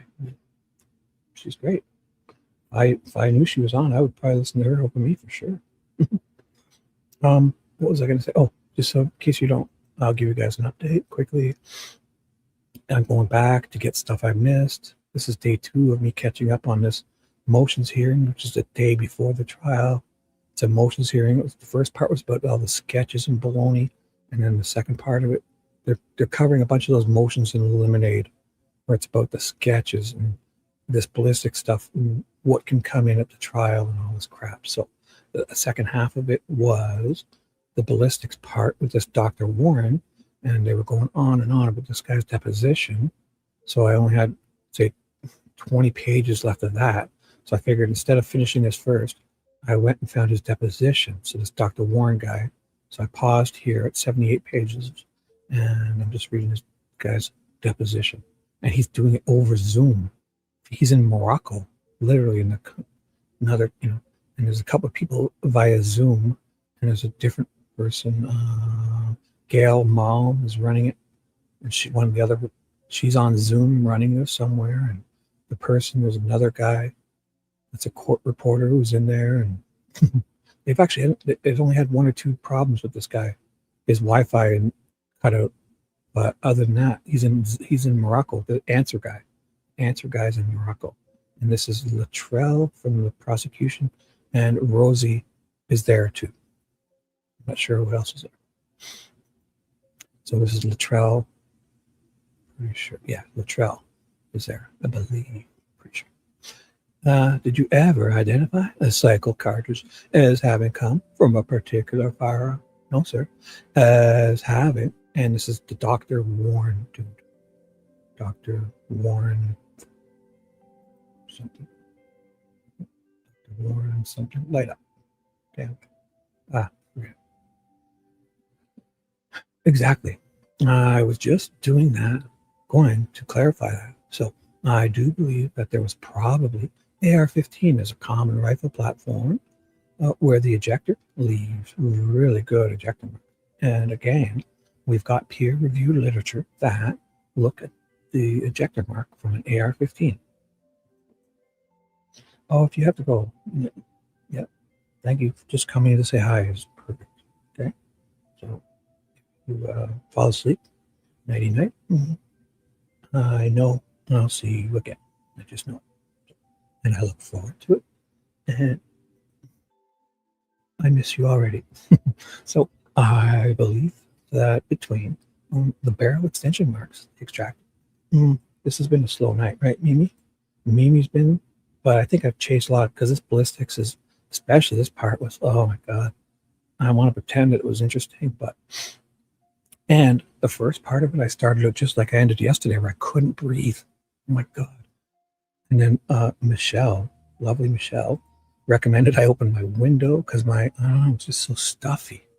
And then I felt, I came back to life. I feel it now. So I literally could not breathe. Just like the end of last show. And I was like, what? But my heat was cranked. It was like negative 13 out. And my humidity was down like 20%. So I got to change my settings or use a vaporizer. I have a bunch of them. I just didn't even think. And then when I opened my window, like within 5 minutes, I was like, boom, young, vibrant Shibby. Felt like I was 49 again, V. You know the young, vibrant Shibby that you love so much. And Mimi was here. You should have seen it. It was amazing. I came back to life. Born again. Everything was perfect. Oh, I couldn't breathe. I fucking couldn't breathe. And now, everything's perfect. Again. So, but this ballistics is a bit of a trip. And everyone, we all know everyone, the jurors, nobody fell for it. How this can even go on in a court of law and this tool mark baloney is just ridiculous. So goddamn ridiculous. Not even. So I believe that between the barrel extension marks, the extractor marks, and the ejector marks, there is probably a case where I've reached a conclusion that a live round was cycled through an AR-15 or a specific AR-15. So in relation to pistols, you have never identified a cartridge as having been cycled through a particular pistol. Again, that is not a statistic that we keep. It's not something that I store in my memory. it's certainly possible. The only one that I can, as I sit here, recall doing it would be an AR-15. I don't know how many times I would have done that or what cases they would have been. That's the only firearm as I sit here right now that I can specifically remember potentially doing it that on. But again, that doesn't mean it didn't happen for me on a handgun. I just cannot recall. And did I understand you correctly to say that you've done this examination dozens of times, looking at cycling marks on a firearm? Yes, sir. And did I understand you correctly? You say, oh, I read, and with specific comparison to our particular firearm? Yes, sir, that is correct. But you don't recall, other than the AR-15, you don't recall making an identification. No, sir, I do not. In relation to Miss Olberg's work, what would you have done differently? What would you have done?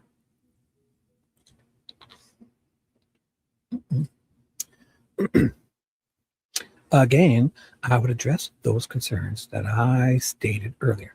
I would follow with the same thoroughness and vigorousness. Vigorous? Vigorous? Vigorous. That sounds weird. Thoroughness and vigorous. Veracity. Sound that she vigor that she did vigor mortis vigor that she did with the ejector mark for the extractor and the barrel face. So any markings that she relied on to reach her conclusion, there's, again, as I stated before, there is certainly no reason to not do that same thing for the extractor. And definitely, I'm sorry, definitely, no reason to. Oh boy. There. What? They're losing him again. That's what's happening here. They're losing him again. That feels like, no, Dr. Warren. Oh, he's gone now. Okay, well, just, and this is the guy in the courtroom, wherever they are, in the room. This is his deposition. He just dropped off. This guy's in Morocco. Answer guy, doctor's in Morocco, literally. We're going off record again. It's 2:28. So 2:28, after which time the videographer and the court reporter recommenced recording. It's 2:20. So again, they're getting him back quick. So they're getting him back quick, like within a minute or two, he's back. So I believe continuation of bilateral. Dr. Warren, I was asking, what would you have done differently? And what Miss Oberg documented she did. Would you give your answer again? Yes, sir, certain. I was just saying that I would have done additional work and investigation to Mimi C. What was done for the ejector on the other tool surfaces or tools on which she based her conclusion. So examining those same issues for the extractor and certainly for the barrel face as well, since we know so little, if anything at all, about that particular surface and how it is machined and the types of tool marks that it leaves. Given the documentation of the ejector marks and the comparisons that she described, could a identification have been simple on the ejector alone? No, sir, I do not believe so. And I want to even say that she mentioned that in her notes, but I would have to go back and review that just to be certain. As I testified earlier, my recollection is that she mentioned that there was a high potential for subclass, and she would need additional surfaces to be able to reach any kind of conclusive opinion. And she used additional surfaces. She used the other one, the hammer, and the projectile passing through a barrel. And because she said the extractor mark of the unspent round that was found beside Libby's foot matched the extractor marks of the spent round that she did. Not that it was, Are you saying there is a high potential for subclass as well as on the extractor? No, my testimony would be we don't know that level of subclass because it was not investigated to the same extent as the ejector. And in your opinion, that was necessary to follow through in order for her to give her opinion on the extractor mark? Yes, sir. Are you saying you would not have given an opinion on the extractor mark without doing the things you say she should have done? Yes, sir. Without an investigation, without any type of determination on the potential for subclass to be left by either the extractor or the barrel-faced. I would not reach any type of identification on any one or all three combined without that full evaluation. And if doing those things, would that have yielded at a different result? Well, I cannot say because those things were not done. I do remember him saying this at his trial too. He said this, I think he was on the stand too. Yeah, he was on testimony, but this is his deposition. But he did say that same shit. Because he didn't do certain things. Any other insight or assessment of the report that she did that you want to comment on or that you formed an opinion about? No, sir. What is your opinion of the verification process that was used? So, to the extent that she explained it in the deposition that I could understand, it appears that is somewhat blind in the deposition. Sound amazing? And that she does not stage the evidence for, well, Mark in this case, but in general, the verifier to just come and look on the scope and sign off on it, or to the extent that she doesn't reveal her conclusion before the verifier looks at it. Verifier, gotta remember that, verifier. Basically, like over, if there's anything, a verifier, like her co-workers would verify her work. And then if they ever has a disagreement, the tying vote would go to their boss or their whatever guy. And verifier looks at it. So that all these people verify each other's work. They probably agree more times than not. But there was the one time it didn't. And then the verifier didn't agree with Oberg, and her manager steps in and he made the tying vote in her favor. They can never ever just do an inconclusive though. Yet she says, Oberg said in her testimony that not being able to say inconclusive would be wrong. So it's a lot of baloney. So I would agree with that and say that is a good practice. She discusses the verification process if it's blind, but she doesn't go into enough detail to really determine it. If the bullets or the cartridge in this case were where the marks which she looked at were indexed or anything like that, those marks would need to be removed before that verification occurred for it to truly be blind. And I don't know if this lab system goes that far. I don't know if that answers your question. No, thank you. What about the practice of having an examination done, whether it's an inconclusive, or having a verification done, whether or not it's an occlusive, inconclusive, or an identification? Yes, sir. I'm a proponent. I support that very heavily, that it should be 100% verification on any conclusion that's going to be reported. And that it is what I do in my laboratory. And the way I teach other laboratories do it 100%. So,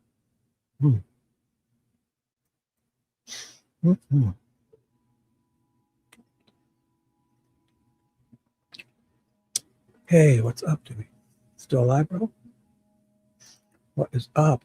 One? What does that mean? Did somebody ask a question? I don't know, but I'm one with you, bro. One back at you. Peace. What was your at TBI? I'm sorry, I cut you off, Mr. Dr. Warren. Did you finish? No, I apologize. Yes, the way that I teach and advocate blind verification. So I remove my index marks and everything before my verifier looks at it. Everything is not Presser separated. Press separated. Oh my goodness. Big words. Press separated. Is that even a word? Press separated. Everything is not press separated out into wayboats. Oh my goodness. I didn't understand this guy. Where they could discern what my answer was. Oh fuck. Everything's not press separated out into wayboats where they could discern what my answer was. I fucking can't even decipher what you're saying. I need a translator. Help me with these. What languages is this? Everything is out. Everything is put into one container or separated, pre-separated. Oh, pre-separated, pre-separated. I was pre-separated. I was calling it pre-separated. Or separated into each item in its own individual container to remove any potential for any bias like that to enter in, right? Don't enter into that bias at the TBI. That was not the practice. Oh. And there was no specific policy where it's blind or not blind, or who specifically had to verify other than they had to be qualified. Now, if my internet might have rebooted, I'm not sure. I don't know, do we? I don't know what's up with the one. I see you too, girl. I think I'll have to double check. It looks like my camera. If my router's rebooting, I'll be right back in 2 seconds. Awesome. There's some other things. I see the circle on a few of my cameras. It doesn't usually do that. So, or it's my old laptop is functioning. Something's going on. 1 second. Sorry, guys. I agree. Do explain yourself, young man. You got us both confused. Fishy's got her eye on you, Dewey. My God, I think it's just my laptop. I'll check here. Got another screen. Sorry, guys. So I have seen my internet signs. Everything's okay. Sorry. But my cameras on my laptop must have just like took just frozen or took a dump because it's like locked up. I don't know. I bought the old laptop. Oh, there it goes. Okay, it's fine. I use it still, and I literally bought it used in 2012. I have folders on it from 2012.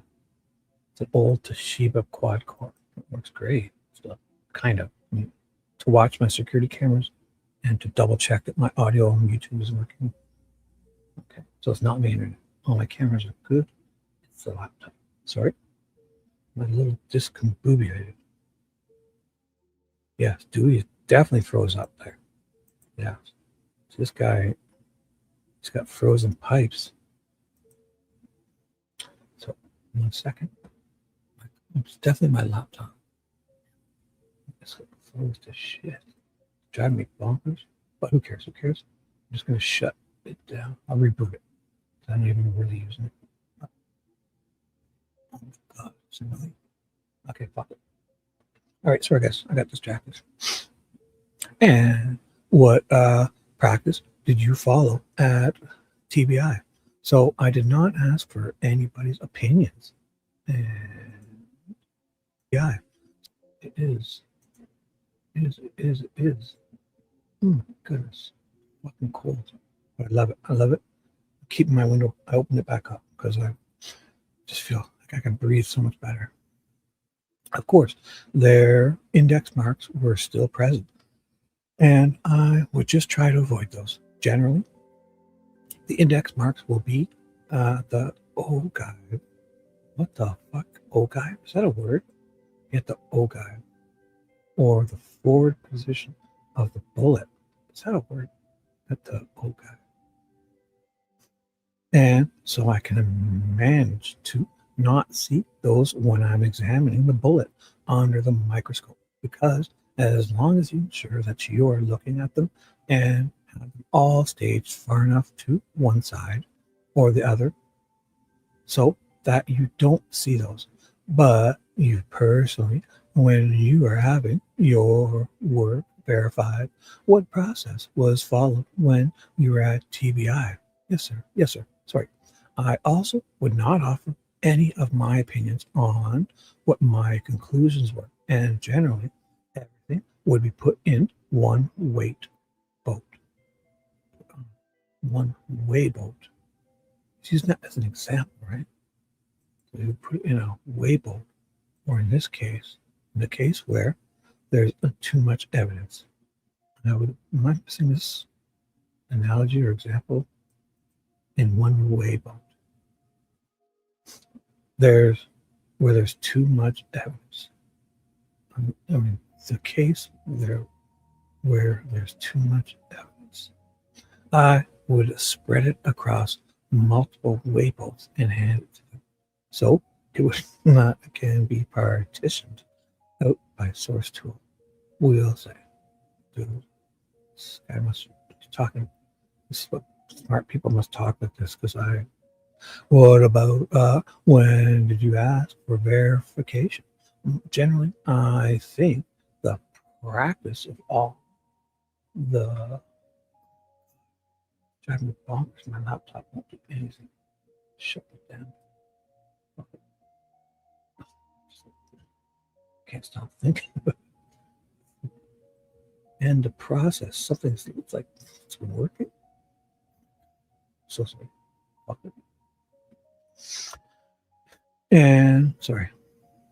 Generally, I think the practice of all the labs I've known is once you have drafted your report, you've memorialized your findings, usually in your lab information management system. Or can we just say the LIMS? Okay, so if you ever hear them say LIMS, Laboratory Information Management System, LIMS, at that point, you will request verification and technical review of your work. And did you do that only on identifications, or did you do that on inconclusives? No, it was 100%. Every conclusion that was reached had to be verified. And was that your personal practice, or was that required? That was our lab system. I apologize. I interrupted you. I'm sorry. Are you familiar with Mr. William Tobin and his writings and testimony in regards to firearm and tool mark examination? One second.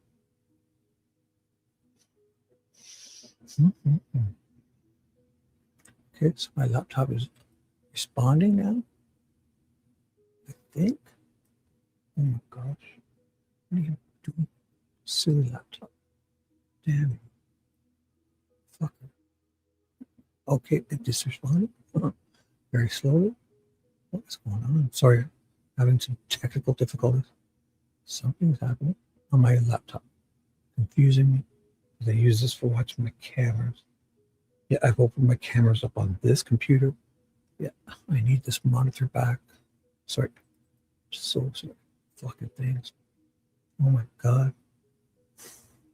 Fucking. Let me just. Something's not right. All right, sorry.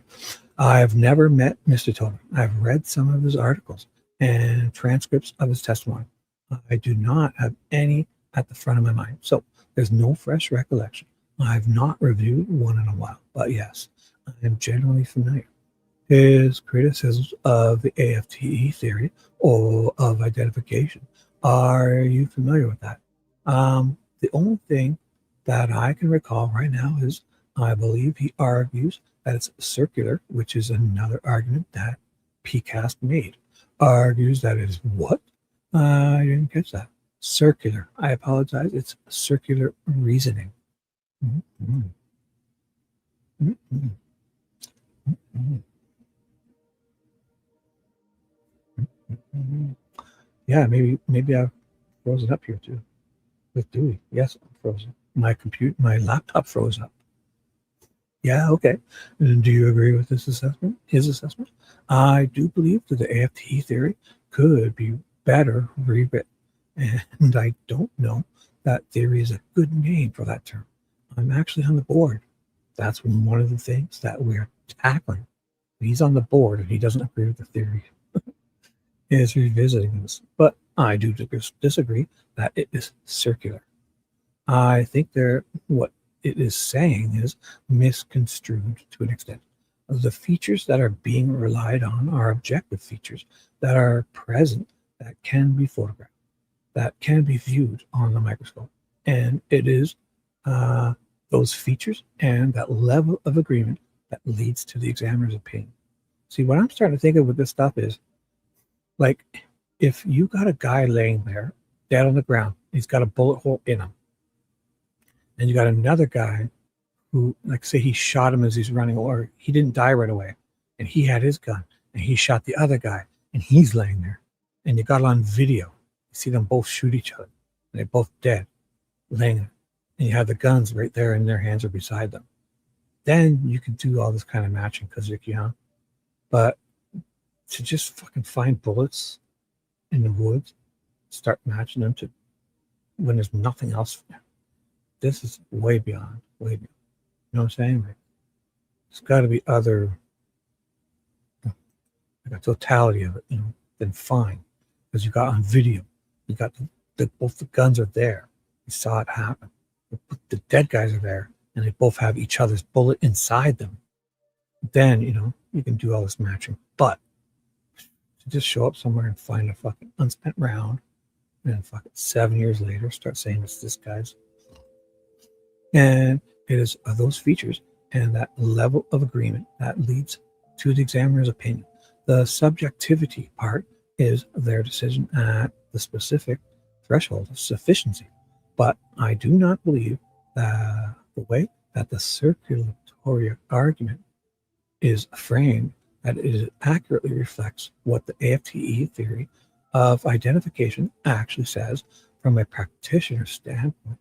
But beyond, well, tell me, if you agree or disagree with this statement, beyond identifying class characteristics, an examiner cannot reliably identify a bullet or cartridge case to a particular firearm. I would disagree with that. I would argue that we can identify a bullet or cartridge case to a particular firearm. And well, I think it was implied in your answer. Would you agree or disagree with the statement that an examiner cannot reliably distinguish between subclass and individual characteristics? I believe we can, if the appropriate consideration is given to that. What is your opinion on the limitation of an examiner's opinion to limit them to say that a particular bullet or a cartridge could have been fired? Like, he's got to give his opinion on their opinion, or was capable of being fired in a particular firearm rather than making it an identification. What is your opinion of that? So my opinion is that the field is currently in flux due to this 3D technology. It's fucking gobbledygook, these answers. I think we have not been in a position before to offer a statistical significance or the weight of our opinion. And so we've always relied upon is providing our opinions, which based on our training and experience is either an identification, an inconclusive, or an elimination. I just want to see you guys do a test, like do it in front. I want to see you do it. 10 bullets, right? Like just match them all, start to finish. Nobody else, just you. Show me your record. Like if you guys are getting, say if you get one wrong out of 10, you must get 2 wrong. Let's say you get 8 out of 10 right, and you one of them, you guys, you know they're not even doing that. So from that perspective, I do agree that we have historically and have testified that I can either identify or exclude a particular or eliminate a particular item from a tool if I'm inconclusive and I cannot determine that either due to a subclass influence or insufficient individual characteristics.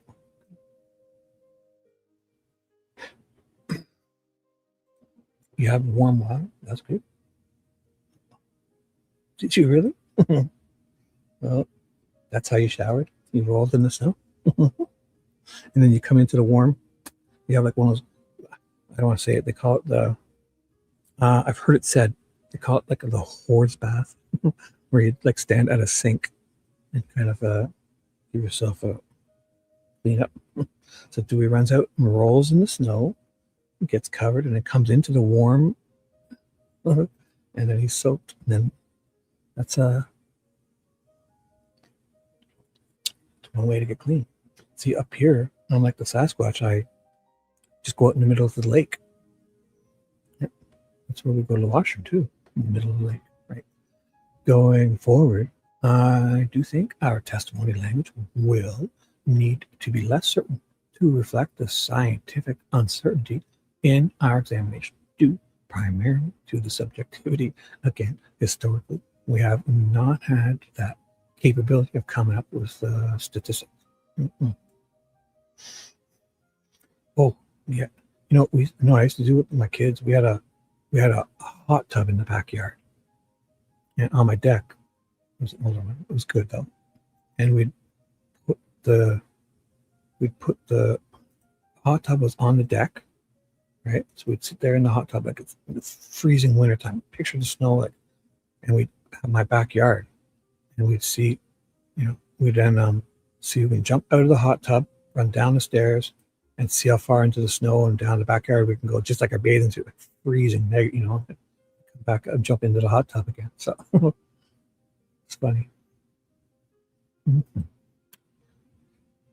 But again, historically, we have not had it. So I think with 3D technology, this and the work and I would honestly, I might be better if we just have this AI do this kind of shit, and we give like a vending machine with all these, whatever the AI needs to film this, and use some kind of microscopes inside this vending machine.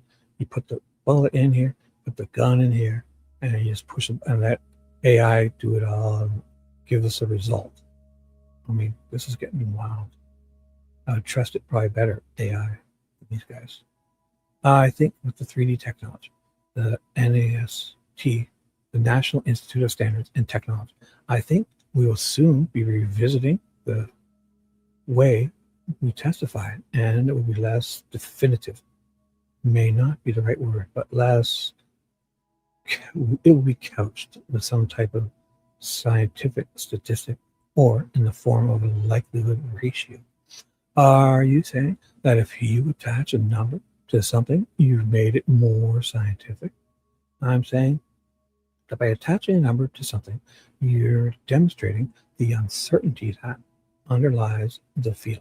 It's not that it makes it more scientific, but it's more transparent and straightforward for somebody to understand the strength of your conclusion. I think we're nearly finished. Mr. Dr. Warren, I appreciate your patience today and your time. You have done reconstruction work, crime reconstruction work in the past, and still offer that service. Is that correct? Yes, sir. That's correct. Is that limited to, as you stated in your CV, shooting incident reconstruction? Or does it go into a non-shooting incident reconstruction? I would say it goes beyond shooting incident reconstruction. So generally, shooting incident reconstruction is a subset or a sub-discipline in the broader scope of crime scene reconstruction. But generally, due to my ballistic background, most of the reconstruction I end up doing at a scene deals with the ballistic or the firearm evidence. Have you been asked to do any reconstruction work in this case? No, sir, I have not. That's actually not something that I offered simply because of the lack of evidence. So, a single cartridge case on the ground, you can't do an ejection pattern testing or anything like that off of a one sample size of one. So, your reconstruction expertise is limited when to ballistic and firearm involvement. I'm sorry, can you ask that again? Your reconstruction expertise, where you have testified or consulted on reconstruction, has been limited to where there's been firearm or ballistics evidence. Is that correct? No, sir. So I've testified on and consulted in various aspects of crime scene reconstruction. Generally, they are firearms adjacent and directly related. Yeah, exactly what I was saying. it hasn't been limited in any fashion.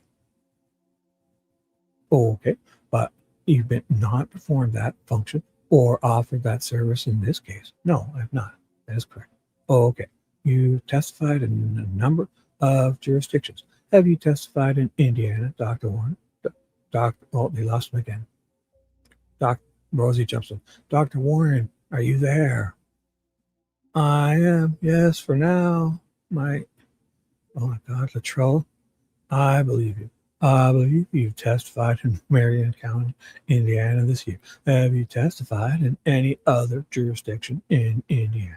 No, sir, I do not believe so. Boy. Boy.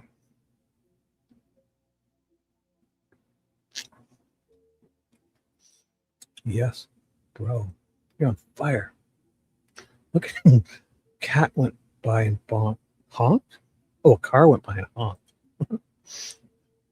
The one car. You guys are Have you testified on behalf of the state, the prosecution, outside of the state of Tennessee? Outside of Tennessee, I have testified for both the prosecution and the defense. And in civil case for the plaintiff and the defendant. And we're outside of the state of Tennessee. Have you testified for the prosecution? So I do a lot of testimony in DC. When the DC crime got shut down, lab got shut down, I was brought in to rework evidence that was going to trial. So I testified in Maryland for the state. I have testified in Mississippi for the prosecution, or for the state of Tennessee. I believe that may be it. But again, I don't want to state that unequivocally. To the best of my recollection, that is my testimony work for the prosecution. Okay, are you familiar with the work of the training and publication of Ron Nichols? Yeah, I am familiar with Mr. Nichols and his publication. I'm not familiar with the specifics of his training though. And what is your opinion of his level of expertise on firearm tool mark examination? So I don't know that I actually know that I've never reviewed any of his casework or his cases. So I don't have an opinion about his capabilities as a firearm and tool mark examiner behind the microscope. What I do know is he is well regarded as a trainer in the field, and he has regularly assisted our field by testifying as an expert for the state in Daubert hearings. And what about his expertise in subclass characteristics? He's published several articles in the AFTE journal and elsewhere. I'm sure, like CAC News, that kind of thing on subclass characteristics. And in fact, he authored an article in 2018 that I use regularly when I'm training other people, where he went into detail about the importance of documenting the examination of items for the potential for a subclass. Who do you know would be a more accomplished commentator or expert on the area of distinguishing subclass and individual characteristics? God, these guys did. This is wild.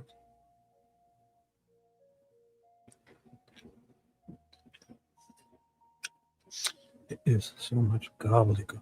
These guys, like, imagine these jurors reading all this. Like, I mean, there are several people that routinely present classes on evaluation for subclass characteristics. Eric Freemesser is one in New York. Nancy McCombs is another in California. There are a handful, so specifically as it pertains to subclass. I wouldn't put him above or below anybody, any of those names. I would say they're all people that I would take training from or recommend training on subclass to those individuals. Thank you, Dr. Warren. I don't have any further questions. Thank you. Rosie's back up. All right. I have a couple of questions. Dr. Warren, can you hear me all right? Yes, sir. Rosie's cross-examining. Yeah. So just talking generally about those individuals that are involved or work within the field of firearms and tool mark identification. is there any minimum standard from an educational standpoint that's required for somebody to be or work in their industry? So generally, yes, the standard would be a minimum of a college degree in a natural or a life science. So natural or life science would be biology, chemistry, physics, mathematics. You could potentially argue for things like zoology or something like that as well. But generally, any type of science, bachelor's degree is the educational minimum standard. Is that like the AFTE standard? Or is that like just kind of, in the industry to be the standard? So it is put forth by AFTE. It's also put forth by OSAC. And OSAC's, the standard is actually a little bit more restrictive in the specific field. So it's more engineering, statistics, chemistry, physics, that kind of thing. So is having a background in statistics helpful to understanding the discipline of firearms identification? I would not say that the statistics is more important than biology or chemistry or machining or engineering or things like that. It is certainly important, and I think will become more and more important as we move towards the shift in the way that we testify and our testimony language. Because are you talking, we will need to, sorry? No. And we talked about that earlier when you talked about this 3D observations. The NIST is the reference you made, right? Yes, sir.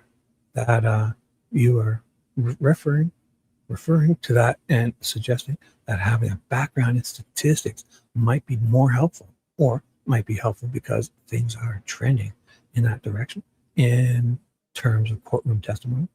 Yes, sir. Absolutely. Okay. All right. When it comes to, examiners that work in these laboratories across the country for the government, are you aware of any minimum standards that exist for someone to be a technician in a laboratory? Like, is there a bottom line minimum standard that applies to all people in all states? No, sir, there's not a universal or countrywide standard for a technician. Generally, my experience for the laboratories is that I'm aware of is at least a high school diploma. So that is generally what is required for a technician. But again, that's not a university accepted bare minimum or anything. Oh, sorry, universal accepted bare minimum or anything.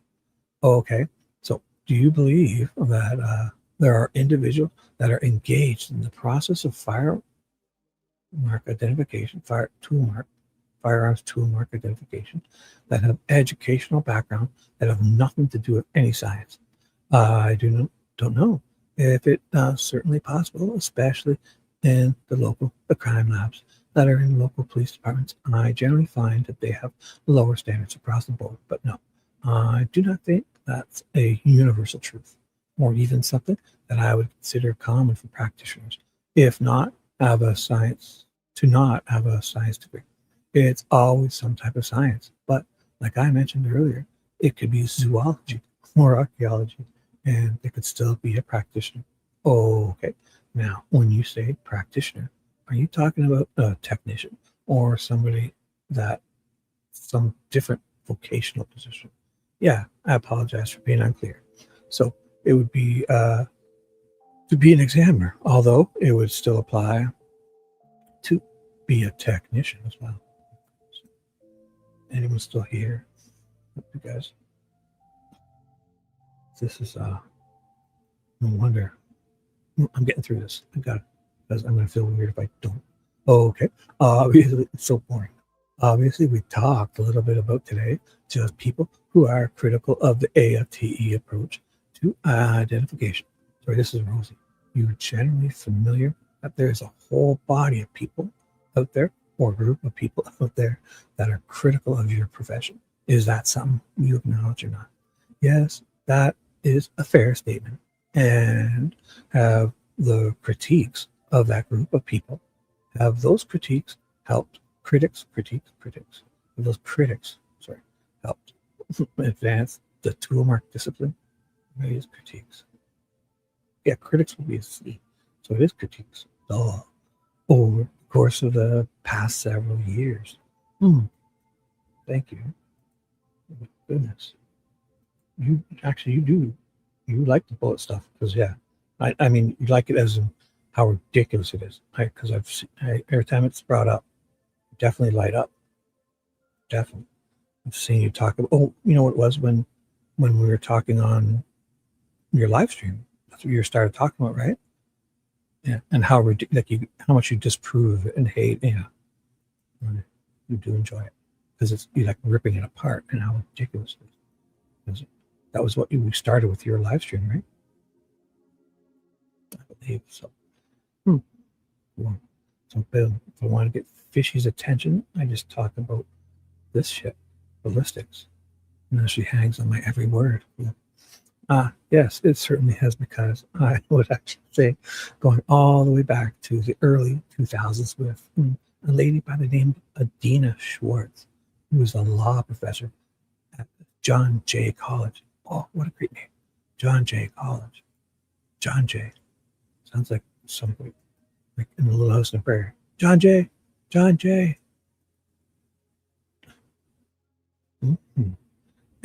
She was really one of the first big vocal proponents, or vocal critics, I should say, of our field. And that was actually a lot that Mr. Nichols responded to.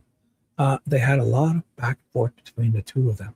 And in general, as frustrating as it may be from a practitioner's standpoint to hear that, looking at it, taking a step back and looking at it scientifically, it does improve the field anytime somebody from outside of our profession that looks, with a bigger, broader foundation than us is able to provide insight that maybe we don't see when we are down in the weeds working evidence. So it certainly has advanced the field and continues to advance the field forward.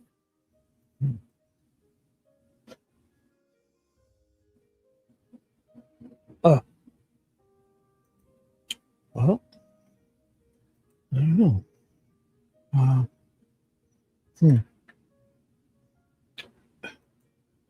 Ask them. Did you ask them?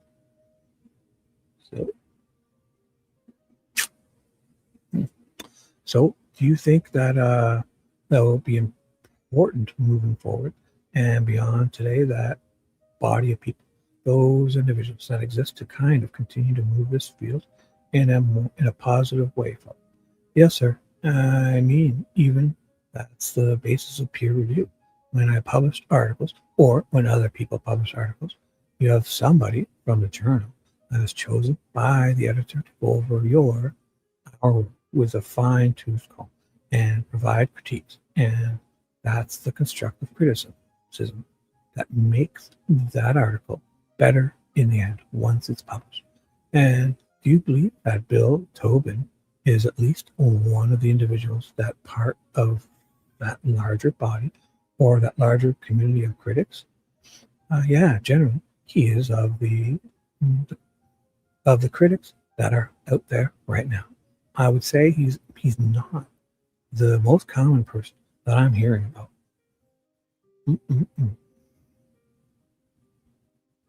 Uh-oh. What do you do? What's the trick? Yeah. Depends. Like, maybe you need something more than a worm. Try what other bait you can use. I'm just kidding. You know what I'd like to do is find something on this ballistics where, like Mythbusters, like a Mythbusters, like somebody I feel like I trust, not these labs. It seems like you can just pay these labs to get you, like a Mythbusters. I wonder if they've ever done a ballistics thing where I would trust them over these people to see if they can match it, get the stuff. I would trust that Jamie guy and that other guy, Mythbusters, and their helpers, all of them, like Glenn, any of them, Glenn or whatever. Give him all their equipment and get him to train for a couple weeks and do this ballistics to see how well, he can match things to stuff. And we have the bullets and say we know the numbers, even if we mark them with a blue on it, but only like we know and he doesn't. See how well he can honestly try to match all these different criteria. I would trust the Mythbusters over these people. I just would like to know, is this really like a, especially if they don't know which gun fired what, you know, like have them walk in a room, pick up those, there's a bunch of cartridges, unspent rounds cycled onto that mattress comforter. And then there's 5 guns here. You didn't see anything, you don't know nothing, match them up. I would love to see it. Just from like the extractor arms and unfired rounds. And I would really love to see that. He's certainly always mentioned with the rest of that group of critics. Have they get out? But I don't know. Things we're seeing nowadays, like it's like there's one administration in. It seems to be different. You know, I don't know. Nothing on unfired rounds. Mythbusters, I'd love to check that out. Mythbusters have done some with success. Awesome. Like trying to match it, like not just shooting stuff, right? Like, so I know I've seen where they're like doing the ballistics gel and they're shooting stuff to see how it hurts like the bones and stuff. But I see what you're saying. But I'd love to see them match these extractor arms and stuff. And I swear to you, I trust that Glenn, that redheaded girl, any of them. Jamie or whatever that guy's name with the big mustache. I trust any of those guys over these people. And I'd just love to see it. So maybe I'll send it in. Maybe. Love to. Right. But nowadays it's just too much influence on all this. It just seems like money, I don't know. It just seems like everything now is, you can just have an expert say the exact opposite. What happened to this? Seems like doctors are the only universal ones still left that would all be together on one. But I don't know, it's just weird.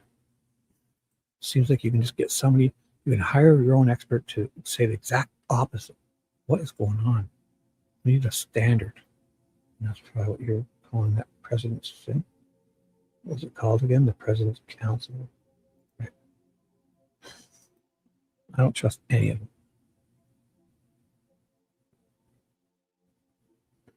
them. I don't say anyone because no, you're wrong. Because that Dr. Core, he's not, right? So I wouldn't say anyone. You're gonna have to walk that back. You know it. Oh, look at you. You're on fire with this ballistic stuff. That's cool. Let's do this. So let's find like a really objective measure.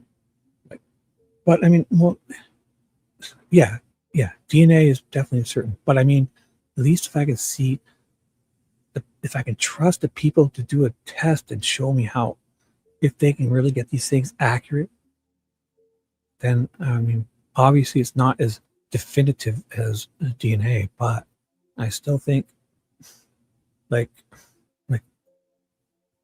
can they really just get a round like this in the forest and then match it to any old gun? Like, it's ridiculous. I just want to see more tests that I can study, that I can watch, and I trust the people that aren't being influenced. So, yeah, I'm talking firearms examiner. Yeah, firearms technician, firearms examiners. So, yes, that is part of the reason for the 2-year lengthy training process. Like, just because you take a 2-year course, I want to see. Okay, give the person a 2-year course, and then show me. Sit down for what? I'll sit down for a whole day. I'll show up and let me watch you. We'll rack a couple rounds out. You turn your head. Let me write down the numbers so I know which ones came from which gun. And then you prove. Get them back. Show me. Right there in front of us. Don't run this bullshit. So that you could be taught and see firsthand and get hands-on experience with tools. I mean, the way that they mark the substrate on their pieces. Oh, okay. I know. Well, just can you hear yourself that are having technical difficulties?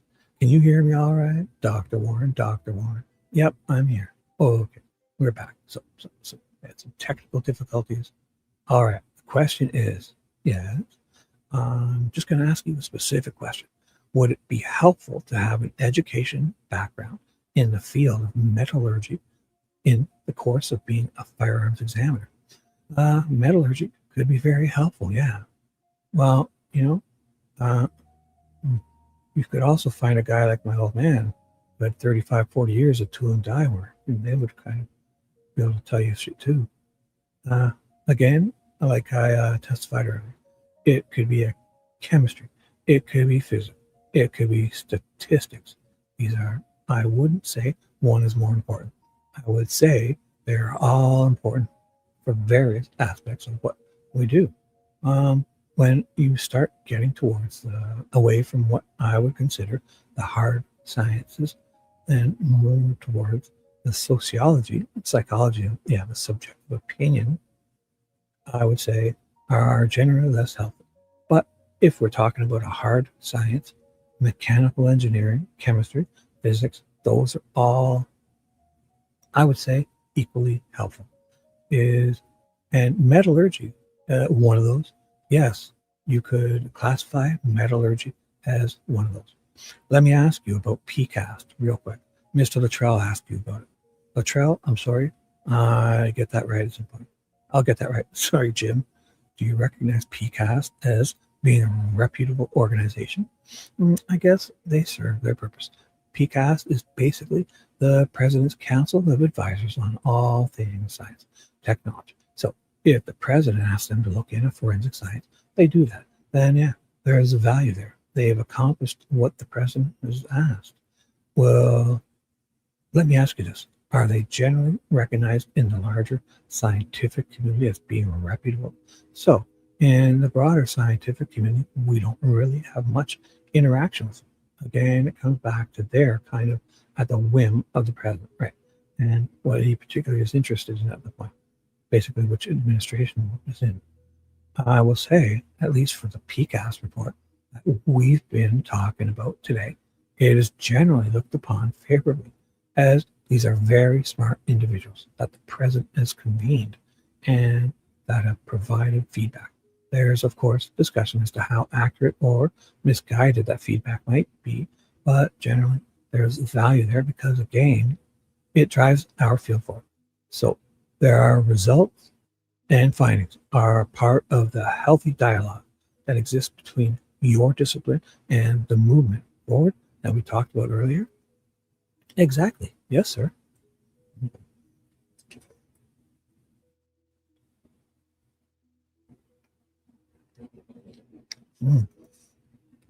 Damn.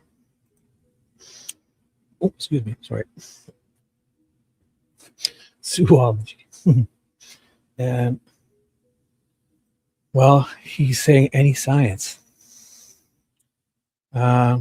Basically, just to get into the job. He also said anthropology and what was the other one? He mentioned a couple of them that were like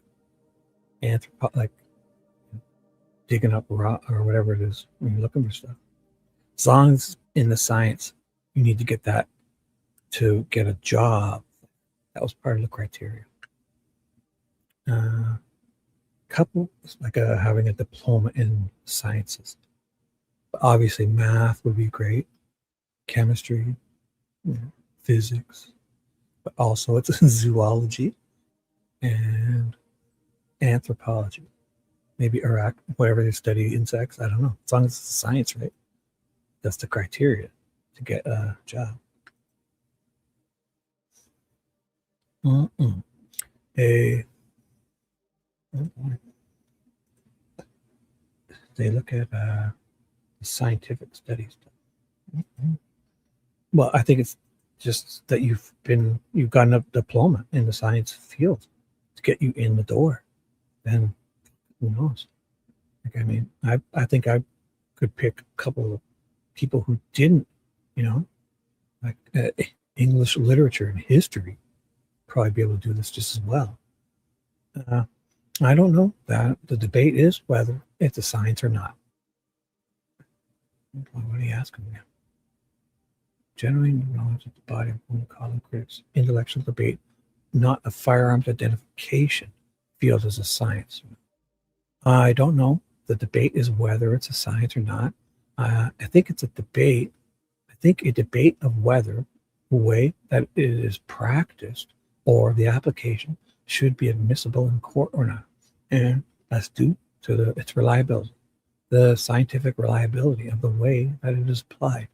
Okay, so then you do disagree that there's an ongoing debate between these two bodies of communities or people as to whether or not this stuff should end up in a courtroom and the results of your findings should end up in a courtroom? Yes, sir, that's correct.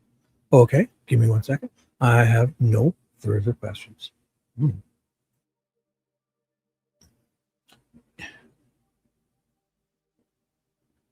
It is, yeah, it is ridiculous. He even said it. Basically, they'll hire you. You know, if you have a diploma, university degree in zoology or anthropology, any of the sciences can get you in this field, which is ridiculous, right? Doctor, so Rosie, Luttrell is fine. Just briefly on that, and Luttrell is fine. He's saying his name wrong. He keeps saying his name wrong. Just briefly. Luttrell is fine, Mr. Rotzi. Rosie.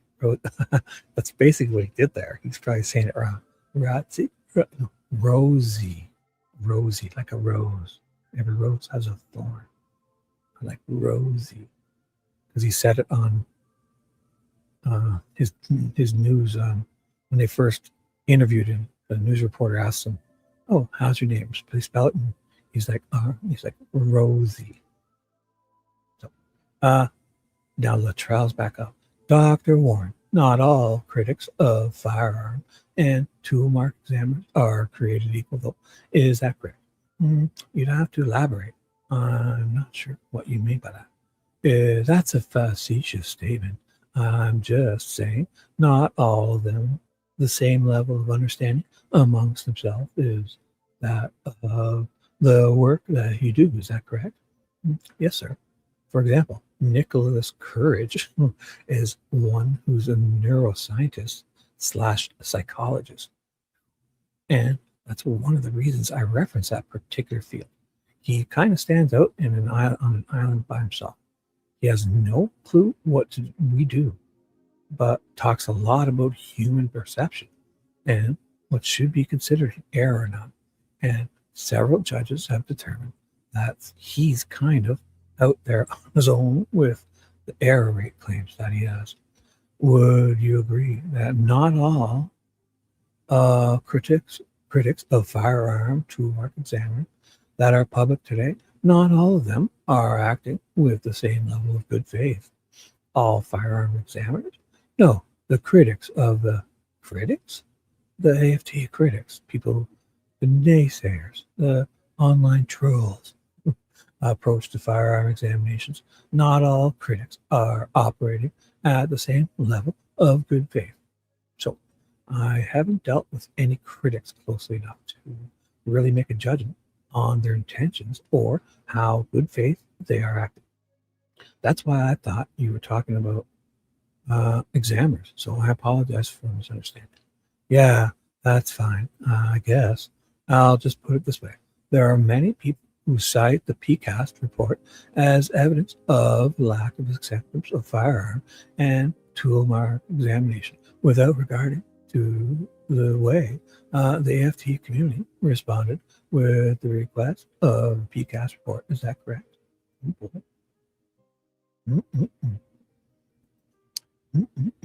There are scientists who specialize in creating the values of the I don't know. I would just like to see something done. Oh, you're doing your speech to text. That's why you're getting that, eh?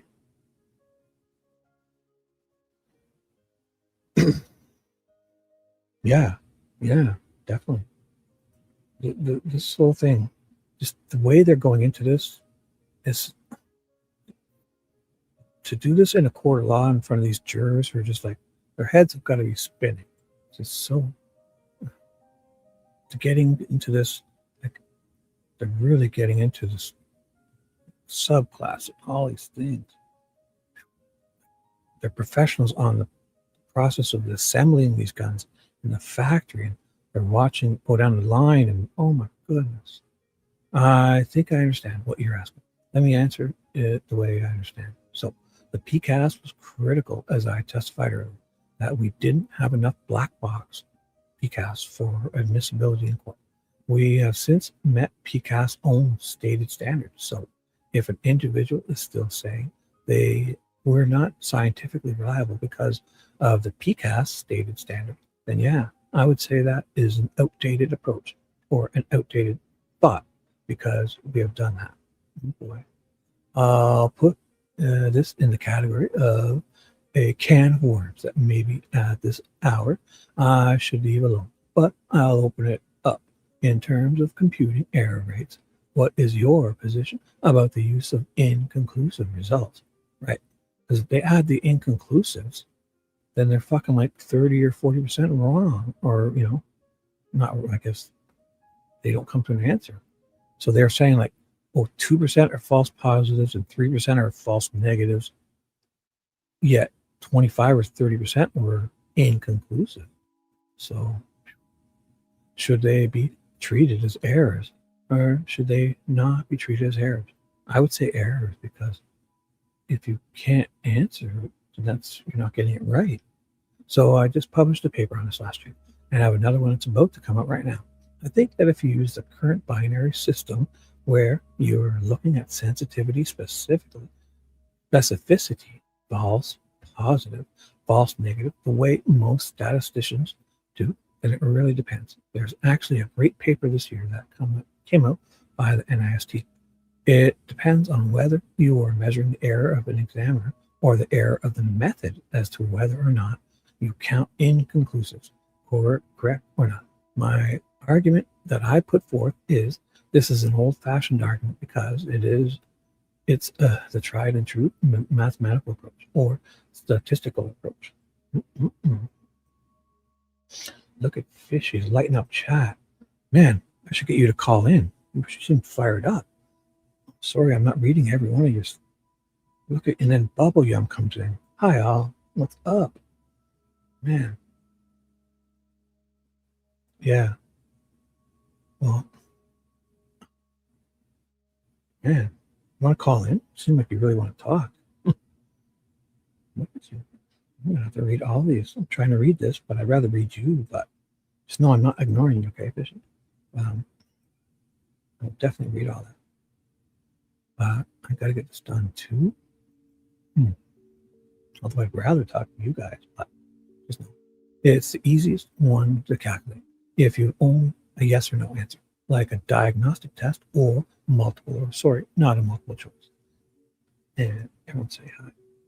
Bubble Yum's in the house. What's up? Fishy's lighting up chat. Oh my God. There are plenty of statistical approaches that are used in Europe and in the US, used in voice analysis and handwriting. It's called cross entropy, called cross entropy, or cost, the log likelihood ratio, what? Of cost approach. That's agnostic. What does he say here? They've got this, I'm not even gonna try to, it doesn't care if you have inconclusive, if you have likely or unlikely. It doesn't matter how many different categories you have. You can still calculate an error rate, but it's much more difficult to get a jury to understand that. Yeah, fuck, their heads must be spinning after reading this. Oh my God. And so I guess the short answer is, to your question, is it depends. Okay, I'll leave it at that. I have no further questions. Rosie's up. I don't have any further questions either. You want to review and sign, or? Yeah, I'd like to review and sign. Yes. Can I email to you, Mr. Warren? Absolutely, Gail. Okay, thank you. This concludes his testimony. Time is 3:10. Oh boy. Oh, fuck is all this? So it's okay. Gail. Gail is the woman. She's gonna sign her name. Notary. That's it. Boom. Oh my goodness. A lot of gobbledygook there. Man. So basically, if you're just getting here with bubble yum, what I've done is I was reading this one, which is the day before the trial. I skipped it. So day one of trial, they did this motions hearing, and I started reading that. And near the end of it, they started going on with this guy's deposition. So that's what I went and read. This guy's 60-page or 70 or whatever, 73 pages deposition. So now we're back to this. We've got a few pages left. So this is back to the day before trial starts, the 17th. They're having this. So Rosie's up. Specifically, Judge, as it relates to Mr. Tobin's set of skill set and expertise, I would direct your attention to page 60 of that deposition of Mr. Warren's. Let me know when the court's there. And they're all looking at it and reading it. So now we can understand a bit more the gobbledygook they're going to be talking about now. So they're looking at that guy's deposition and referring to it. Warren's deposition. It was October 3rd. He did that 3 weeks before this, in the 24. So Rosie's like, page 60, line 5. This is me asking the question. At this point, the question is, so is having a background in statistics helpful to understanding the discipline of firearm identification? And Dr. Warren's answer was, I would not say that statistics is more important than biology or chemistry or machining or engineering or things like that. It is certainly important, and I think will become more and more important as we move towards the shift in the way we testify and our testimony language, because, quote, unquote, that was the end of it. So, and then I interrupted him. Rosie says, I'm trying to get through this, so I know the court can read this. But moving down to line 15, he references the NIST, NIST, which is kind of a new technology that's on the forefront for firearm identification in terms of how they look. It's like microscopic images and 3Ds and things of that nature.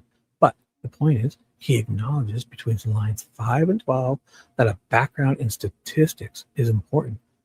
I wonder if he brings up the zoology school. He probably will, to discredit them, like to anthropology, to understanding the firearms identification discipline.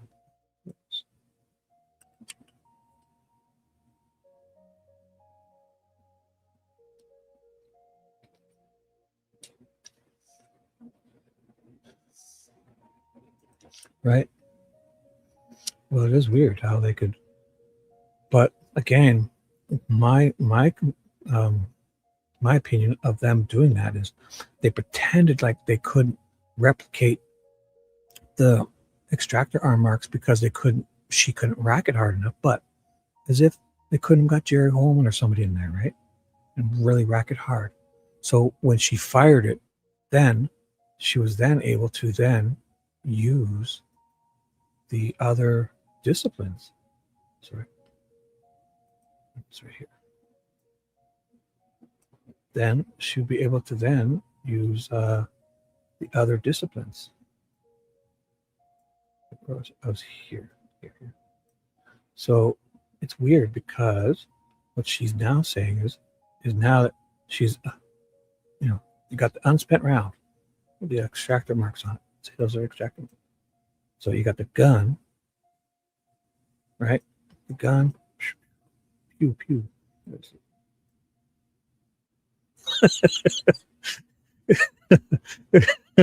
Oh, yeah. Okay, so there's the gun. So you got the trigger, the hammer. So you got the hammer. There's 3 disciplines: the extractor arm marks in the gun, and when it comes out, the projectile the striations going through the barrel. So she's saying that this is bullet 16, when they found at the crime scene beside the abused foot. She's saying that if you rack a gun didn't give striations enough to be able to match with the bullet. So when she fired one, she then can say, aha, here's the shell from that fired round. And the shell from that fired round, the extractor mark arms on it match the bullet, Richard Allen's gun, the fired round, the test round from Richard Allen's gun. She then says, she doesn't say that anything matches, right? She says that unspent round matches this unspent round. The spent round, extractor mark, matches those that are on the unspent round, right? So that's her opinion, right? Those match.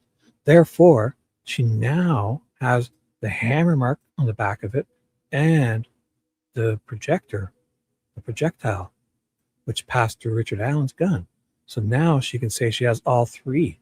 She now has all three because she fired it, right?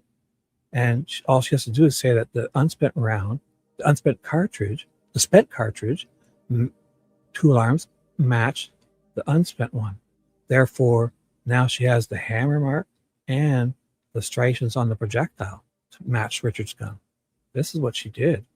So it's baloney. It's a distraction. I don't know why everyone fell for that. So she's saying that because I declare the spent cartridge that she tested from Richard's gun, the tool marks matched, then she's saying, well, look it, there's further proof because now I know this is it. Like the projectile went through this gun.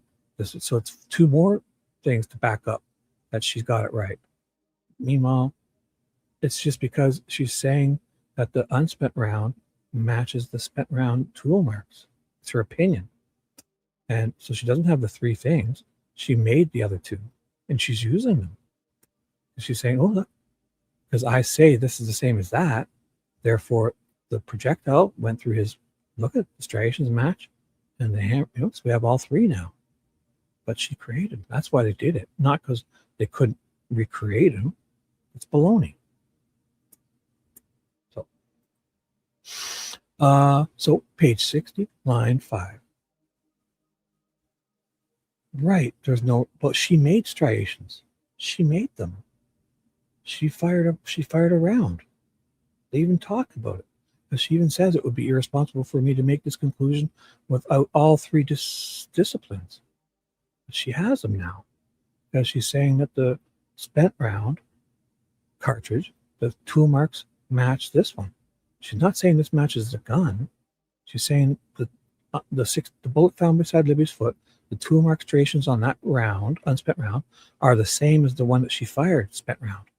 And then, now that she's fired this round, she can say, oh, look it, since I've declared this the same as that, look it, now we have all these. Like, it's ridiculous. That's what they're saying. It makes no sense. That's why they did it. So she could then throw these other two metrics in my opinion. They pulled a fast one. So page 60, line 5. This is me asking the questions at this point. So is having a background in statistics helpful to understanding the discipline of firearm identification? Dr. Warren's answer is, I would not say that the statistics is more important than biology or chemistry or machining engineering or things like that. Like, this is answer already convoluted. So it is certainly important, and I think will become more and more important. And I read on this, so it's here. Yeah, but the point is he acknowledges between lines 5 and 12 that a background in statistics is important to understanding the firearms identification discipline. And if you would note in Dr. Warren's, in Mr. Tobin's CV, and I'm looking for that notation, I had one of these that was highlighted, and now I'm not finding it. But he also has a background in statistics. Page 1 of his CV, in the middle here, under additional courses and symposium. He had taken Statistics 1 and Statistics 2, but at Northern Virginia Community College. And I believe, page 2, the professional affiliations.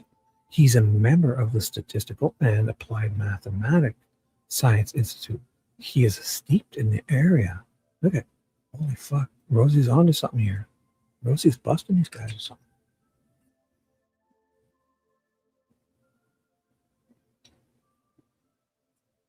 Yeah, right.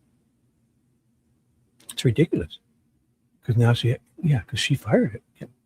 But then it solidifies the fact that the unspent round, because she says, so it just solidifies it more. She's more right. It's ridiculous. I know. That's obviously what made them throw it out, because those other two metrics solidified that she knows the gun she just fired. But what she's doing is using those to link it, because she says the unspent round striations match the spent round striations. Therefore, these other three come into play. It's further, proof to them. That's why they did it. Of statistics as it relates to his education. And so that's one of the reasons why I was asking Dr. Warren about trying to inquire about whether or not that was important. Moving down, page 60, line 19. So you're referencing and suggesting that having a background in statistics might be more helpful. Might be helpful because things are trending in that direction in terms of courtroom testimony.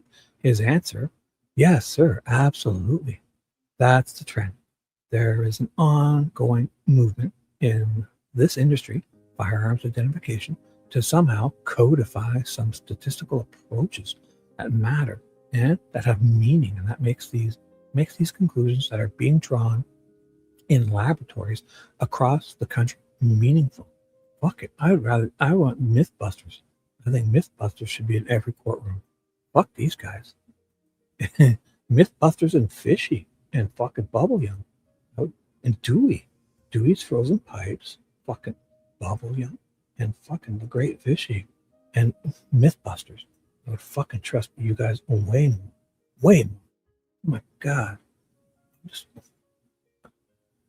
His answer? Yeah. It's a trend. So there's an ongoing movement. So where did I stop it? To make these conclusions that are being drawn in laboratories across the country meaningful. It's similar to what you've seen in DNA analysis, where they're starting to apply numbers and ratios and percentages to findings, right? That's what it is, yeah. Because if they came in and said we're 70% able to do this, that would be horrible. Because DNA is able to say, like, to the billion, quadrillions, or whatever they're using. But in this stuff, that's what they would be like, oh, we're what, 65, 70% we can get these, right? How ridiculous that would sound. Man. And so where they're starting to apply numbers, yes. They even did it in this case where, remember how they're talking about the DNA is like 1 million, quadrillion, billion% chance that it's not, or this person or something, with Libby's and Abby's and stuff. So. And so that's kind of the background for what we're talking about. Give me 1 second. I then go on in pages 61 and 62. I'm just summarizing. I talk to him about minimum qualifications. This is going to be zoology for sure.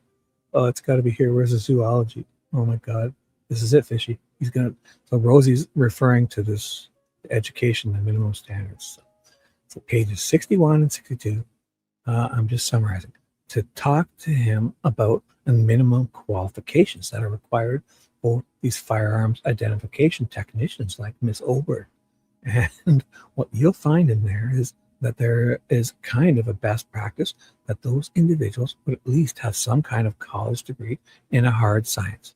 Yeah, like physics, chemistry, or biology. But there's no minimum required in labs across this country.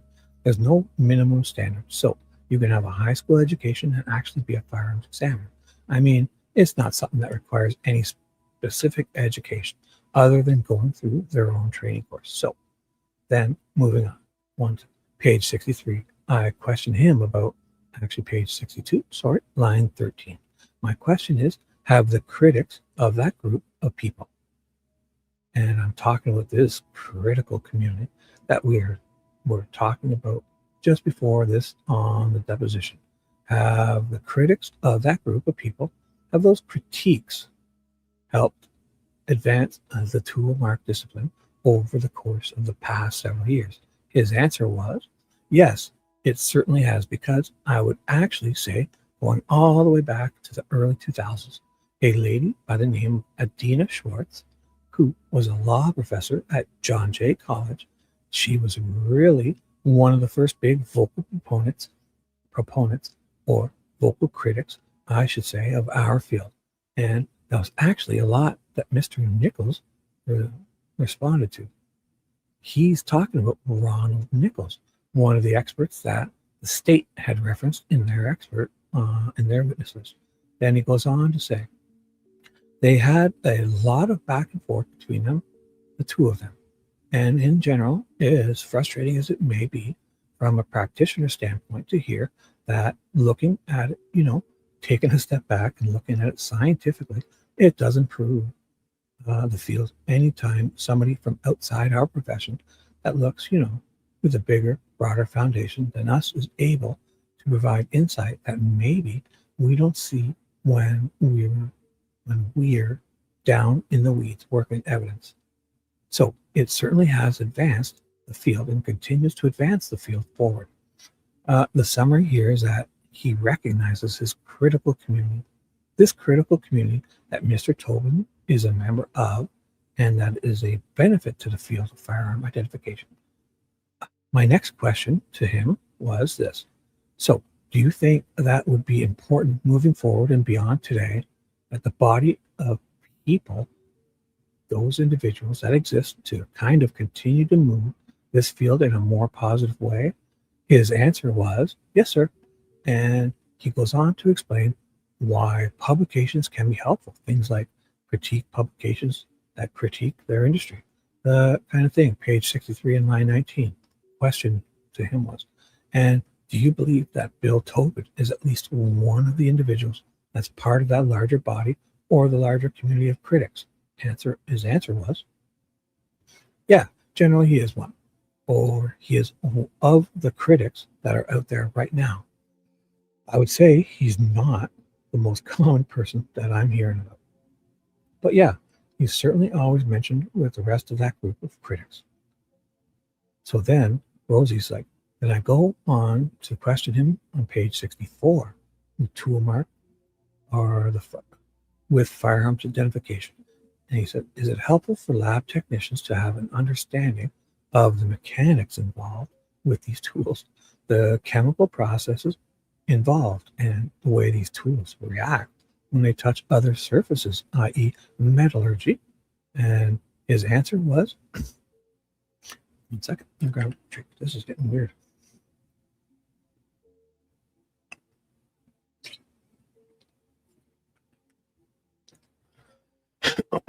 Oh, look at you guys having fun.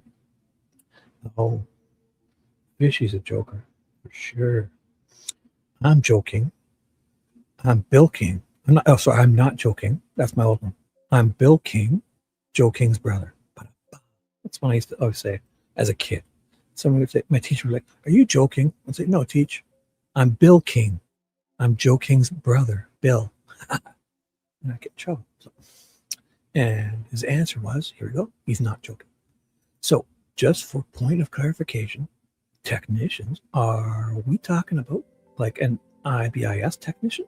Are we talking about like and we go on and I said, yeah, I'm talking about firearms examiners. So, and his answer is, yeah. So that is part of the reason for the 2-year lengthy training process. It's so that you can be taught and see firsthand and get hands-on experience with tools, with the way they mark their substrate and their workpieces.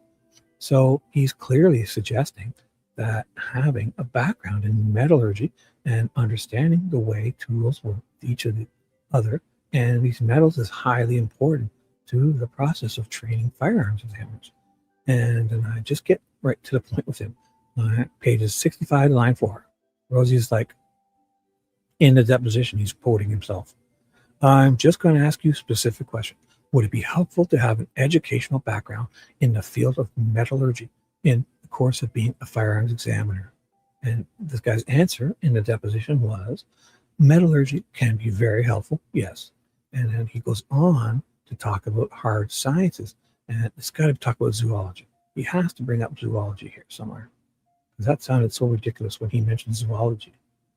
And then he goes on to talk about hard sciences and those kinds of things. And I said, can you classify metallurgy as one of those hard sciences? And his answer was, in line 19, yeah, you could classify metallurgy as one of those. And then we go on page 66. I'm trying to move along, but all this is really important to educate the jury about Mr. Allen's defense. So page 66, lines 10 through 17, there's a discussion there about PCAST. This court's probably heard about PCAST, the President's Council of Scientific Technicians or Advisors. Basically, it's a group of people that the president has employed. They're a bunch of scientists, but essentially their task is to look at their discipline and processes and sciences and be critical of them as to whether or not they actually do meet the minimum standards required by the scientific method. Goodness. Oh, it's only 5 a.m. That was later. It feels brighter. It looks lighter outside. Must be a bright moon out there. So it's like a daytime camera. So it's kind of like the president's right-hand men. They're a bunch of his scientists. They basically say, we do believe in these processes, or we don't. Well, PCAST, as Mr. Tobin would testify, has routinely and continuously acknowledged that the discipline of firearms identification is not a science. And there would be testimony that is the position that PCAST has taken over the course of time. It's recognized as a discipline that is not recognized as a science because the discipline of firearms examination does not meet the scientific process in many standards. So Mr. Tobin, of course, being very familiar with PCAST and those circumstances again, is qualified to testify in a case like this. And I go on, page 66, line 18. I'm asking Dr. Warren whether or not, I'm surprised Gull is not like, can you get to the point here? Gull is standing there at the courtroom's, I'm surprised she's even listening to this. There's a healthy dialogue going on that still exists as well as we sit here today. In other words, that's still in dispute. So I'd ask the court to read page 66 and try to move forward. He's like, he's probably thinking that, like he's thinking Gull's going to yell at me any second. So he's like, okay, I see it in your face, Gull. Like, I'm trying to get through this here. So more on 67, line 8, my question is, so then you do agree that there's an ongoing debate between the two bodies of communities or people that as to whether or not this stuff should end up in a courtroom? So now we're talking about something else, and I'm going to get to that in a minute. But that question is there a healthy debate about whether or not this stuff should end up in a courtroom? And his answer is, yeah, sir, that is correct. This is a board member on the AFTE. Oh, I do remember him freaking it out. Because he's a board member. He's saying there's questions about if it should even be allowed in courtrooms. Member that's telling us this. So Mr. Tobin, being steeped in all these things, it's our position, is qualified to testify as it relates to the scientific principles of metallurgy and the principles that define or support the back or the discipline of firearms identification. Move on. Give me one more second, Gull, please. I see it in your face, Judge Gull. You're ready to kick me out and scream at me, and I see it. Give me one more second, Judge Gull. This is all going to come together, I think. Please. Rosie's like, please. I also mentioned, like I could just see Gull rolling her eyes, right? Gull is rolling her eyes right now. I also mentioned the National Academy of Sciences in my response to the motion in Lemonade. That in 2008, 2009, that academy was critical of the discipline of firearms identification in that the laboratory, there's basically a recommendation from the National Academy of Sciences that the laboratories where all this work is done should not be government-based laboratories. They should be independent laboratories. And I think even, oh my goodness, you can look at the deposition of Dr. Warren, but I think even he acknowledged that would be the best circumstance. That either that or he said he supports their recommendation, which is still not the case. God, I'm just waiting for Bill to yell at him. Just, can you get to the point? Fuck. Going on for an hour. Make a point. These laboratories are run by law enforcement agencies, and there's been a big concern globally. That's a problem. So I referenced that in my response. Mr. Tobin would essentially walk into the courtroom in Carroll County, and he would explain his history, his educational history, and his work history, working in the FBI lab for 25 years in the tool mark business. And he would essentially explain to the jury that there is an underlying process that supports the discipline of firearms identification. Whew. And that is a process that I would argue that even Miss Ober is not intimately familiar with. She's a technician. She essentially has been trained to carry out that process, to execute the process. She's not part of the establishment of the process of tool mark identification. Earlier, what I heard, ironically, was that this gentleman who generates composites that law enforcement authorities use to seek suspects, they issue those publicly. They ask for people to look at those things, and they said, if you see somebody that looks like that of or this, if this helps generate a thought that might, where somebody might be a suspect in this case, tell us about it, because we might investigate them. What I heard was a discipline, and it was a tool. It was a tool to help law enforcement. What you will hear from Mr. Tobin is not that this is all junk science. You will hear him testify that firearms identification is also a tool, and it's used by laboratories across this country. The problem is whether or not the conclusions drawn from those examinations are reliable in courtrooms like this and should be used to assist juries in determining innocence or guilt. Goodness. It's got a innocence or guilt or innocence. So here's my line 9. 1 second. I gotta go close my window. It's happy endings. Yes. Everyone loves a good happy ending. Perfect. I just gotta go close my window. 1 second.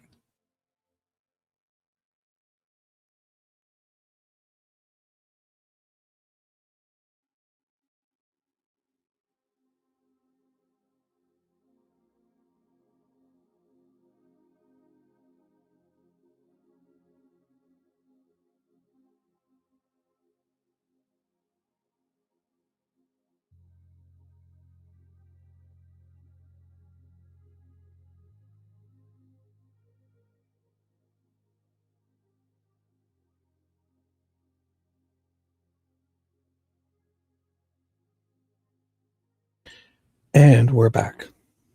I turned my fans off too. So that's where the battle lines are in the industry. Mr. Tobin is on one side of that battle line and has been for a long time. The state's examiner, I presume, is on the other side, although I don't know that she's even been questioned about that. In particular, I would also note to the court she doesn't even work for the state police anymore. She's working in a private industry, a medical device company or something at this point. I'm not really sure where in this, boy. But Dr. Warren is still in the industry. He supports Mr. Tobin's credentials, believes that Mr. Tobin's work in this field has been helpful in advancing the industry, and so would ask the court to take those things into consideration. I do think that the concept of understanding the process which generates a result in a laboratory setting is relevant to understanding the meaning or the result of the final product. Oh my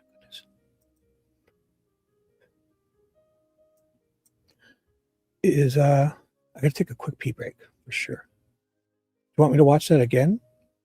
Or what else can I watch for a second? Where's that? Why they took all their videos away? Dang it. Can we watch that one again, Fishy? Do you mind if I put that one? Unpublished articles. Ooh, perfect. Are you still even here? Sorry. Oh my goodness. Dewey, what's your type? My type for me is like, say 30 to 150 and a pulse. Boom, you're in. That's it. In. 1 second. Is it okay if I play a bit more of this, Fishy, while I run to the washroom? I must. But I got a coffee here, so I'll be right back, okay? Not even 2 minutes, 3 minutes, 4 minutes, okay? Scientists are needed in the courtroom. Extractor and ejector marks on unspent rounds cycled through guns may not be unique. These marks are typically created by the interaction between the extractor and ejector mechanisms in the firearm with the cartridge case. While these marks can provide valuable forensic evidence, they may not be distinct enough to definitively link a specific round to a particular firearm model or assembly line. The marks left by the extractor and ejectors are common across various firearms and can vary based on factors like the design of the gun and the condition of its components. Therefore, while these marks can indicate that a round has been cycled through a gun, they may not be exclusive identifiers of a specific firearm's origin. So the machine we're looking at here is called brass tracks, and it's used to photograph the markings on the head of the cartridge case. We're going to take photographs of the breech face marks on the primer. We're going to do a close-up of the firing pin impression as well, and we're also going to do a close-up of the ejector mark on the side. On this cartridge case, you've got the silver disc on the back of it. We're going to do some photographs of that silver disc, the primer, so we'll do that right now. What it's going to do now is what we call the full head stamp. It's going to take a series of 9 photographs, which it will then reconstruct into one giant image that's got the entire head of the cartridge case in one giant photo. So what we're looking at now is a close-up of the breech face information. All the striations that were marked on that breech face that was photographed, we're able to look at them side by side and move the hairline back and forth to see how much is common between the reference exhibit and the test one. Here's your reference. This is a guy that was the standard during the correlation, and this is a guy that was in the database that came up as the best potential match. And already the naked eye, you've got a lot of similarities here with the within the shear marks, also the striations on the surface. You can see with the ring light image that we're looking at, there's some common details between the two. So what we're going to look at now is the correlation results for the bullet score. So what we want to do now is see how much common information there is between these two exhibits by sliding them together and also by moving that hairline back and forth. So what the tracks machines are enabling firearms examiners. Here it is going to eject the casing. The red thing is the ejector.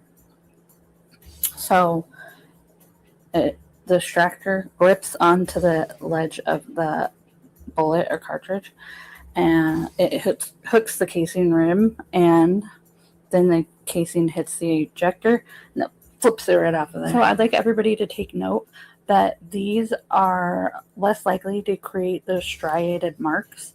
And so they would be more like impression marks. And there's literally like nothing to say how many guns that are the same gun would leave those same impression marks.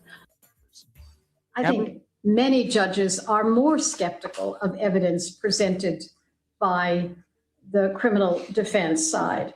I had been a criminal defense lawyer. I did not have that. I didn't see that in the same way. But prosecutors, experts are oftentimes, the prosecutor is a repeat player in the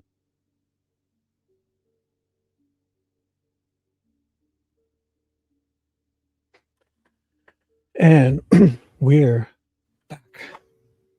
What is up?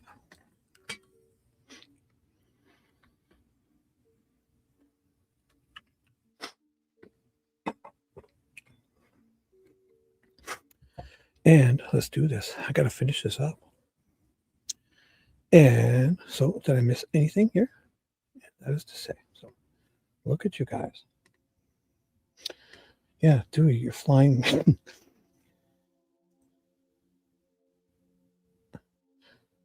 Oh my goodness, you flew her in. Importing. Oh,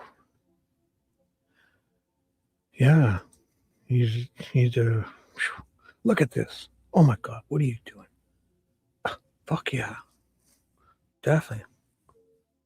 You guys are having fun? Let's do this. I'm going to finish up for you guys. Hey, Dee. Dewey's flying people. Look at Nicole here. What are you guys doing? I'm just about to shut her down, Nicole. Just kidding. What is up? And just so you know, I'm finishing up this motion the day before the trial, 17th. There was this 99 motion about the sketches and the ballistics bullshit, the 2-mark stuff. And then we read a deposition from this Dr. Warren guy. So I covered it, but I closed it off. He gave a deposition 3 weeks before this, some Dr. Warren. And now Rosie is not pissed Gull off yet, but he's going on and on. I'm surprised Gull is letting him. He's talking about quoting things from this Dr. Warren, like questions he asked this Dr. Warren metallurgist in the deposition. He's restating them. So that's what he's doing here. So Rosie is up. He's about to, he's quoting answers of this Dr. Warren guy from his testimony in front of Gull. And he's been going on and on and on. I'm surprised Gull is just like ready to throw him out, I'm sure. And that is to say, for jurors to understand how a woman, in this case, could come in here, Miss Oldwork herself, and say, I looked at I did some microscopic images of cartridges and firearm and, all these tools. And I drew a conclusion that the cartridge was cycled by that firearm. I think it's only fair that the jurors would have some information that would help them understand the process that supports, or the foundation that supports that process. And I'll leave you with these examples. I'm just thinking practical examples in our everyday circumstances. This first one that came to mind was, oh my God, DUI. Gull, I'm surprised. I'll be shocked if Gull lets me go on like this. I can just see her rolling her eyes. I literally can see her rolling her eyes. The first one that came to mind, I happen to do a lot of DUI law, is the certified chemical testing machine.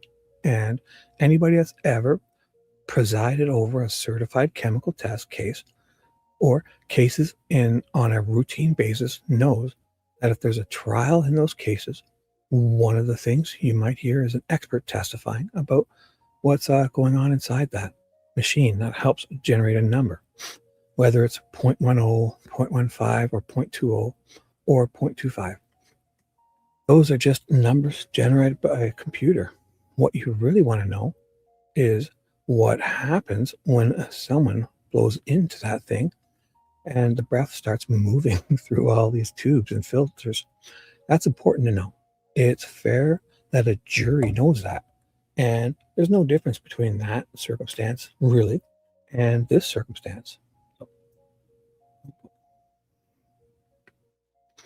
You asking me? I'll message you later about that.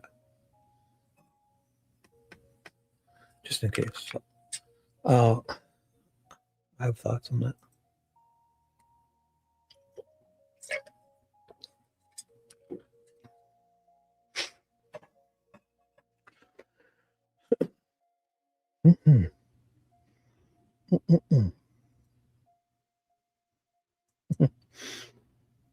Oh, did I miss something funny? Trafficking squirrels. Shibby does it. Oh my God. Look at you guys. You guys are having fun. You're laughing with me, of course, and never at me. I love it. You guys are great. I can't wait to read this chat later on. I miss half the stuff you guys say. As long as it's funny, I don't care if you're laughing at me. As long as you're smiling, I'm happy. The second thing that came into mind as I was driving this morning are canine searches. When an officer pulls a dog out of a police car and starts running them around a car and the dog sits, and the police officer now has the right to move in to that vehicle, to essentially search that vehicle and cross a privacy boundary. A constitutional boundary could even be a house. I think it's only fair, and it happens in courtrooms across this country, that people get to hear how these dogs are trained, where they come from, how credible are the kennels, what are the dogs trained to do? Are they trained to detect bombs, or are they trained to detect drugs, or those kinds of things? Or are they trained to do a fake alert when, the cop taps or throws that little treat down or whatever, taps something, and now do your alert. If I double tap here, do your alert, So it's like tap, tap. Oh, he sits down and does an alert, Who knows, right? It's helpful, it tends. The idea that you would understand a process tends to prove or disprove the legitimacy of the process. That's why it's relevant. The only other examples I could think of are polygraph exams. Did kind of come to mind. Another one I was listening to, Mr. Plants testify yesterday. He was talking about how long the interview process takes before he even puts pen to paper. It's exactly like a polygraph exam. Oh, right, because Mr. Plants was one of the guys who drew the pictures, the sketches. And he says he likes to interview these people for hours before he even starts to draw the sketch. He was one of the sketch artists. So then there's the polygraph examiner, sits there for an hour. A good examiner for a couple of hours and questions the witness or whoever's being examined in that case before the exam even starts. It's the most important part of the exam. And I think to the extent that somebody wants to understand that process, in most cases, in those circumstances, a judge, because we're not introducing this before the juries, you'd want to know the process because that's the most important part of it. So those are some thoughts. Radar guns come to mind. I'm surprised Gull's not fucking yelling at it. I know you deal with those from time to time. Nobody ever has the money to really bring in an expert and talk about what goes on inside that little gun when you get your 55 and 45, speeding tickets. But it has happened. There's records in courtrooms where that's happened. I think all those things are good analogies to why Mr. Tobin's credentials matter in this case. And I will leave you with this. Mr. Luttrell, I believe it was, in his motion in Lemonade, cites as authority. He didn't talk about it today, but he cited it in his motion. The case of State of Indiana versus Caden Smith. It's a trial court level case out of Marion County. Basically some precedents. He's going to quote some. One, Mr. Baldwin was actually involved, just coincidentally. So the case number. He cites that court's ruling as authority for you to deny Mr. Allen the right to bring Mr. Tobin into the courtroom in Carroll County. And the ruling says the order from January 29th of 2024, earlier this year, the state moved in motion in Lemonade in paragraph 5 to exclude the testimony of defendant's witness, William Tobin. The court heard argument in January 26th of 2024 at a pretrial hearing. Boy, one second.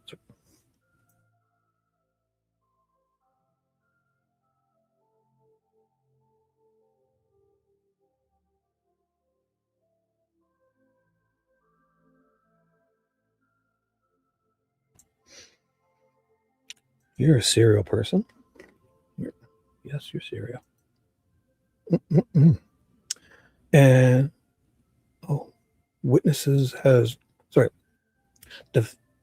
defendant witness has not tested or reviewed any of the evidence in this cause.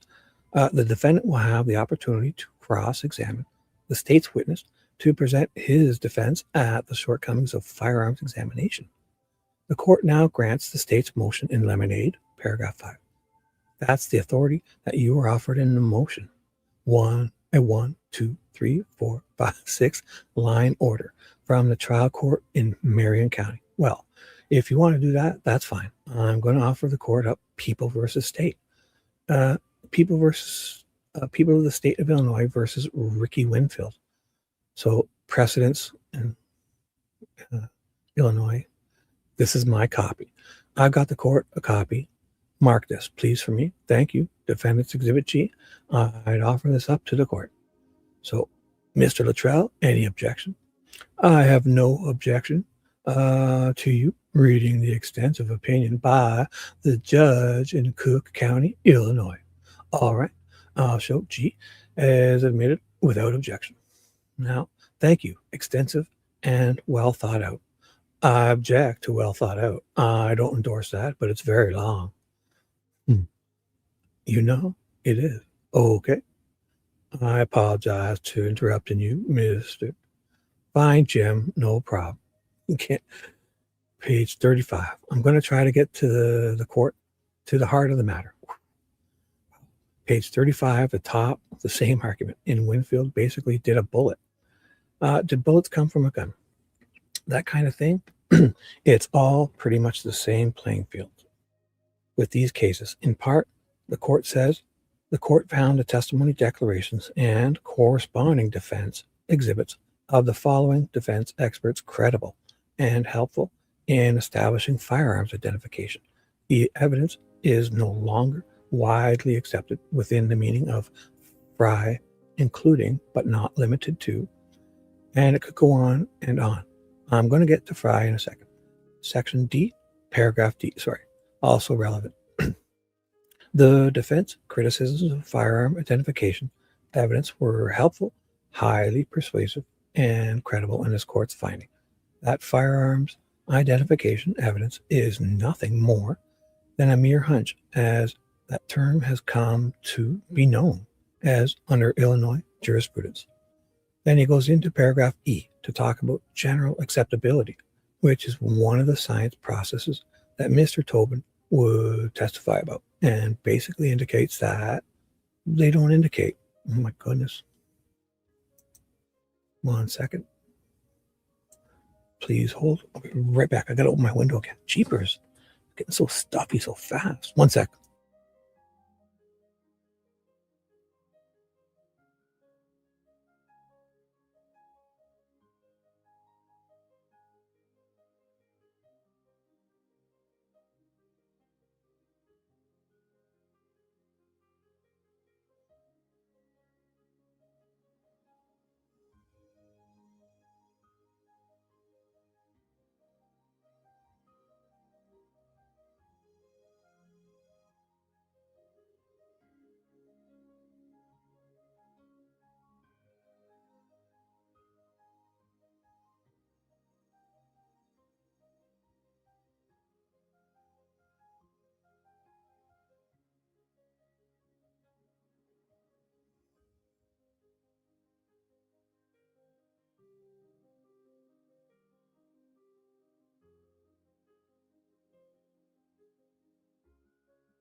And we're back.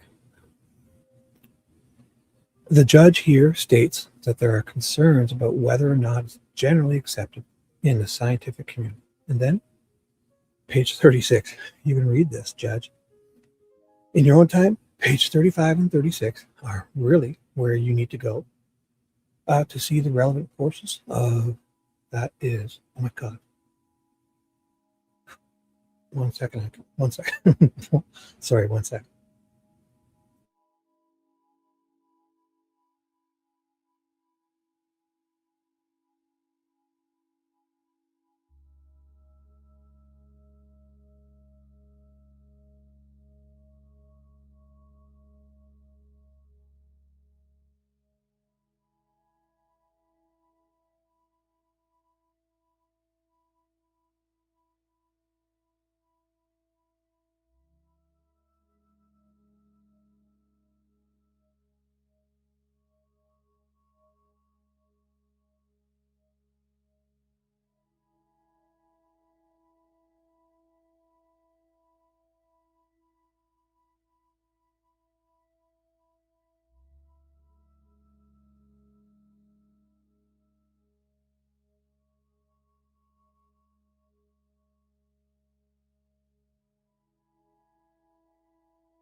And we're back.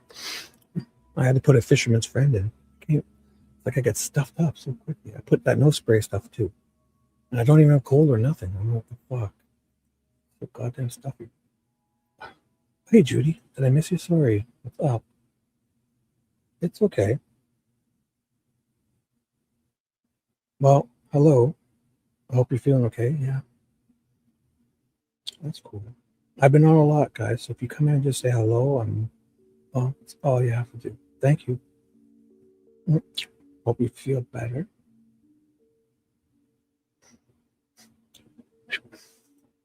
Make sure you just come, at least say hello, and we'll make you feel better. Promise. So let's do this. I can breathe again. It's like negative 13 out when I got my window open. It feels great. Maybe I should turn my furnace down. I forgot. The judge here states that there are concerns about whether or not it's generally accepted in the scientific community. And then page 36. You can read this, judge, in your own time. Page 35 and 36 are really where you need to go to see the relevant portions of that as it relates to what Mr. Tobin would be contributing to this case. That, too, is a trial court opinion.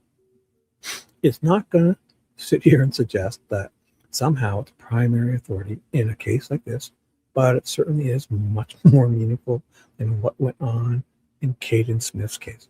No disrespect. I can't stop thinking about last night, how I almost choked because I couldn't breathe. And if I just open my window, I already feel it like, oh my goodness. I thought it was because I was reading without taking breaks, but it was because it was so stuffy. I had my heater cranked. I feel like an idiot. So, Mr. Bob, down in Indianapolis, where you got a 1-line, a 6-line order. Oh crap, these fishermen friends are strong. Is a thought out opinion that contains arguments on both sides. And that's what we are pointing out here. It's not what's true. That's not really the point. It's not who's right, because nobody's really right. We'll never probably know. But it's about what those people should hear about one of the most important pieces of evidence in this case.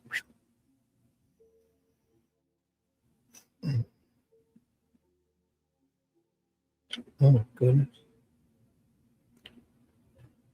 Awesome. Well, I hope you're feeling better. I'm glad you're here. Look at this. All these people are here. I can breathe. Oh my God. Fucking stuffy in here. There is an ongoing debate in this world about the reliability of the methodology used by Miss Ober in her firearms identification conclusion. And we're asking the court to allow us to tell the jury and explain to them what it is explain to them the process that's employed, which helps her come to her conclusions. And that's why we think it's relevant. Thank you, Mr. Luttrell. Anything else? Okay. Yes, Your Honor. The Illinois, the Cook County Trial Court opinion that you have before you, as well as the Maryland Supreme Court decision, at least two things about this. Number one, they're outlier when you look around the country in terms of where the majority of appellate courts are today across the county. It's not with the state of Maryland, and it's not with the judge in Cook County, Illinois. It's also very noteworthy about those two cases. I believe Mr. Tobin was involved. Was he involved in the Cook County case? I think. Rosie jumps in. I don't think so. I believe. No, I don't think so. He may have testified. He may not have. But those were Dauber or Fry hearings in those courts where those testimonies took place. Mr. Tobin testified in the Maryland court, not in front of a jury, but in what they call a Fry-Reed hearing, which is Maryland's version of 702. That's very difficult. That's very different than bringing someone in to talk in front of a jury. Statistics? I don't believe that statistics, certainly the statistics that Mr. Tobin is some area of studying, is going to be relevant in this case. Why the reference to high school education? There's no accreditation standards around the country requiring college education in a science to be employed as a forensic scientist. Mr. Warren, in his deposition, may have acknowledged that some critiques have helped the industry, but that's a far cry from him endorsing Mr. Tobin and Mr. Tobin's views on firearms, which is clear from the deposition that he does not endorse. He did not endorse Mr. Tobin's specific efforts or testimony or work in this area. He only said a group of critics generally have helped the industry improve.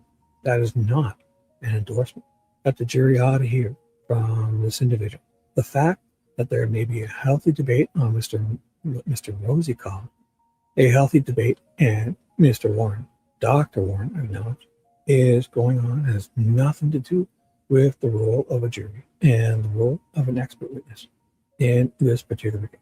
And I think the issue of the difference between looking at a trial court's decision, I only referenced the Caden Smith case as an example of a very recent ruling involving him appearing before a jury. The Cook County case, he was not appearing before.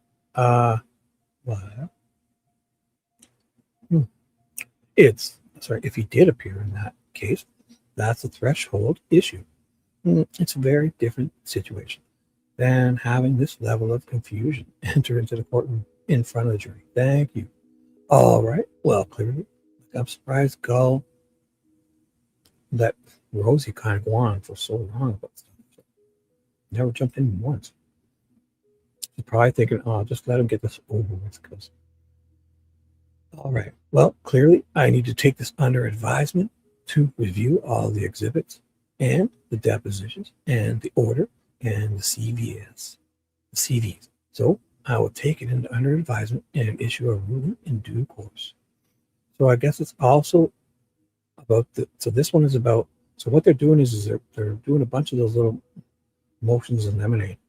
So they did the one with the sketches, they're doing this one, and there's probably going to be a whole another one. Yeah, right here, motions. So very good, Judge. Is that the conclusion? I don't have any other written motions. But before we recess and travel down to Carroll County, is there anything else? Oh, is this the day they go for the check with the crime scene? Or do they? Before we recess and travel down to Carroll County, is there anything else from the state? Judge, I do have one topic, and I'm not sure how to address it, and so I didn't put it in the motion.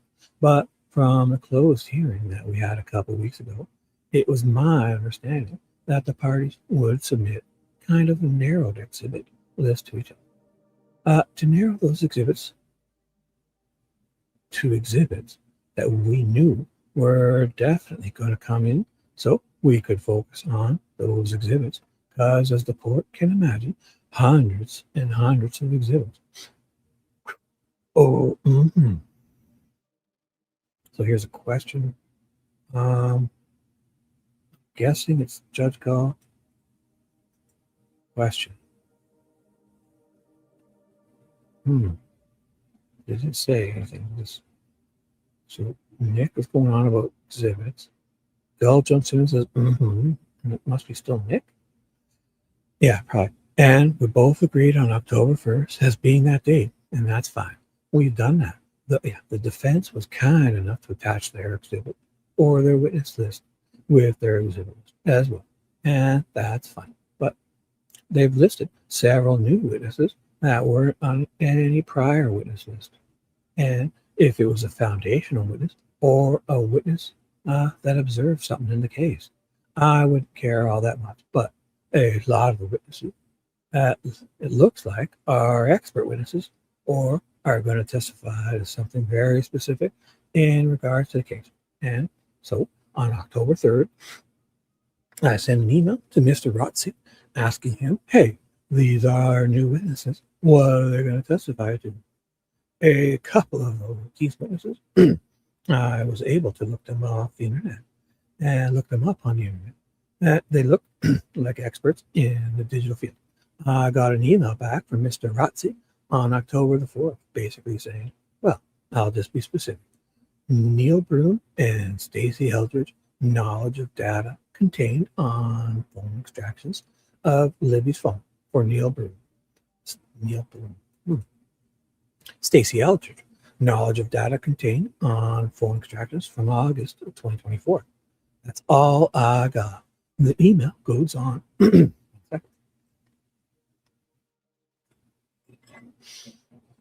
guys, 1 second.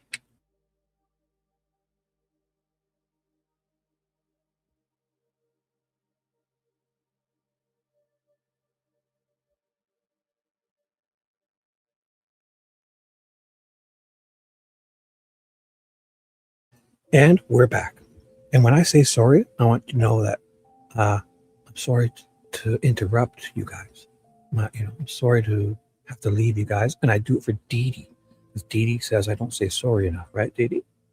She always says it. Can you say the sorry enough for me? I'm like, okay, I will. So Dee Dee, for you especially, I'm so sorry. I know you love it. That's my nickname. Sorry, Dee Dee. The email goes on to say, we intend to deliver a thumb drive to your office later that day with exhibits that we intend to introduce. I thought perhaps there may be reports on there, CDs on the thumb drive. Some for these people. We didn't get the thumb drive until the next week. The only thing on the thumb drive were the CDs for those 2 people specifically. I attempted to call those 2 people on October the 7th, and Neil Broom refused to talk to me at all. I just had 3 simple questions for him. When did you get contacted by the defense? What evidence did you review? And what are you going to testify about in an attempt to gain information about what they were going to testify about? Neil Broom wouldn't answer any of my questions, and he had a responsibility to the client to keep all that privilege. Stacy Eldridge did answer some of my questions, but when I asked her about what she was going to testify to, she said, I can't tell you. That is yet to be determined. There are some other witnesses as well, like a former prosecutor, Robert non-secular Ives. There are several others, James Chadwell, Richard Everett. The only explanation we got for those for Rob non-secular Ives, he publicly commented on the aspects of the investigation. And then for these other, looks like prior defendants in Carroll County, the explanation was a motorcycle gangman in Delphi, morning of February 13th, for a pre-trial hearing. Again, Judge, my problem is trial by surprise. We're going into the trial, and I appreciate I can depose all these people, and I appreciate that. But we don't have time to do that at this point. Well, so he says, oh, okay, I know I can depose him, but I'm not going to because I don't have enough time. And so basically, with the experts that are going to testify, the state would request some kind of report summary, allow me to talk to them on the phone briefly with defense counsel present, something to give me some information about what they're going to testify to. I'm shocked that Neil Broom or Stacy Eldridge, if they're going to testify about phone extractions done on Libby's phone or digital data.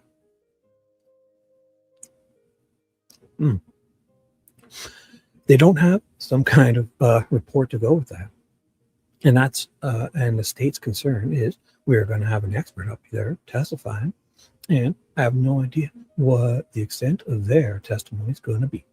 And at least one of these experts, as of October 7th, didn't know the extent either.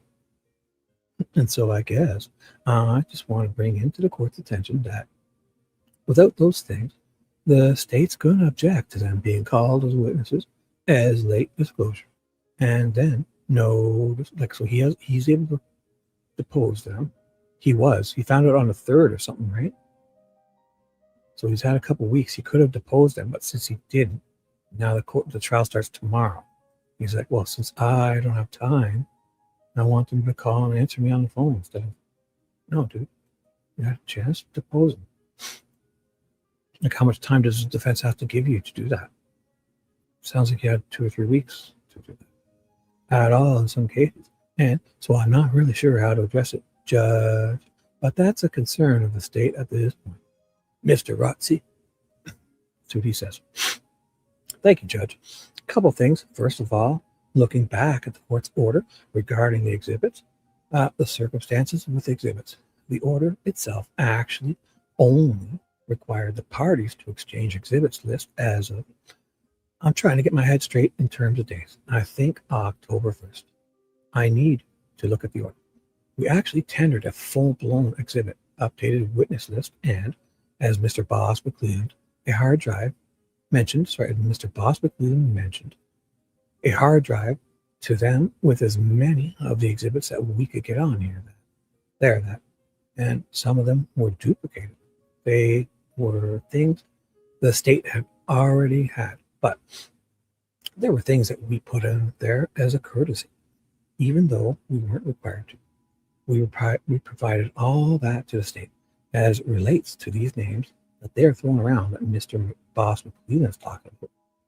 Broom and Eldridge, those are people that we have sought out to assist us with information regarding the digital data.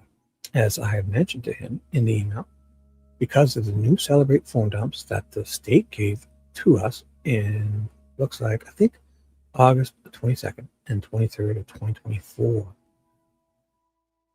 They got phone dumps that late? What? The fuck? They got phone dumps given to them? And stuff they haven't had? New Celebrate phone dumps? August 20, what? Fucking Jesus. So, I even got a discovery dump yesterday. I think I did from Mr. Moonman Monk, in fact. I mean, just to give you some idea of how ongoing this is.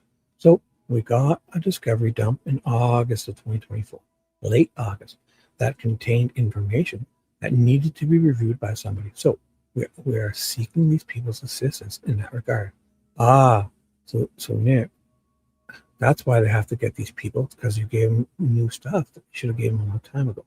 And then Nick was like, well, since we gave them this stuff really late, and they need to hire somebody really late to interpret this stuff, then I didn't have enough time to talk to these people. But you're the reason these people are there. It's because you gave them a bunch of shit really late. What a jerk. Better not go along with this. And so I understand that they're like, hey, it would be kind of nice to know what's going on with these people. Well, it would be kind of nice. This is the defense. Yeah, Rosie.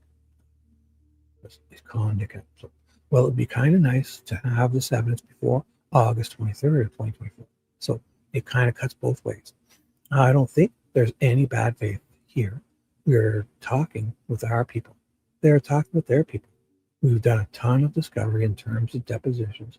They've ordered up very few. That's their choice. Right. Perfect. Yeah, you had a chance to depose these people. You're the reason we're talking to them this late. It's your fault. No.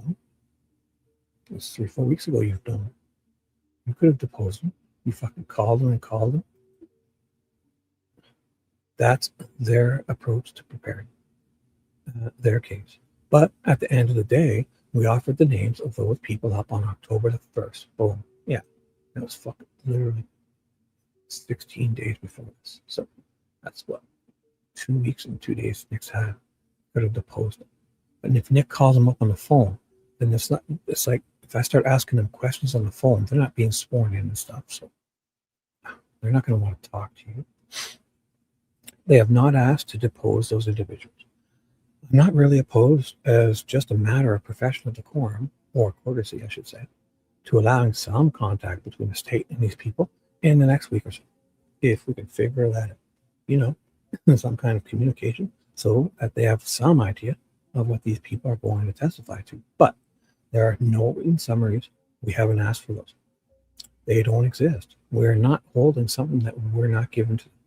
It's just a matter of this discovery coming in and hitting us almost weekly, and us just trying to react to that. And so that's the landscape on which all this is occurring. I think that we are willing to have some constructive conversations about how they can get access to that. Frankly, I mean, other than the emails, I'm not taking shots at Mr. Boswick. We had a nice conversation in his office a week or so ago about many things, but he had, other than that email, he hasn't really been any discussion about this in any detail up until today. Can I say one other thing that's just slightly off point here? Just because it's a procedural matter, we can resolve this first. Yeah, sure. I mean, these witnesses going to testify, Neil Broom and Stacey Eldridge. Miss Eldridge will be testifying. So possibly Mr. Broom on rebuttal, maybe Rosie, Auger, and Baldwin. So Rosie's possibly Mr. Broom on rebuttal. Maybe Auger, maybe Baldwin, maybe. You need to provide then to the state the substance of their testimony. But there are no reports. That's what the rule requires us to offer up. Boom. The substance of what you expect them to testify to. Judge, I would need that. Also, with Stuart Grazian, we've asked for a report. They said they had none. We got no other response. Okay, so there are three now. Neil Broom, Stacey Eldridge, and Stuart Grazian that are going to be called by the defendant, and you have not provided to the state the substance of their testimony. No, because there are no reports. Right, that's all they have to do. If they don't take a report, then there's nothing for them to have to say. That's the Mr. Grazian never generated a report. Mr. Broom never generated a report. And Miss Eldridge never generated a report. They've been aware of Mr. Grazian since the first witness list was filed back in April of 2024, or even March maybe, going back in time, and they've not asked. Boy. Have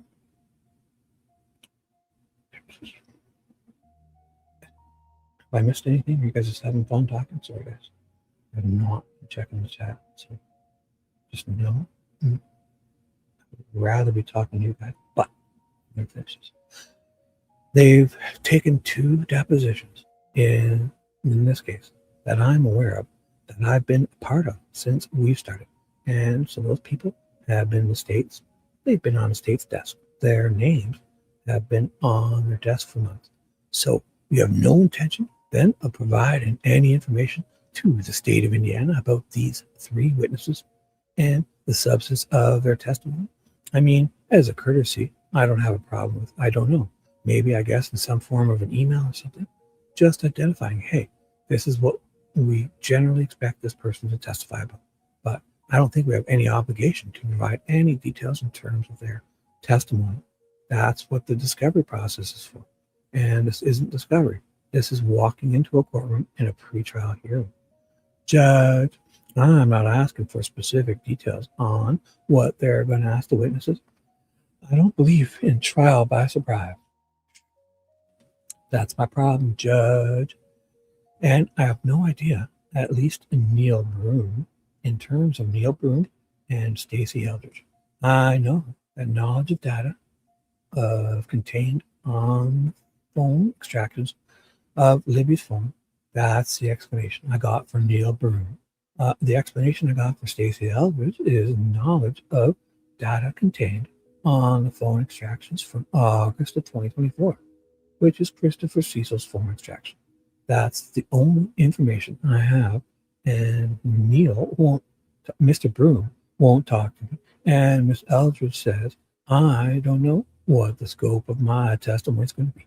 I don't need specific questions that they're going to ask them. I just need the topics that they're going to cover and what they're going to talk about. I'm really surprised there's no report. If they're going to talk about this digital data, typically there's reports of those kinds of things. So I just want some explanation of what the scope of their testimony. So of their testimony so that I can prepare for cross-examination. The other witnesses, the state may object to relevance on those Robert non-secular Ives, the former prosecutor, these other motorcycle gang members listed. I guess I'm just unclear about what those are going to people are going to testify to. And I appreciate we can do depositions. The problem is we don't have time. Well, you had 2 weeks and 2 days. Not now. And so at least for those witnesses that were added on October the 1st, that's the state's issue. Judge, at least from my perspective. Miss Diener also testified about Mr. Grazian. We've never really had any kind of explanation of what he's going to testify to. So are you going to, Mr. Rossi, provide your witnesses with your authority to communicate to the state of Indiana? Yeah, I don't have a problem. Okay, I have no problem with him talking to these people. Okay, then advise those individuals to expect at least a phone call or a written communication from the state. Yeah, sure, as to the content of their testimony. Thank you, Judge. Nothing else from the state's perspective that I can think of off the top of my head. Judge. Okay. Anything from the defendant? Judge, I had one other procedural matter. Just to make sure we weren't overlooking at all the pleadings. We had kind of talked about, I think, off the record yesterday about the DLC transports. Yeah. Do you want to talk about that off the record? Yeah, we can. And try to figure out how to deal with the logistics of all that. That's really the issue. Yeah, because they need 24 hours notice minimum, 24 hours notice. And I need to get some kind of timeline, I guess, from you as to when you expect they would be called to testify. Yeah, I agree. It's kind of difficult. Because we also didn't know, based on some of the rulings today, or that you're going to issue tomorrow, how that's going to impact the witnesses. Maybe if we're okay, we can have a little powwow off the record and try to. Okay, that's fine. Try to figure that out. Thank you, Judge. Okay, thank you. Thank you, Your Honor. One more quick issue. No. Go ahead, Ms. Auger. The order allowing the defense to incorporate the previously provided materials in the motion in Lemonade included issues, subject matter concerning Odinism and another topic, which is currently escaping.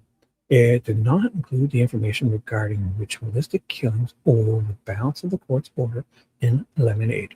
And so our request is, can we go ahead and incorporate those, or do we need to bring Miss Perlmutter back? Oh, no. Testify about the ritualistic killing? That was my fault, Judge. Baldwin. I don't know. Baldwin again. If you just signed my order, I don't think I included those in there. I apologize. No objection from the state. I granted the motion to incorporate all of the evidence. Okay, so that there would not need to have a separate offer to prove covering hours or days of testimony. So whatever you presented at the hearings, July 31st to August 1st, that covered the third-party suspects and the ritualistic allegations and the allegations about Odin and Norse paganism. All of that is included in the offer to prove. Thank you. So that you would not have to recall all those people. Thank you. Okay. Thank you, Judge. Thank you, Jody. You can go off the record. Oh boy. So they're starting this. So this is where I ended. Boom. Goodness. Nice. Nice. And I get to talk to you awesome people. So, what do you guys think? That was really boring. Sorry. It was horribly boring. I'm surprised if I even break 20 people listen to this. Thank you, though. What time is it? I have time. Maybe I should think about what was it? Oh, so anything else ballistics that we didn't cover? No. or the witnesses, and that's what this was all about. So those motions in lemonade and stuff, right? So that's what's going. Oh, that's what I could write. Boom, brief in response to the prosecutors. That's what I should probably look at, because she filed it that same day. OJ, brief in response. I have my own copy of that. Verify. It's probably the 17th. This one. So brief in response. So this is what we just read. Motions hearing. And this is the brief. And then, so we should check it out, because they're filing that on the same day. Then the next day, when the trial starts, there's another order of that judgment. About the cameras. Oh, that's important. Nikon cameras. What? Oh, NBC. Oh, so she confiscated a couple cameras. Wow. Did people try to sneak cameras in? That's pretty funny. And what else was there? Instructions of the court. Why did that go on that page? 13 pages. Instructions of the court. Are these interesting? Jury has been sworn in. The opening statements. Counsel the court now is only motion. Testimony received. So, criminal brought this day admitted on. Oh, talking about the counts. Count 4. Court's instructions. A person. No, this is basically. Yeah, it's basically what we read in the first day of the trial, but it's basically what they say. So it's like the formality stuff.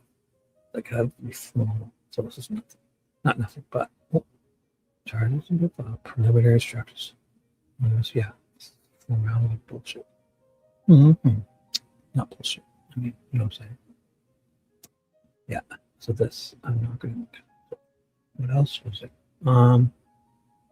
It was, so this is what I have up. This, we're not looking. So notice of the change of address. The order, this is the order, 18th. 1 page. Yeah, that's about the cameras, whatever. So the cameras got confiscated. Instructions of the court, no. So here is the first joint stipulation regarding evidentiary matters. Is that interesting? Because I skipped off these filings. Filed first joint stipulations regarding evidentiary matters. Come down the state. Parties agree below shall be self-authenticated without any necessity of a witness. Are any of these interesting? No, so it's just asking about certain things. All recordings and incel videos. Door sheet notes. All medical or health. No. All AT&T records containing pings or other communication.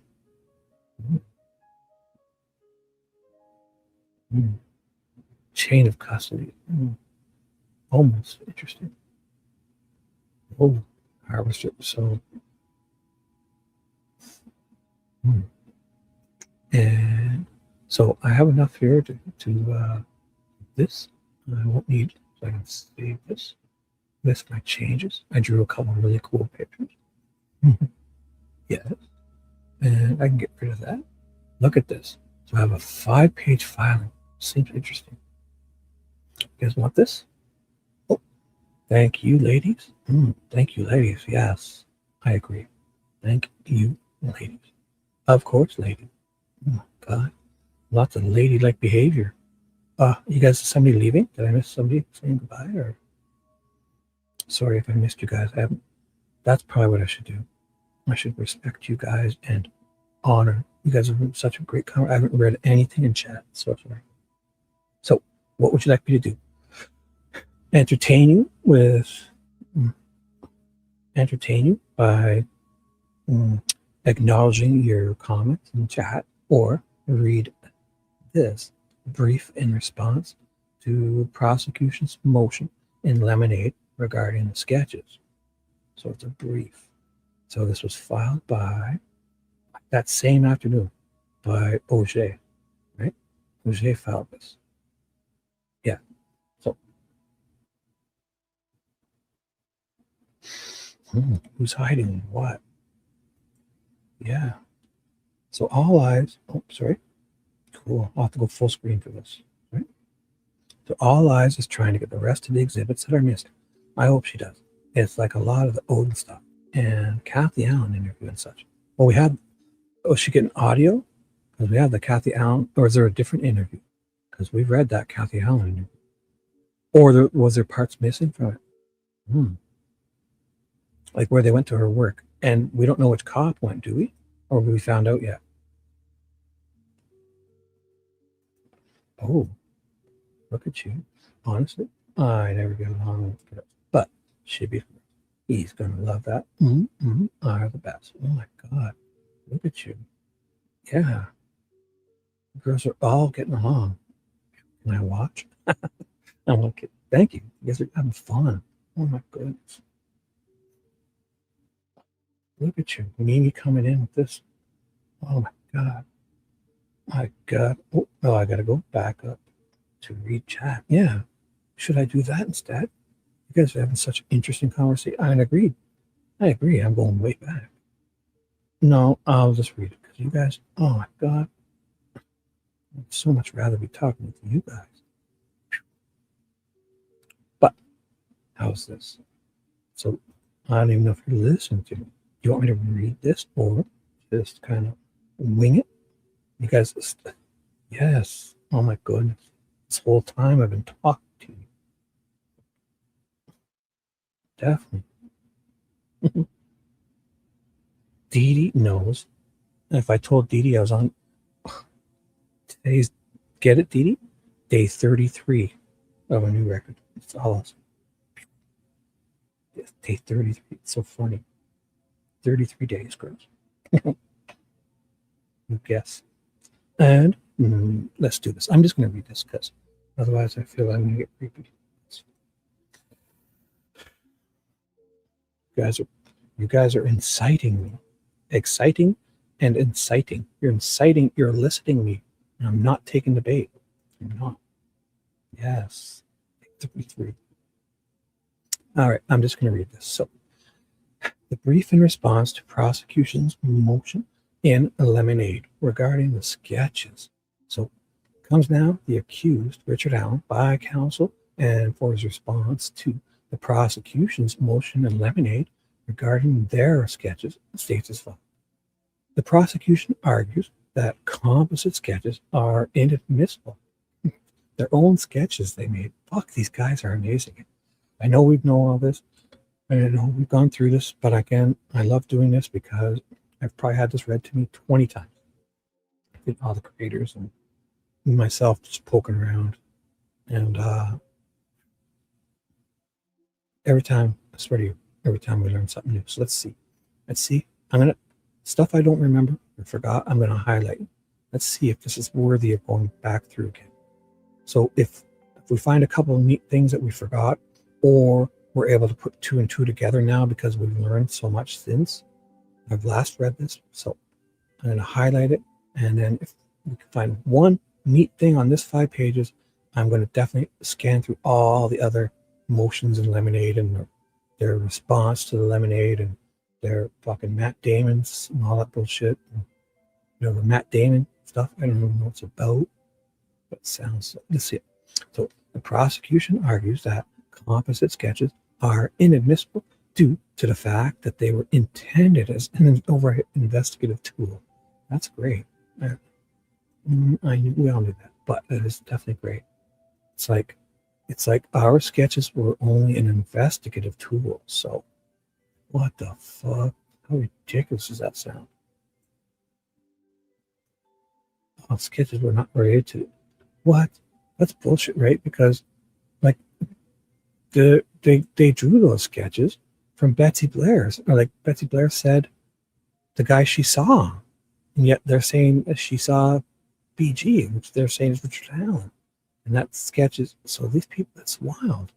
It's so fucking wild.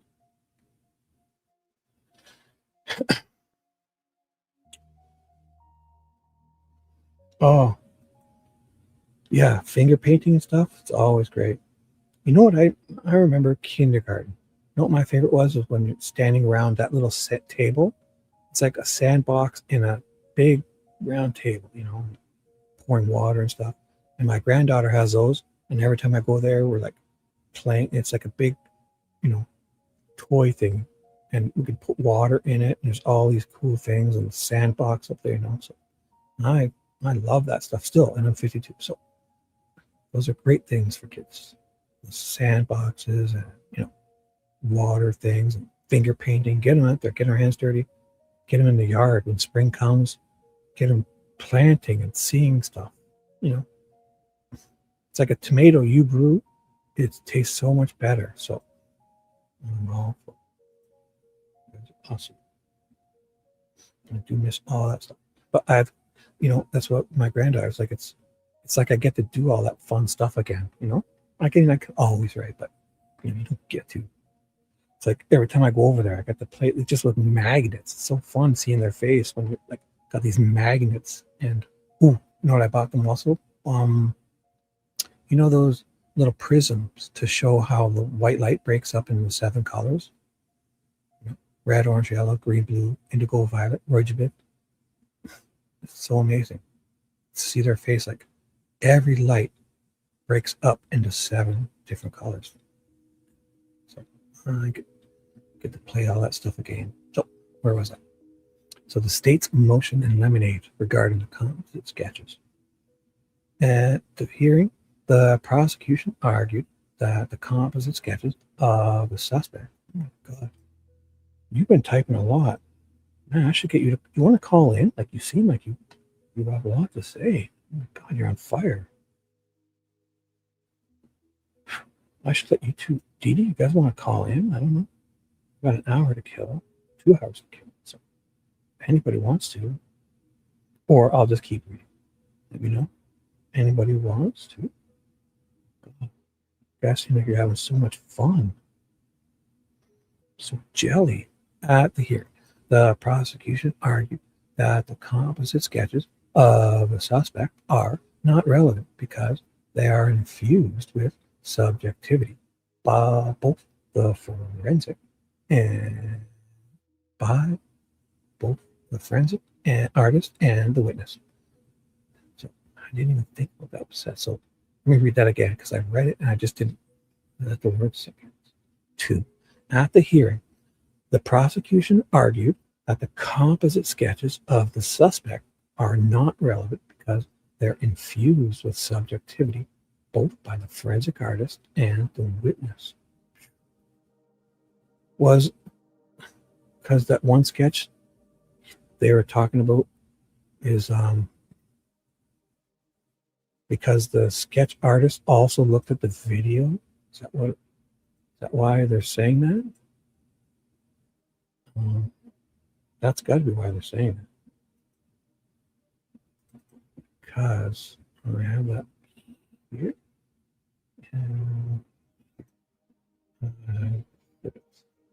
So Ron Logan warrant. Here's the Teresa's thing. How about this? I'll move this to a different page. So Teresa Liebert sketch. Betsy Blair facial recognition. Betsy Blair's incident. Sarah Carbaugh sketch number 1. Betsy Blair sketch of the view.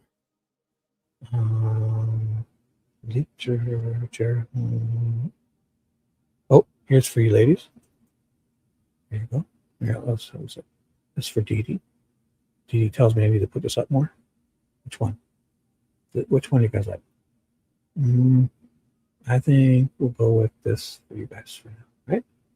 Can't see exactly what's going on. Yeah, perfect. Perfect for you guys. Let's do this. And Pearl Mutter, no. Oh, I've also got the key. Have we ever gone over the? Oh, here it is. The first sketch. Oh, went on the wrong page. There you go.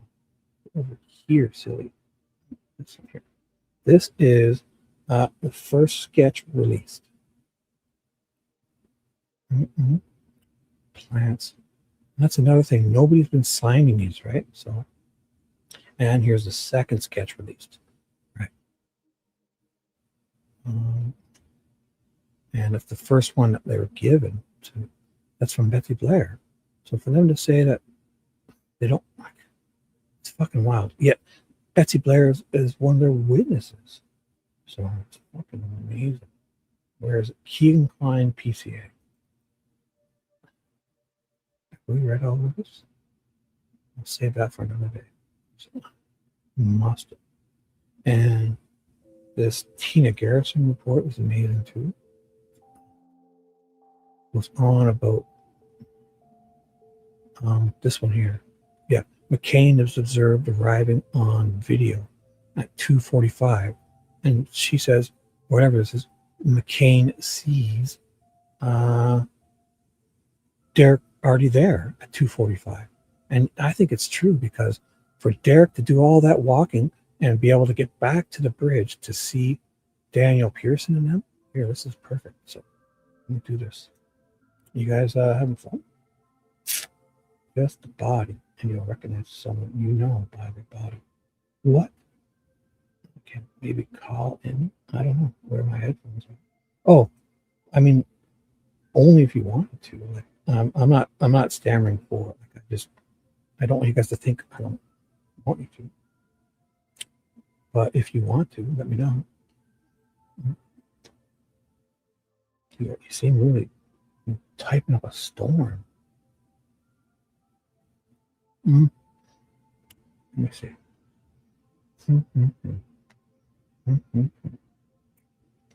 So here's what I was going to do. We have this. I'm going to draw, what is it, green. I use green. Okay, so picture, here's the bridge, okay? This is the bridge. Here's the path, right when you get on the bridge, right? So here's the pathway. And then, say, here's the Freedom Bridge here. I'll put blue. I think it's blue. So here's the Freedom Bridge way down here, right? That's the, so I'll back. So here, let's say this is the Mears entrance. So you come in on the Mears entrance. Right here. And there's the other 501 trail that goes this way. It goes right alongside, then it goes down. Sorry, it goes down. Ooh. So here, I'll do it again. So the Mears comes in, and then the pathway goes along, sideways, and then it kind of goes down to the creek, right? Something like that. That's the 501. So here's the intersection, and there's the bench, right? The little bench is right here. And I guess there's another one here somewhere. Right on the bench here somewhere. Now, so Derek will be orange. Because, yeah, he's got an orange shirt on. Perfect. Was I the only one that was shocked at the quality of that video? Walk all the way down to that trail. Yeah, here.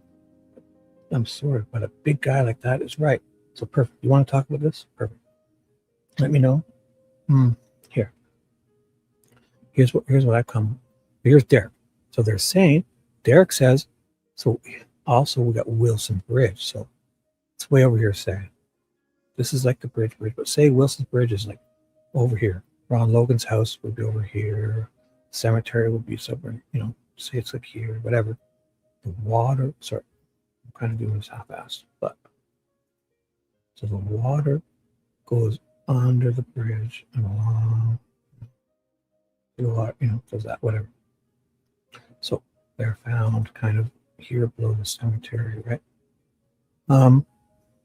What happens is orange shirt. So Derek supposedly crosses the Wilson Bridge at 3:11 and then starts calling Libby to kind of be there. So he, so what does it take him from the Wilson Bridge? 5 minutes. Drives past, it goes by Long Logan's house, drives by the cemetery, gets to 300 North, which I'll put here. 300 300 north. Let's say this is 300 north, whatever. Let's say 300 north. Hoosier Hardware stores right here, and other rat places here. CPS building, whatever, you know. I don't know if it's not even exact. Sorry. This is 300 north. So Derek. So Derek passes at 311. Right? So now he comes across there, starts calling. So he's what? So this is, I should have fixed this. This isn't touching anything here. This is where the bridge would start. So forget I put this touching. I don't know why it's touching. Can I erase? Oh, I can erase. I haven't even done this before. Oh, okay, that actually worked. I meant to just erase the whole line. I touched it. So let's do that better. So the bridge would start here. And bridge starts really close to the line. So here. And so this is the bridge. And this is over across the other side of the bridge. All right? So Derek is what we need to focus on. Derek, 311, passes. So he's what? He's at the Mears entrance at what time? This is the Mears. Okay? Mears. So everyone's parking around here, right? Derek is there. Right?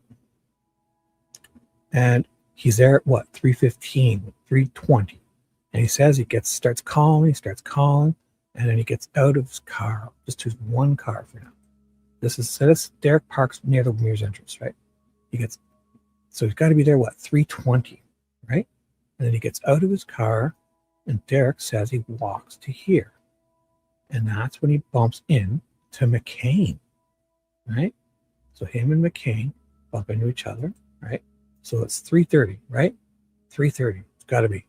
So how long does it take Derek? Because he says, oops, wrong way. Sorry.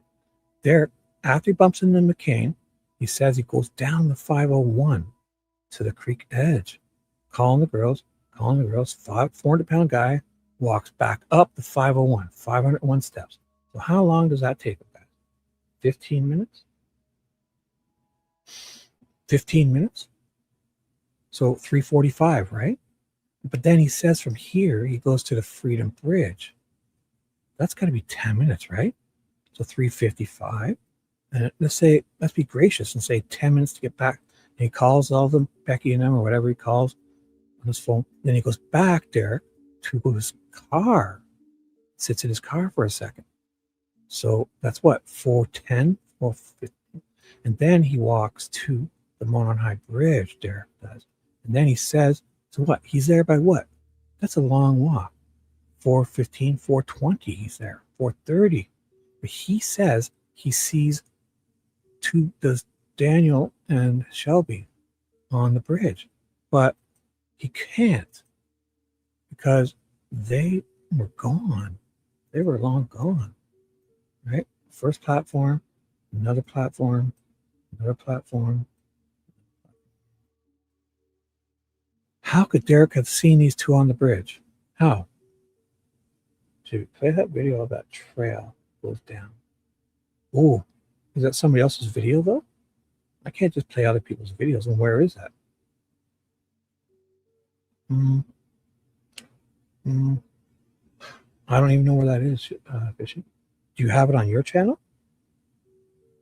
Oh my God. If you get me the link, I'll play it. I mean, even if I get a strike now, I guess. Or I don't know how that works. You play somebody else's video. The 501. That's the 501. It's 501 steps. And it goes down. This fucking thing goes down. Like around when you get to here, this thing goes down like literally on an angle. This. Like, you know, it's a fucking 45-degree angle to get down here. And Derek specifically says it. He goes down to the creek edge here in his testimony. Right? So Derek goes down at this creek edge and back up. But then he says from here, he goes to there. Let's say 10 minutes. So he's here at 3:30, bumps into McCain. Goes down there. Let's be generous and say 10 minutes to get down. What? Oh, where? Up here? In the chat? Oh, on Discord? Right. Is that still there? I can find it. 1 second. I can get that. I'll just put in 1 second. Yeah, you definitely sent me links. Am I allowed to play that though, Fishy? I'm going back. Wouldn't that be in like media? No? Or links? Sent me lots of stupid pictures. Oh my god. Just kidding. Oh, it would be in links. Oh yeah, I have it. So which one? There's Delphi Murders Memorial, Delphi Daughter. Those are the three. So probably this one. Am I allowed to play that? I just clicked on it. I'm opening it in my YouTube and then I'll put it into this chat. Oh, so it says Delphi Murders Timeline. Delphi Timeline. Is that the one?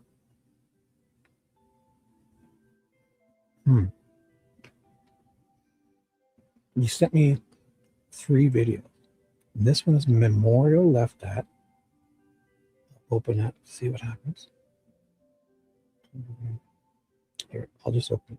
Because you want the one that goes down to 5. And this is from Weather Channel. So I doubt this is it. No, that's just the Memorial. Oh, sorry. And this one is the Delphi Daughter. Delphi Daughter is a 363-degree view of the Mormon High Bridge Trail.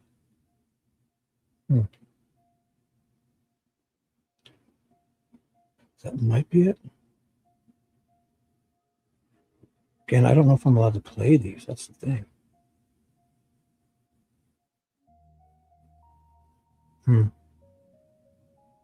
I don't know.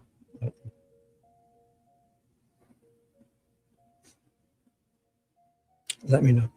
I'm pretty sure it's probably this one. I don't think you'll get stripped. Well, let's see, I guess. I don't know. I can't. I'll show you the ones you sent me. I just got them in my other screen. So let me just get my weird history out of the way.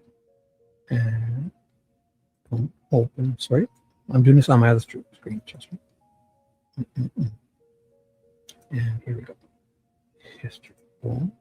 So I'll try this one first. I believe it's this one, probably. Yeah. Oh, yeah, I see it. Oh, my God. Definitely. I stopped on that part. So I got the link. Definitely, we're going down to 501 right now.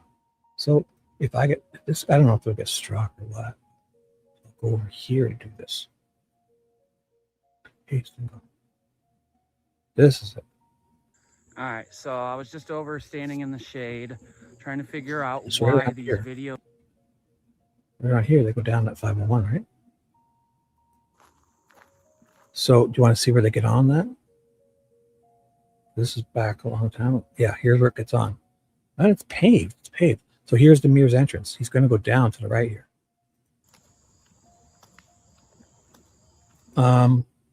So do you think this is bad to do? Am I allowed to do this? Like, do these people think they would mind? Delphi Timeline 3 years ago. My girlfriend and I went to Delphi, like, give it a like. And think it's okay to watch this, guys? Or no? Would this be like wrong with me? Watch a bit of this. This is where I don't want to do anything wrong. This is great. Here, I'll put the link in the chat. That's a good thing, right? If I share it, paste it. This is the link. That's part of it. So he's going to go down to the right this here. is the trail that Mears I entrance. missed. Oh, I must have- no, he just came. Oh, he came back. So yeah, he's going to go down to 501. This is where Derek goes. So Derek bumps into McCain and then does this. Got so caught up in 400-pound looking guy. at this sign Ah. that I failed. I guess we can time this guy, eh, Fish? Yes, right. So notice this.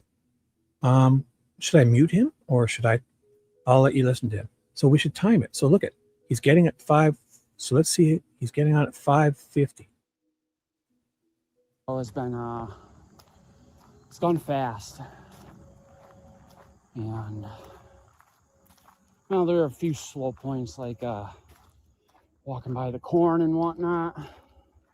I know, enough about the corn.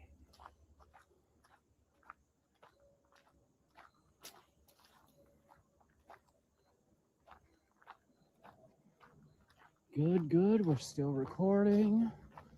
We still have space. I freed up 4 gigabytes. And I know that these files are really large, but 4 gigabytes should be enough. Hopefully.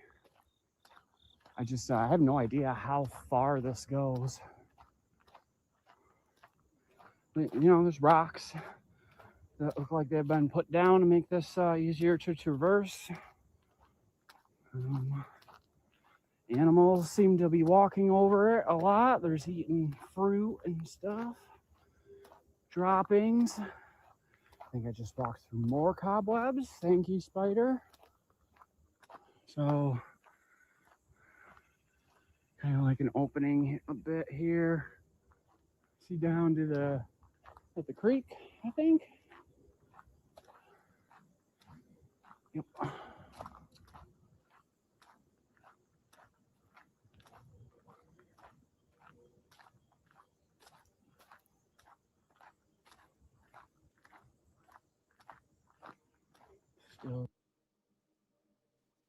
So you sure this will be okay? Like, should I pause or something? Or like, I don't want to get in trouble, but there's no way. I want to see how long it takes. I can fast forward or speed up, or I can mute him. Let me know. Other than that, I'll just play. Recording.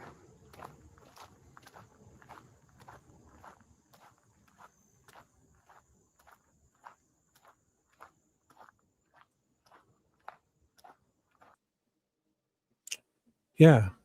So look at how far this is. Like, I mean, this is Derek, 400-pound guy. He might. Let's see how long it takes this guy if he goes all the way down and back up. So. Big drop to Hurdyville. Little drop. Big drop.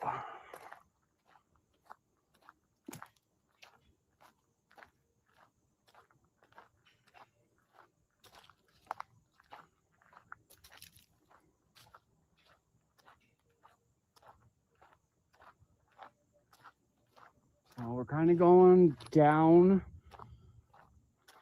I don't know if you can tell in the video, but this is inclined slightly, and then it looks like it inclines a bit more, but it's not unsafe incline. Little uneven, but not unsafe, I would say. All these are smaller rocks.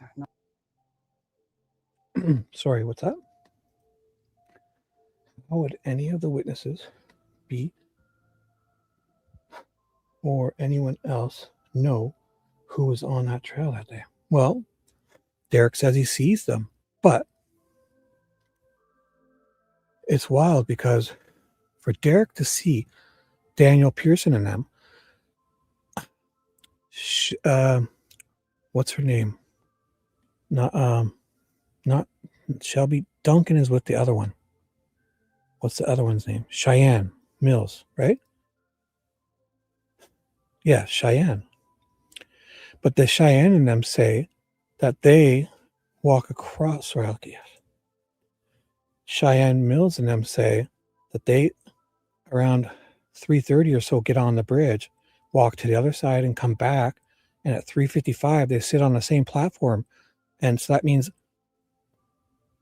Daniel Pearson and Shelby Hicks have left by 3:55, 3:45. So how can Derek have seen them on the bridge if he does all this, then goes to Freedom Bridge, back to his car, and then to the High Bridge? He's not there till 4:30. So how is he seeing those two who Shelby Duncan and Cheyenne Mills say have left by 3:55 for them to be sitting on that same platform to take the pictures of her feet hanging over? So somebody's not telling the truth.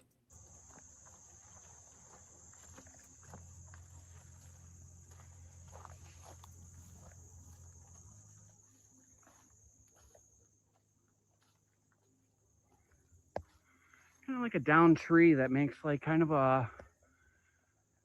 like a neat little roof for this path.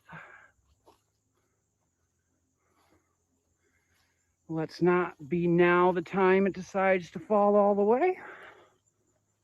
Okay. I think this should be.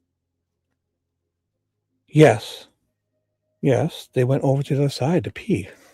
And then they came back and they were taking pictures, a couple pictures on the way back. And they said their last picture on the bridge was 3:55. They Cheyenne takes a picture of Shelby Duncan hanging her feet over on the first platform. But isn't that where Daniel Pearson and Shelby Hicks were? But they've left, right? By 3:55. They're gone. So Derek is not back there to see them unless he's, and the other two are off the bridge. I don't know. It's wild. So Derek comes down here to do this. And so far, he's been down here for how long now? He's taken 5 minutes. So it was 5:50 he went down, right? So let's say 6 minutes he left. So he's been down here 6 minutes. This guy. This is where Derek says he comes and looks. So I don't know how long he stays here. But, I mean, the residents here, the water's its lowest in the summer. I'm not. And so in this valley, it's just like the bridge, and it's like down here. So Derek is calling their names. He's screaming their names. If there's somebody down there, they're hearing this, right? So him calling. If you see her screaming her names, like he said he was doing. I thought maybe that the creek went like into the into this area here, but looks like it stops. Down tree over off in the distance. So remember, we're going to take off what? So he gets here at 12 minutes. So whenever he leaves, we'll take this off because let's say Derek didn't spend as much time down there. So whenever he goes back, probably going to be at least a minute or two. It looks like. So he starts going back soon. So I'll pay attention to the time. Very comfortable with not doing that. The police have already been there, and those are the important people who are supposed to be there. So I can definitely live without going to that spot. I did try though. It's not for a lack of effort, it's due to a lack of proper equipment. And I would feel a whole lot. So basically, let's take 2 minutes off to be generous, right? Because he's going back up. He's leaving by now 14 minutes. He got down there by what? 12 minutes. So we take 2 minutes off. So when he went at 5:50 was when he started going down, right? Yeah, 5:50. So 6 minutes. Let's be generous. So 6 minutes. So it took him 6 minutes to get down. He spent 2 minutes down there, and he starts walking back at 14. To have it at their disposal. So yeah, I'm just gonna walk out of here, seeing all the same landmarks I passed by. No, because it's around the corner still. No, definitely can't see it from there. But even without all, because it's kind of down the corner, it's down a little bit. So no. Abby and Libby Memorial Park. We're gonna drive again to the Marathon gas station, and then we're gonna drive to Peru roundabout where Kegan Klein lived with his father, Tony. And Oh, yeah. Remember Nicole and I were talking about that. So what happens here is, I'm going to pause it for a second. Nicole, remember when Riley Voorhees says she goes down to the water's edge to take a picture, right? By herself. She must cut through these to get to this trail, right? The Cheyenne goes to the right of the bridge. Remember, Nicole, we had the whole talk about that. Because Nick is very specific, saying, when you're looking at the bridge, Riley said she goes down. I'll put it back on, sorry. Riley comes down this way. So there's obviously like little connectors here. Because this is 501, meaning it's for people to exercise. Like Betsy Blair, when she does her walk, you could, if you had to get down here, you could cut down here, but she does the walk for the exercise to get the 501 steps and then goes back, you know? So that's what Derek is doing here, his first time. But when he gets back up there, he then goes to Freedom Bridge and then back to his car, and then says he goes to the High Bridge. So, and he says he sees Daniel Pearson and Shelby Hicks sitting on that first platform, when Cheyenne Mills and Shelby Duncan say that they left that platform by at least 3:50 for them to get back there to sit on it themselves, because they weren't there when they got back. And so, yeah, this is Derek, a 400-pound guy doing this. Picture. okay, so I'm really starting to understand why when Derek got done doing this, he went to his car. Yeah, he had to have. You see, but he didn't go to his car. This guy has it wrong. I guess at this time, he didn't have the benefit of the transcripts. Because Derek says he goes to Freedom Bridge first and then to his car. Not, I'm positive. Said needed to sit down. And I can see why he jumped into Tara's car. Because probably still needed to sit. It's not easy. At least not easy for me. Yeah, Derek didn't say that, right? Derek says after he gets back there, he goes to the Freedom Bridge and then to his car. And then he goes to the High Bridge. I'm positive. Oh, what's wrong? I'll be fine, probably. I'm taking you. Oh, where are you going? What's up? Are you okay? Oh, you're going in the bathtub? What? Is something wrong? Are you guys okay? Mimi, thank you. Fishy, what's up?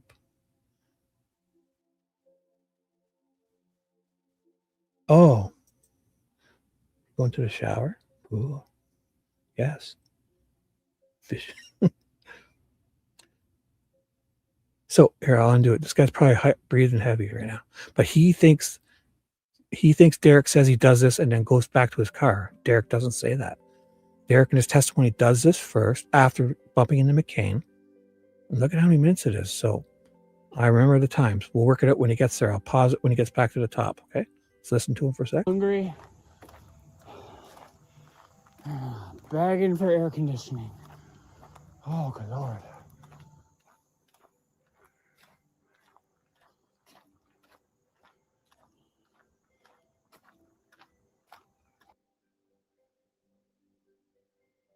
It's definitely a lot farther than it sounded, right? Like, look at him. It's 8. So he left at 14 minutes. So at, say, 6 minutes, he goes down. Takes him 6 minutes to get down. He spent 2 minutes down there. And at 14, he's come back. So if the correct, he should get there by 20 minutes. If it took him 6 minutes to get down there. So he should get back by soon. Or he's actually back there now. So, yeah, there's the bench there. So.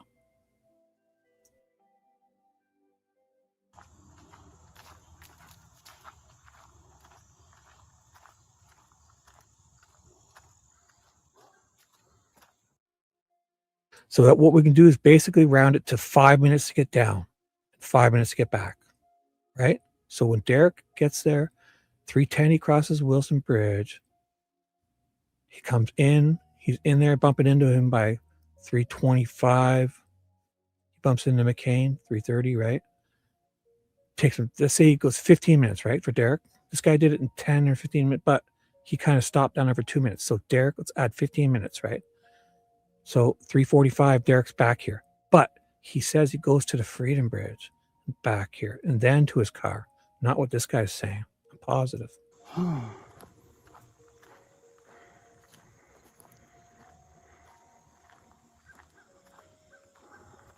Back at the fork, where Libby and Abby were dropped off towards the bridge.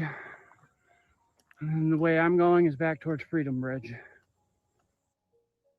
So he is. Oh my God, he's going to Freedom. This is what Derek said he did first, not to his car. Maybe when did he see this video? Sorry, this video is from when? Oh, so this is a long time ago. So for him to know this now, it's pretty good still, because we had the benefit of the testimony. But at this time, so maybe he's thinking Derek went to his car, then to Freedom Bridge.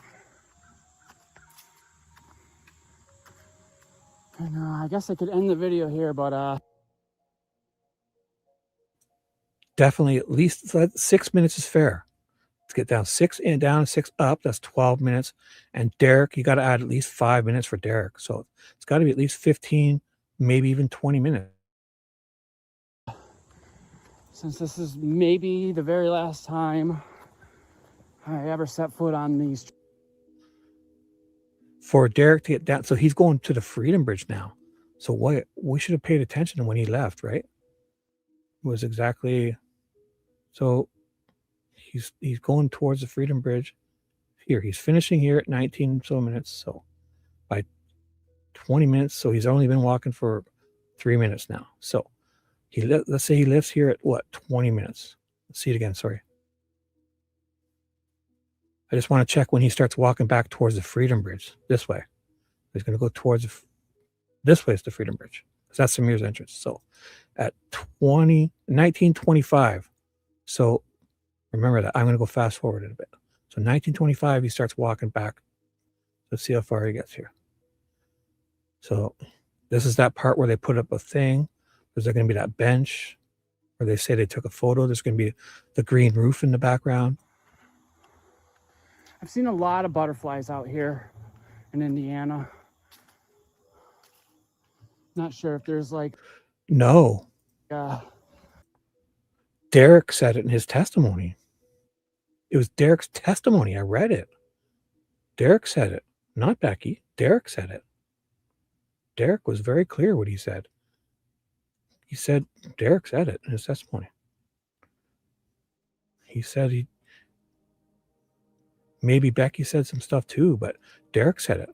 Derek said he came in the mirrors, went down to the trail, calling a name. He bumps into McCain. Then he goes down to the water part where this guy just did. Then he comes back up. He's doing exactly this. This guy thinks he went to his car. No, Derek said he went to his Freedom Bridge first, made more calls, and then went to his car, and then went to the High Bridge. And that's where he says he sees Daniel, but he couldn't have, because he's not back there.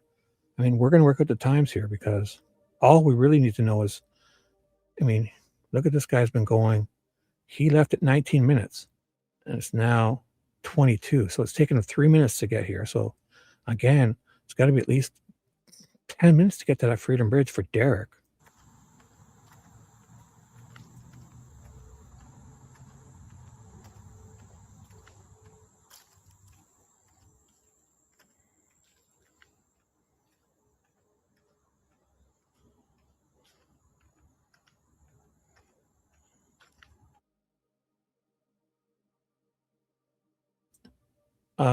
I'll mute it now. Shout out to this guy. I don't know if you can see the time down there, because it's, I should be sorry. I didn't realize my banner was in the way, and you know what? I'm sorry. Here, I'll fix that. Shit. I'm an idiot. So can you see the time? Yeah, so sorry. I should have done this. I've been looking at the time this whole time. So sorry. So basically, when he did this, he started heading toward the Freedom Bridge at 19 minutes. And he's so it's taken him 4 minutes to get here. So to get to that Freedom Bridge is what? 10 minutes, right? And it's going to end now. So, kudos to this guy. I put the link in. Let's see. 1925. So 1925. So 4 minutes to get here. So to get to that Freedom Bridge is what? 10 minutes, right? And it's going to end now. So, kudos to this guy. I put the link in. Let's Hopefully I don't get in trouble for that. So here, I can work it out while it's fresh in my head. Here, look at, I have it right here. So we have it now, Fishy. Let's put this together with some black pen now. So Derek in this color. Let's do this. So Derek, so 311. He says he crosses Wilson Bridge. So 311. Derek says he's calling, he's crossing Wilson's Bridge, calling them. Then he gets, what time did we say he gets here? 3:20. He passes Logan's house, passes a cemetery, and he gets to the Mears entrance. What time does Derek park here? And he says he's calling Becky Patty. He's doing all that. So by the time he does that and walks in, so it's safe to say 3:30, he's bumping into McCain, right? 3:30. And then, so if he walks down and it took that guy, Derek comes down to here.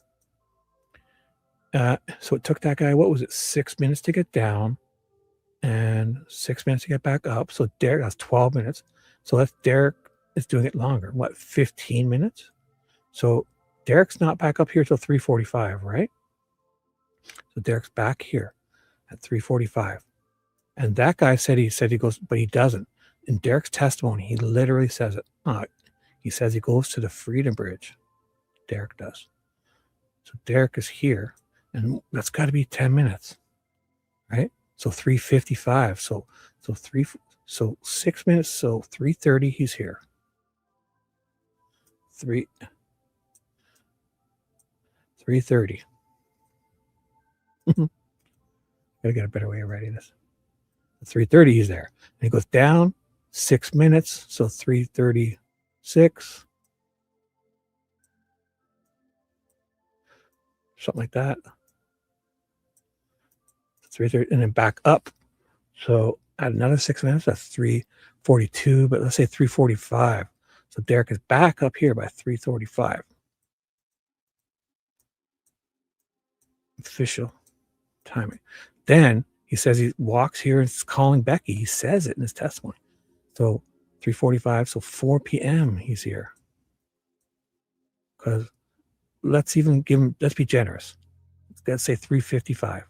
Say he's really walking fast for a big, can't, because that other guy took him almost 5 minutes to get to where he was, and he wasn't even halfway there yet, or all the way there. So let me do that over again. Sorry. I should I can write this better. So Derek, 3:45, gets to the Freedom Bridge at 3:55. Let's be generous here, because at this time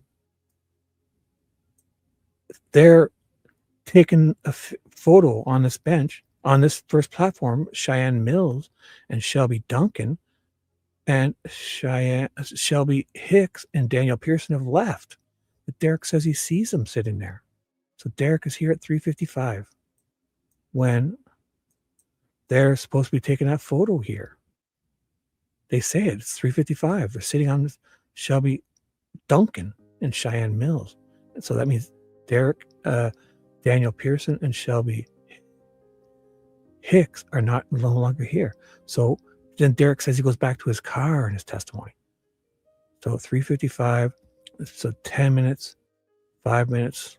It's got to be 15 minutes to get back there. I'll just do 10 minutes. So 4:05, he's back at his car.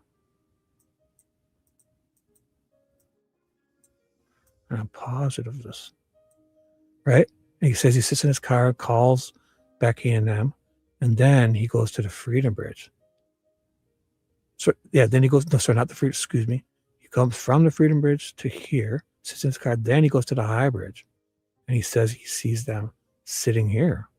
But he can't, because what, 4:05, let's do 10 minutes again. He's not there until 4:15, and that's like a very earliest, if we go with his times, 4:15, which is bullshit. Something's not right. Now, look at this.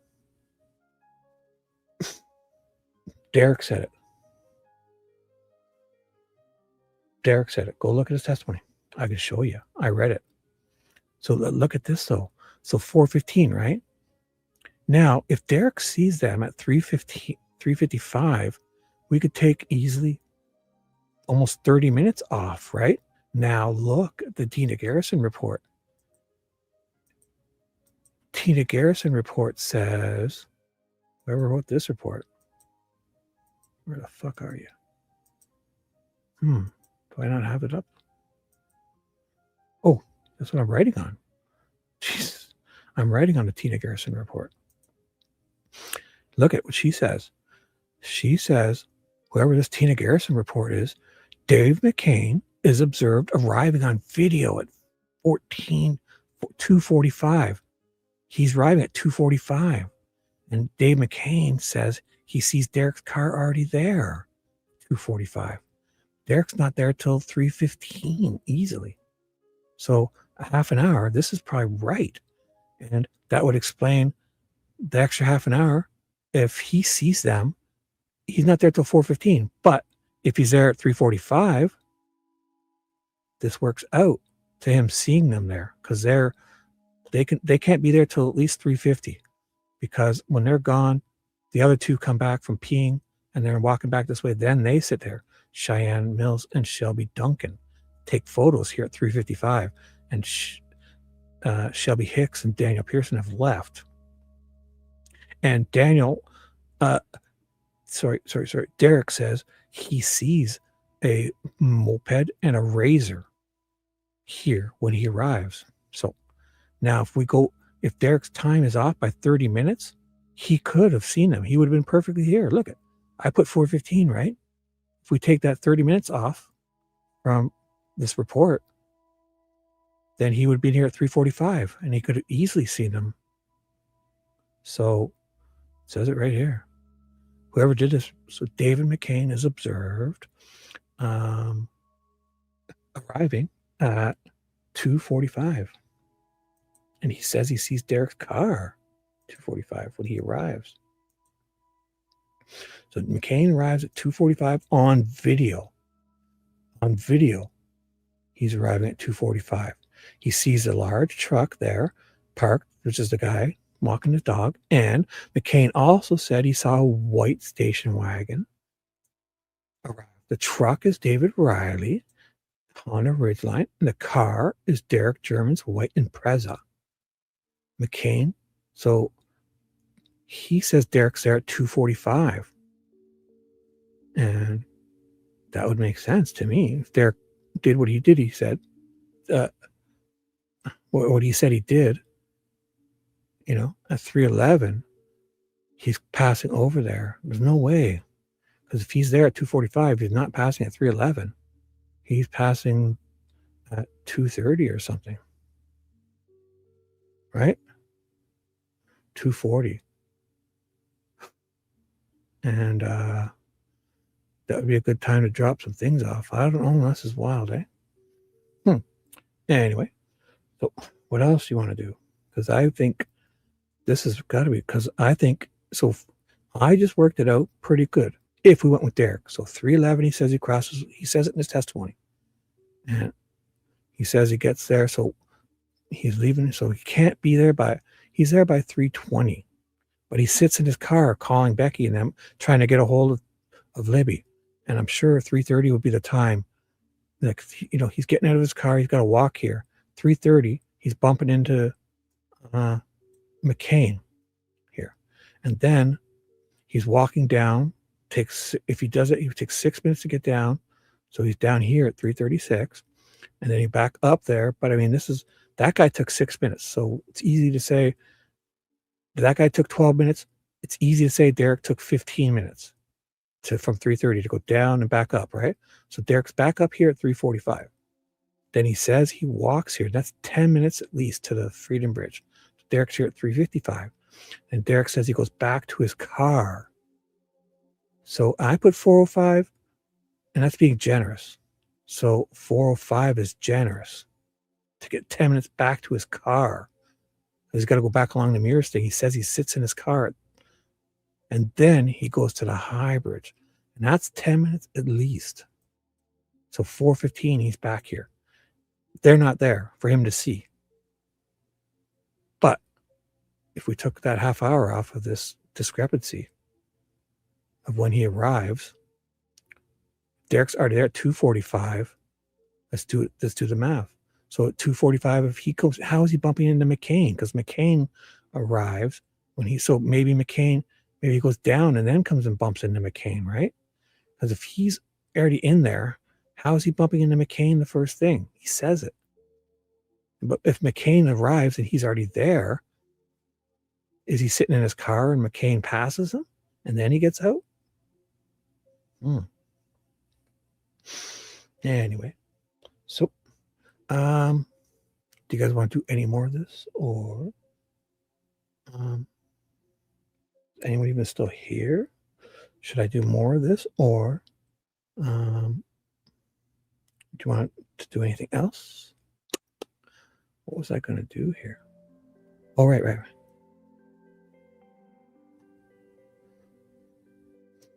So is this accurate, this Tina Garrison report? Seems pretty, like, who is this? Look at, they say Derek Carr here too. Oh my God. So let's finish this here. So McCain said he walked to the hub, Niche's Bluff. He walked to the hub or the Niche's Bluff. So the hub is obviously the intersection, right? You know what? I have this great drawing here. Why am I doing this on here? I have that great, where is it? This one. Could be drawing it up here. What am I looking at? What the hell am I looking at? Oh, this is Weber's. So this isn't a good drawing for that because it's way over here. Yeah, this is Weber's side. So that's no good. So this is the best one for now. Stick with this. So let me finish this and I'll check chat. You guys even still here? Do you want to still do more of this? Is this fun? Or I have at least an hour to kill if you guys want. So suggestions. Here, how's this?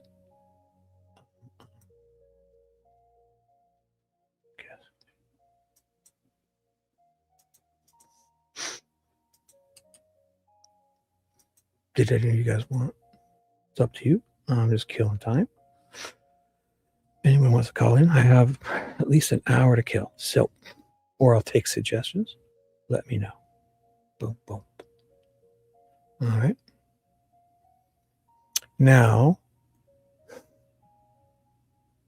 McCain said that he walked to the hub or Niche's Bluff, then to High Bridge, then to Freedom Bridge, and then back to his vehicle. He was observed leaving at 4:11. When he was left, he sees a motorcycle at 4:11. That's Maya Abbott and talking to a male in a blue muscle car.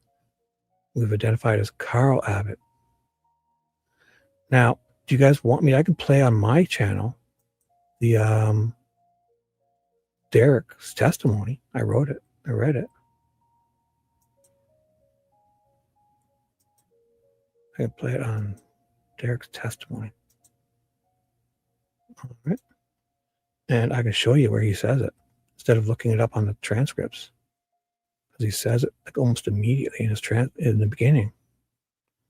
Derek's testimony is day 3. Derek German's testimony.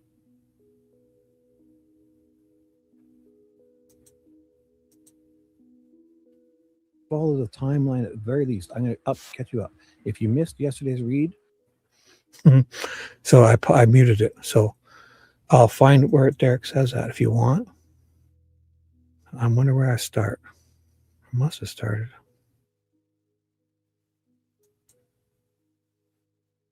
Begin. So here's a recap. You guys ready? 10:50. That's Shibby from past Shibby. I'm going to mute myself now and play. This is old Shibby. So if I say anything wrong, it's Fee's fault. The clock. And I'm like, holy shit, I'm going live in 5 minutes. And I was in my commando PJs. Picture that. So no rush. I'm not saying he would see him, but in their scenario, BG walks by, evades Who's Your Harvester camera, and walks. If we go with the whole, he was scared off by searchers, it feels quieter to me. Got in her car with Becky, right? They go to the mirror. She parks in the ditch here at the mirror's entrance.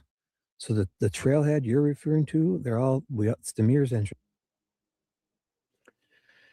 I'm going to mute myself because I could probably find it better. He must say it in the beginning because I'm already going on about it. So he must say it when I start reading it. So this is me now. I'm going to find when he says it. Because he's getting in, and I'm mute for a second. God, this gets so amazing. Yesterday's show. Holy shit. Okay. So they're swearing Derek in, the bailiff's here, right? I'll speed it up. How's that? Because I can easily pause it. I'll put it on like 2x speed. And we'll be able to see soon. Is that good? Oh, this is Becky Pat. What? Oh, Derek is after this. That's why. Okay. Is Derek on this day?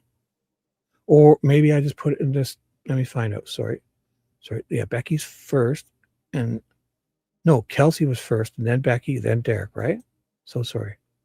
That's why. I'll figure this out in a second. I'm going to unmute it just like, I'm going to be talking fast. Here we go. Look at this. Yeah. So it's right here. Because he says he knows it's Dave McCain. I bet you were going to see Derek's name here. Watch.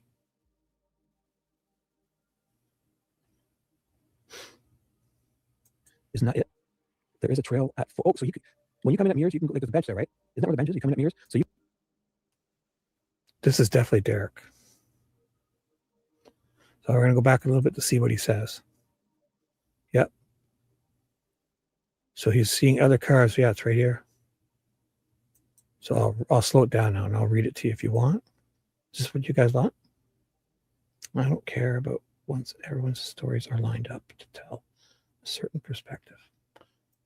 Is this good, guys? Let me know. Look at, you're right. You look at your Derek Hard. Derek Hard to drive. What's on your mind here? Look at this is you commenting 2 months ago. Derek Hard to drive past the cemetery if he wasn't on camera. Yes, he says that. He says he comes from Wilson Bridge. So let's go back a bit more. Derek Hard to drive. Sorry, I left your comment up. This is back then, right? Yeah. This was way back then. Sorry. I'll unmute. He's passing Logan's house in the cemetery to get to the mirror spot to park to get out and look for them. Because that's where he has to pick them up. So you got to figure when he gets there, he's not getting out right away, right? So I would say I would wait 5-10 minutes, and then he's calling back. He's doing all, by 3:45, which is exactly when BG would be having to leave. Because if it happened, as they say, if Sarah Carbaugh sees him at 3:57, near the, this is weird. So it's here in the beginning where he says it. So this is Derek's testimony. So I'll just play the part where I must have read it, right? Yeah, I'll play right at the beginning because it's right at the beginning when he says it. Sorry. I'll just play it for you. When did you go directly back to the Delphi area? Yeah, she's of each of the 18 houses. So this is Becky Patty. This is the end of hers. So I'll get to Derek's. Here we go. You don't see a reason doesn't mean there isn't one. I don't know. Right. Uh-oh. This is probably where I got mad at V. I'll move fast. I'm going to mute that. Sorry, guys. So this might be easier if I just look at his testimony, eh? I want you just to pull up his testimony and read it. Does Becky say her and Cody drove 2 ways? Yes, she does. Yeah, because they don't go straight there. They go looking because they check the 2 ways the girls could have walked back to their house. She double checks, so they don't go right there. But as she's leaving, Cody jumps in with her, right? And they take two different routes, kind of. They don't go straight there, but it takes one. Well, there's only one working camera in this whole town, apparently. It's the one at the Hoosier Harvester, the one, the shitty angle. To think that Hoosier Harvester doesn't have other cameras, it's kind of baloney. But they have 4 cameras. We only see that one. So, do you want me to pull up this thing and read it properly? I could probably do it better, because this seems a little discombobulated doing it this way. I could just do this. I could just look at Derek's testimony, right? Probably better. So Derek is day 1 of trial testimony. Why don't we just do that? Because I must have copies of it, but it's so much easier this way, right? So let's do this for the people. So Derek, this is much better. Derek, did you grow up in this area? I won't read it again, but we'll just get to the good parts. You know what? I will save it so I can highlight stuff.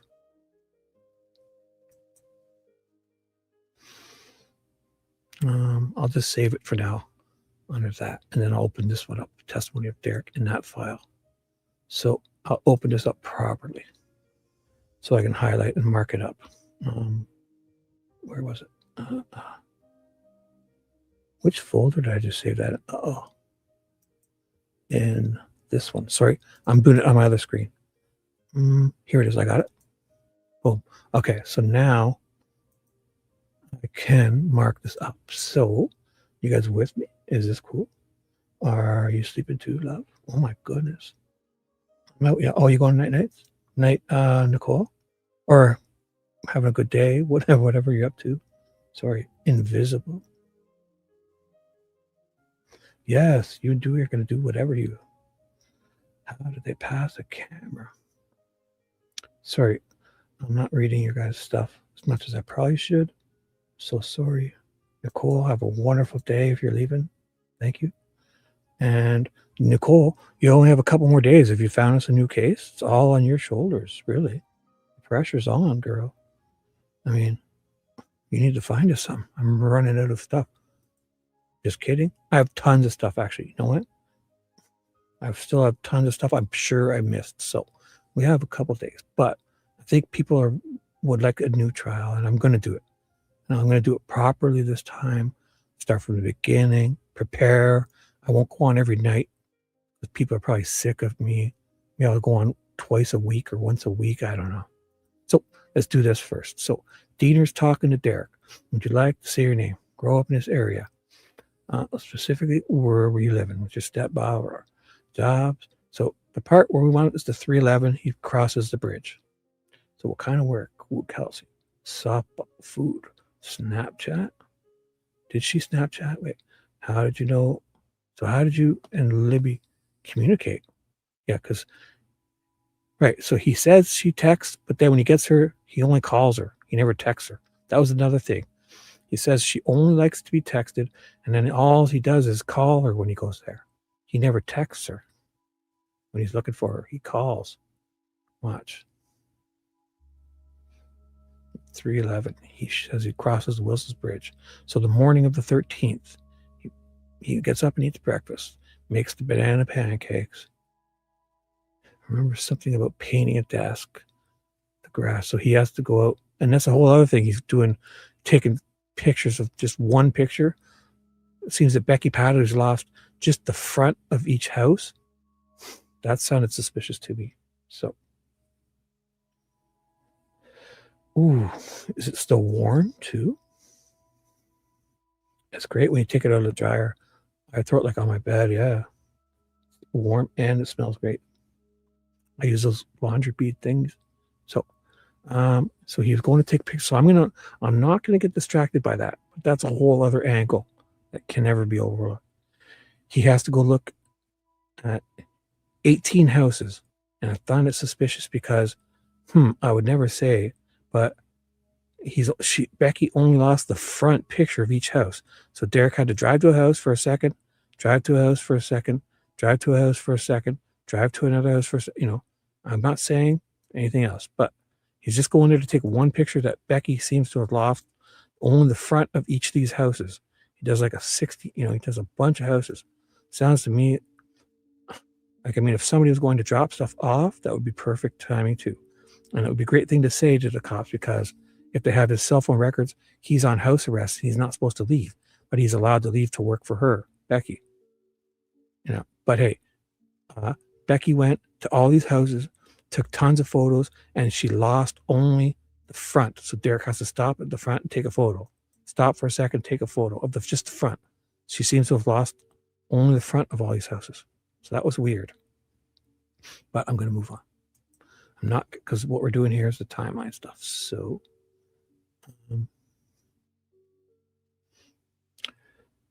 if who's missing, who's leaving? Bye, Fishy. So Dewey, you leaving? Who's leaving, guys? What thing rests? Oh my God, I just snuggle with my clean laundry. Bye, Fishy. Night. Who's leaving? Bye, Fishy. Just Nicole, right? If I missed, sorry guys. Whoever's leaving, later. I'm not going to be here much longer. But if you guys are having fun, let me know. I'll stay. So I have a few time, at least 45 minutes left. So Derek, let's do this. So I'm not getting distracted with his baloney of taking pictures of just the fronts of houses. I'm not. I want the 311 where he's going. Forget it. I'm not getting distracted. 18 pictures. Perfect. Yeah. Becky just lost just the fronts of the houses, right?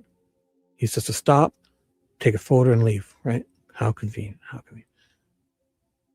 So based on where the drop-off point and pick up for the high bridge, let's see. So yeah, make sure everyone, he doesn't pass the Hoosier Harvester. Everyone in the courtroom, we want you to know he's not on camera. Okay, thank you. So there's a path. That's a walking path. So tell us about, he says 311. He crossing the Wilson's Bridge starts. I must have missed it because he's already talking to McCain there. So he says 311. I've done this before. Maybe they spell it instead of putting 3, the number 3. And ask, would you pick them up? Yeah, they must have. I've done this a couple of times. So never. So you drop off with sorry. Remember exactly when. So tell Libby you're picking her up. No problem. So when did you go back to the Delphi area? Yeah, I went to that. Based on the drop off, did you have to pass? No. So when you came back, you've been okay. So definitely didn't pass the camera. Thank you. So right there, so not before. So here we go. The abandoned railroad. So back to let Libby know. All right. I tried calling here. So tell us about what you did when you're back to let Libby know. I tried calling her when I was a couple of minutes away. Where's the Wilson Bridge stuff? He must have said that, right? Or does Becky say that? No, wait. I'm sure he said it. He said 3:11 p.m. He's crossing Wilson Bridge. So I must have missed it again.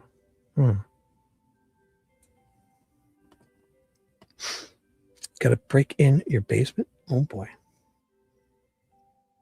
So I've got to find it. Maybe it's earlier, and then they start talking about something else. Definitely says 3:11 p.m., no? What point did you know about the high bridge, right? I'm just going to go back. So I know he said it. Somebody says 3:11 p.m. What's going on here? He said he crosses the bridge at 3:11.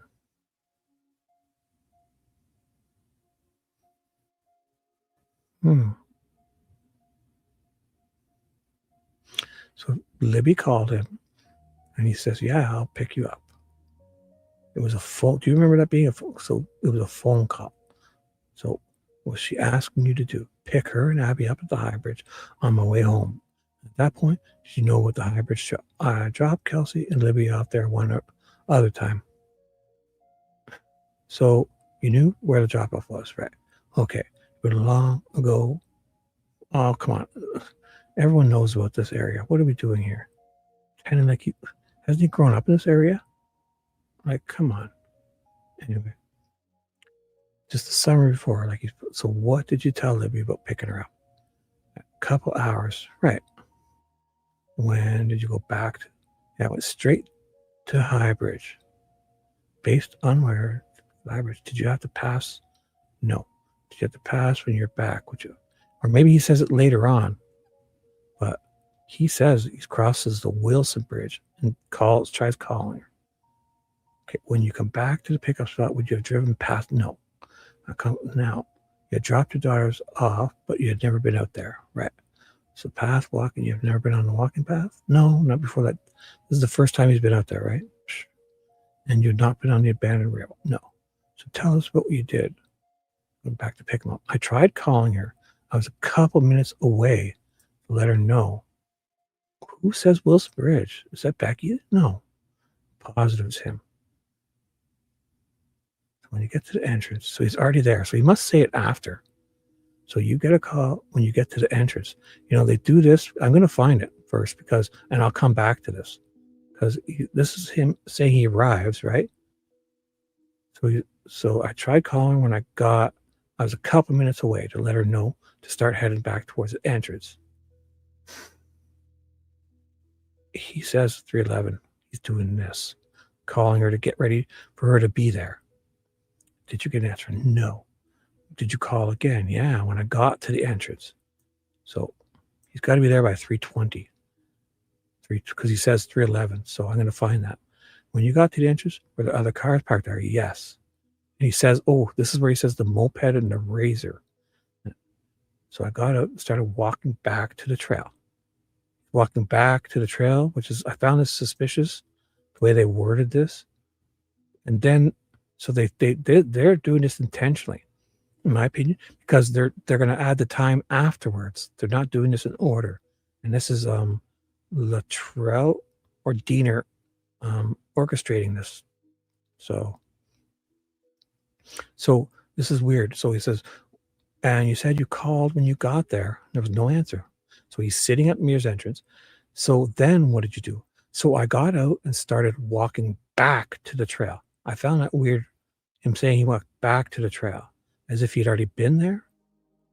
But he's saying back as an into the trail because he just gets there. How can he go back to the trail? So he's going back into, this is a weird wording. I always found that. So toward the high bridge to go to the right?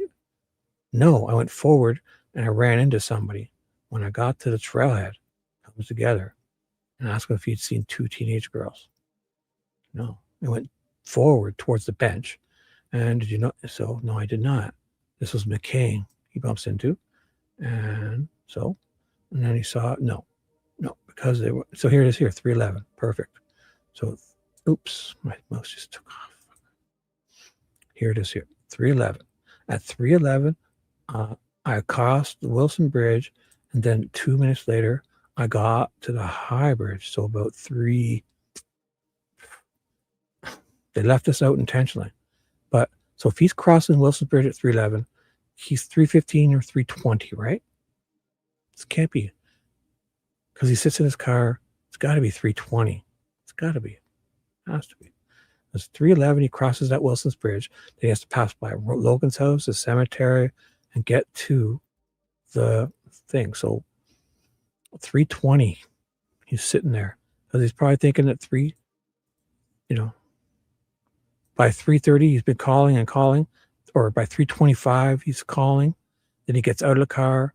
And that's when he bumps into, after he walks to the thing, and he says he bumps into McCain. So it's 3:30. It's 3:30, he's bumping into McCain. If this is everything is what he's saying. It's 3:11, he's crossing Wilson's Bridge. 5 minutes, let's say he gets there by 3:15, 3:16, 3:17, 3:20. Then he's calling Becky. He's calling Libby, Becky. Nobody's answering. He calls Becky. Says, I'm going to go in and look for them, I guess, by 5 minutes or so. So he's going in at 3:30ish to bump into McCain at the hub. if it's what he says. Now, McCain says he shows up at 2:45 and Derek's already there. No, Derek's not crossing Wilson Bridge till 3:11. That's why they're leaving out the PM. They don't finish this statement here. I'm surprised nobody's calling him out on this. So,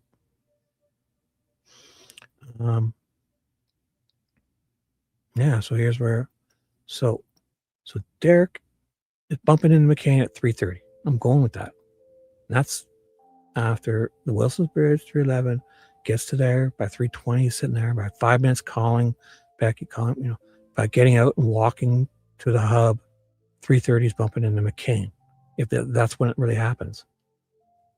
Then this happens here. So when you look, this was another weird thing, is that he says that, yeah, my phone data, because it was on my mom's cell phone bill. Right? My mom's cell phone bill is how I know that's when I was here. What? Show us that then. But and they just say that he made these calls and texts when he was standing here. So we're just taking his word for it. And then we're looking at Becky's cell phone bill to say, oh, that's confirmation? No. This is bullshit. They've done this the whole trial. I mean, those phone calls prove that's where you were standing, not that you just say you were standing there at this time. So he goes to the actual entrance. Yeah, okay, you actually looked at your phone data. No, what time is correct. Bullshit. Why? You have to look back at your phone data. And you're not looking at your location data. You're looking at your cell phone bill and saying, hey, this is the phone call I made, and I remember where I was standing when I made it. Such baloney.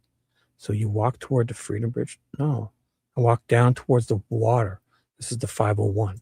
First, so he bumps into McCain and goes down, like we said, to the water. That's the 501. Short that just goes down. Yes, a short one that just goes down to Deer Creek. Did you see it? No. So he does it first. So he bumps. He says he bumps into McCain at 3:30. It's exactly what I wrote. Exactly this. Exactly this. He comes in 3:11. 3:20, whatever, 3:30, he's bumping into McCain down here. We know it takes at least 15 minutes to get there and back. Then he says he goes here. Watch. Then he says he goes to his car. And then he says he goes here. He's not there till 4:15. These people, he says he sees the people that were there. He doesn't. So, bullshit.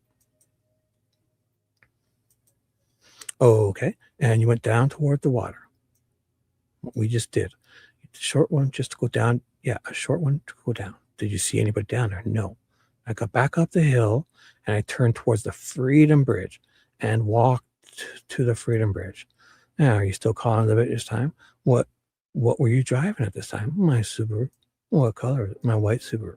When that fuckface McCain says he sees it 2:45 when he's arriving on camera.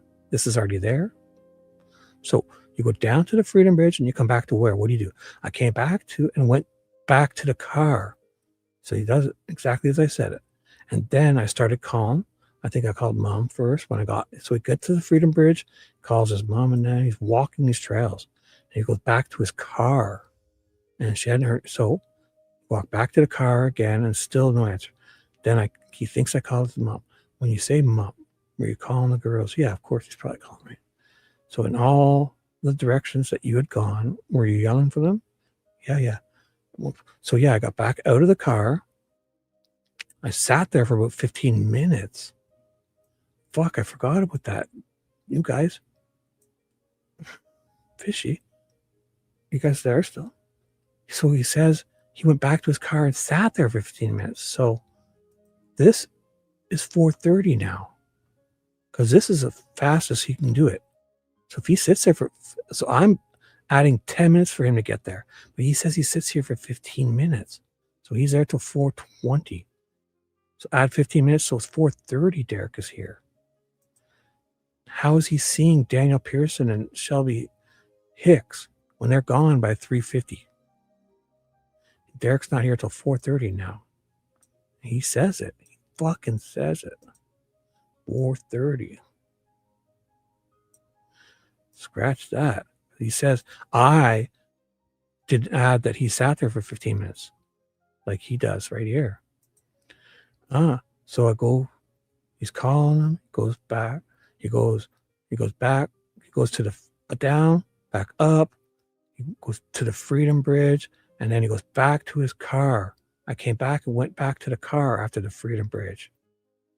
And he's calling his mom when he's at the Freedom. They like to do this to make it sound like this was after this, but it's not, because it was then. It was before this. He goes to the Freedom Bridge, and when he comes back, he goes to his car. Then for whatever reason, they're talking like this to throw people off, to make it sound like he's doing this, but it's bullshit. And he says he gets back to his car. At some point, he was about to walk. He was going to walk to the High Bridge, but he got back out of the car and sat there for 15 minutes. And then I walked back to the High Bridge. See, this is fucked up, these guys in their wording. Back to the High Bridge? Or is he saying like back as in, or go back in there? Because you haven't been there yet, fuckface. So you ain't going back there. You've never been there in your life, you said. Did you see people either on your way? While I was sitting in my car, that's when Dave McCain ended up coming back and leaving. Coming back? This is such bullshit. Coming back? How do you know he's coming back? Are you saying you saw him leave somewhere and came back? This whole fucking with this word back. And two kids pulled up and they walked back. So when he's saying back, he's not saying as in they're returning, going back there. He's saying back as in into the trail system, back in there. That's how he's using it. The bridge. So by the time you walked to High Bridge, Mr. McCain's gone.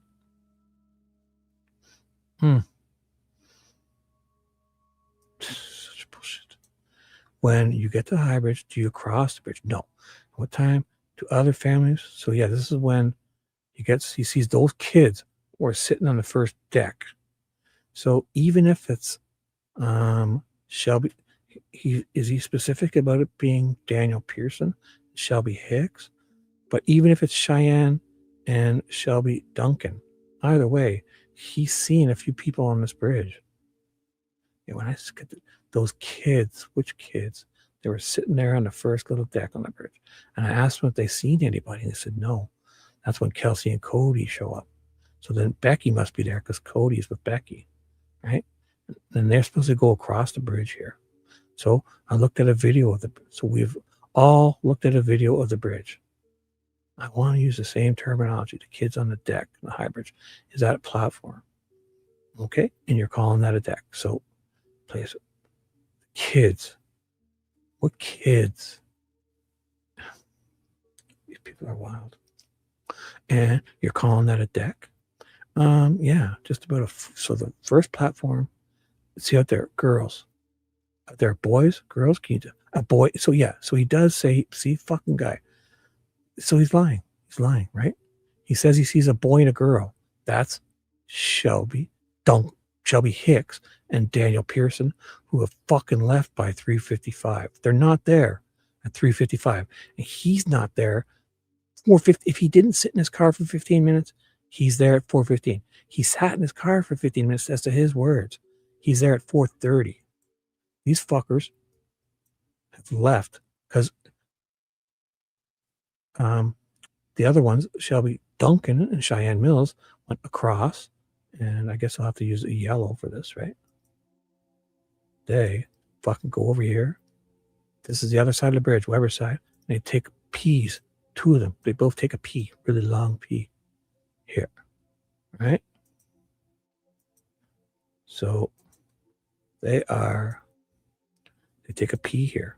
So, and they're coming on this bridge at 3:30 because Cheyenne says around here, after getting her car from the mechanic, and that she gets a call from her dad, and she remembers that's when she starts going towards the bridge around 3:12 or so. So if you do the they're getting here by 3:30. Shelby, Duncan, and Cheyenne, and when they come on this bridge, those two are sitting here. This is first It's Daniel Pearson and Shelby Hicks are sitting there. These two walk, they talk to them for a second too, whatever, but they go past and they're over here taking a pee. Because they're back here by 3:15. They stop and take a few pictures along the way back. So if they're here by 3:45, 3:50, Daniel and them are gone by 3:50 the latest, because these two come back. They take a couple pictures along the way. They're back here to take pictures of Shelby Duncan's feet hanging off at 3:55. She says at 3:55, they're here, meaning Daniel Pearson and Shelby Hicks have long gone by 3:55, because that's when these two peed and came back to take a photo here on this first platform. So 3:45, even if they were there, 3:50 is the latest Daniel Pearson and Shelby Hicks could have been there. So how does Derek see a boy and a girl sitting here if he's not there till 4:30? If you forget that dumb comment about 15 minutes sitting here, bullshit. And the only way Derek could have seen them is if that was true about the 2:45 time. That Derek started doing all this at 2:45. Because that would have been, and that would be the 4:15 time is the only way he could have seen them. So even if it's 4:30, if you go back, yeah, because 2:45 to when he says he gets there is like not just 3:15 actually. So if McCain arrives at 2:45, 2:44 it says, right? And he says Derek's already there. If Derek crosses at 3:11 and doesn't get to the trail till, so if you take off, that's longer. So from Derek's timeline, if we take off, let's say 3:25 and 15 minutes, that's 35 or 40. So that would be more accurate for him to be able to see them by 3:50. The latest Daniel Pearson and Shelby Hicks could have been there is 3:50. That's for them, because these other two are there at 3:55 taking a photo. So these two had to be gone by 3:50. They had to be. Now, if you take Derek is 4:30 here. If you take the amount of the difference between when McCain says he arrives and sees him to when he says he got there, that would be this time. The offset. If we did that, that would be 15 minutes plus 20 minutes. So 35 minutes, even a little bit more, 15 minutes. So by 3:20, he's there. So 20 minutes after 3, and the 15 minutes before is 45 minutes, right? So if you take 45 minutes off, he would be 3:45 here. That's when he could have seen them. That's the only way, is if that is true. The only way is because by his timeline, the earliest he could have been there is 4:15. He says he sat here for 15 minutes. So we have to add 15 minutes. So 4:30, he's showing up there in his timeline. He says he sees Daniel Pearson in them, but he can't because they're gone by 3:50 for Cheyenne and Shelby Duncan to be here to take that photo. They're not there. So they're there by the latest they're there is 3:50. Derek, instead of 4:30, if you take off the time, he says he's there 3:11 Wilson Bridge to 3:20, he's at the Mears entrance. So 20 after 3, if you go back to 2:45, that's 20 minutes to 3, and then 15 more minutes to get back to 2:45. That's 45 minutes. If you take 45 minutes off of this time, that's 3:45. That would be perfect time for him to actually see. That's the time he was there, 3:45. This motherfucker was there at 3:45. And then that's the only way he'd be able to see these two, because they're gone by 3:50. Daniel Pearson and Shelby Duncan are gone by 3:50. Sorry, Shelby Hicks. Daniel Pearson and Shelby Hicks, because Cheyenne Mills and Shelby Duncan are coming back for 3:50, 3:55 to take this photo. And they're gone.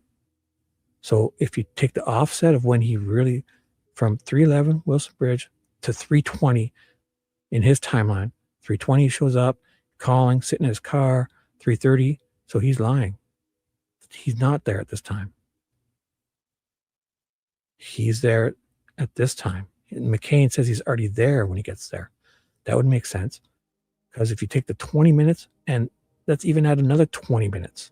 Because if McCain gets there at 2:45, Derek's there by 2:40. So 40 minutes. So by this time, if you take 40 minutes off of this, 4:30 to 4, 3:50, look at that. 3:50 would be exactly when the latest they could have been there to see them. So take off 40 minutes. 4:30. Derek is there by 3:45, 3:50. This is when Derek shows up at the bridge after doing all of this. As McCain says he's already there at 2:45. That's the only way he'd be able to see them. As he walks down, we did the time. Takes 6 minutes to get down, 6 minutes to get back up. He goes to the Freedom Bridge, goes back to his car, sits there for 15 minutes. That's what I forgot to add. That makes everything add up perfectly when he says sat there for 15 minutes, right?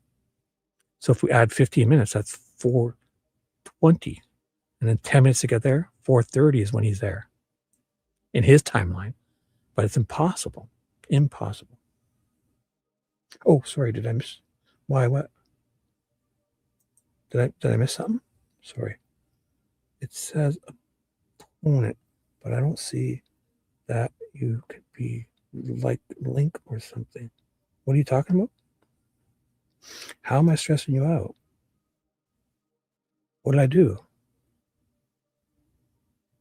Are you trying to call in and I don't hear you or something?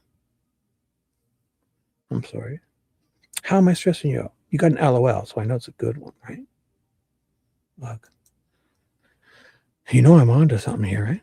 I should have done this a long time ago. This is accurate. And this is the time.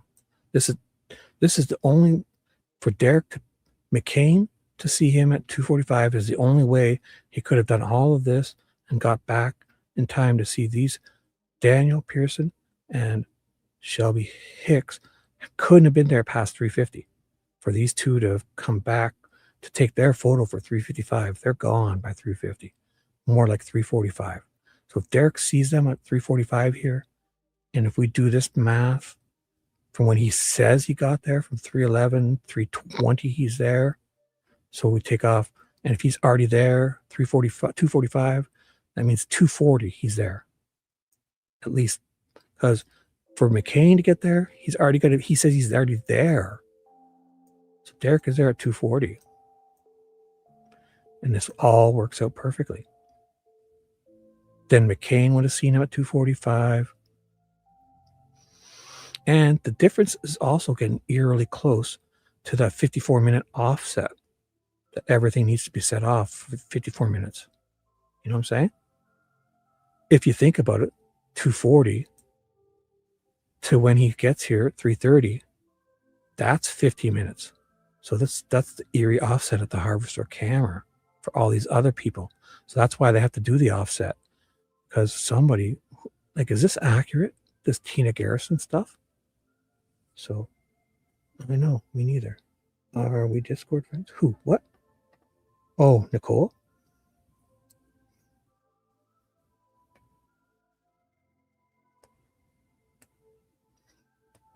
I can show you.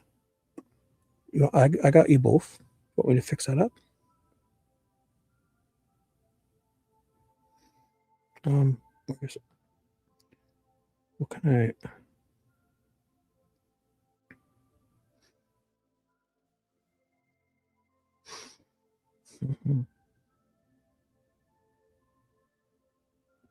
Yeah, you guys can work it out.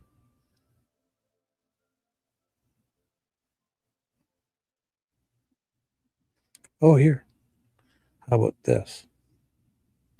I know what I could do. Settle down. Settle down.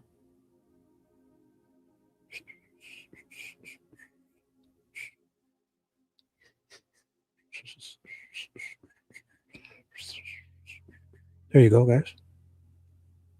Do that. You work it out. I can only do so much.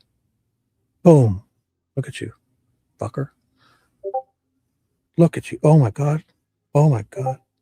Oh my God. You're welcome. There you go. Let's do this. I'm here. Don't make me regret that. Yes, I figured it out already, but definitely go to sleep. Go to sleep. I'm pretty much done too. But man, I've never really looked at this. So I'm saving this, guys. I've cracked the code, right? Derek is full of shit. For him to do all that walking, and I'm generous with these times. That young guy in that video, I bet he's not 4,400 pounds. He took him 6 minutes to get down there. So Derek, and 6 minutes to get back up. So 12 minutes for that guy to get down and up, 15 minutes for Derek. So if he says he's there at 3:30 to bump into McCain, 3:45, 10 minutes to the Freedom Bridge, just generous again, 3:55, 10 minutes back to his car, 4:05. He sits there for 15 minutes, 4:20, walks to there, 10 minutes, 4:30, Derek is fucking there. He's not seeing Daniel, Pearson, and Shelby Hicks on the platform. He sees a boy and a girl. Fuck you, you do. The only way you're seeing a boy and a girl is if when McCain gets there and you're already there, you're there at 2:40. The offset between your bullshit of 2:40 when you really were there to the 3:11 Wilson Bridge, 3:20, adding 40 something minutes off of this, 45. Let's go for because 3:11 Wilson Bridge, 3:20. Let's go 3:25. Boom. Perfect. 25 minutes after 3 is a lie. 15 minutes before, 20 minutes before when he had to have been there to McCain to see him. That's 45 minutes. Take 45 minutes off of 4:30. You got 3:45. It's the only way he could have seen Shelby Hicks and Daniel Pearson on this platform. Only way. Because they're gone by 3:50. Derek was there at 3:45. After doing this whole fucking marathon. Parking here. 3:11, bullshit. Parking here, 3:20. Bumping at 3:30. So 3:25 he's there. That's perfect timing. 3:25. Because it took him 5 minutes to get in here to bump into McCain. So 3:25 he's here. Take off 25 minutes to get to 3, and then 20 more minutes to get to where he had to have been there if McCain already saw him when he pulls up. Derek is there at 2:40. Plus the 25 is 45 minutes. After all this bullshit time, 4:30. If you take that 45 minutes off, you get 3:45. It's the only way he could have seen Shelby and Daniel Pearson. Only way. Only way. Motherfucker. So what do you guys want to do now? Should I end this? Yeah, I'm going to shut her down. All right. So we'll continue this later. Oh my goodness. You guys,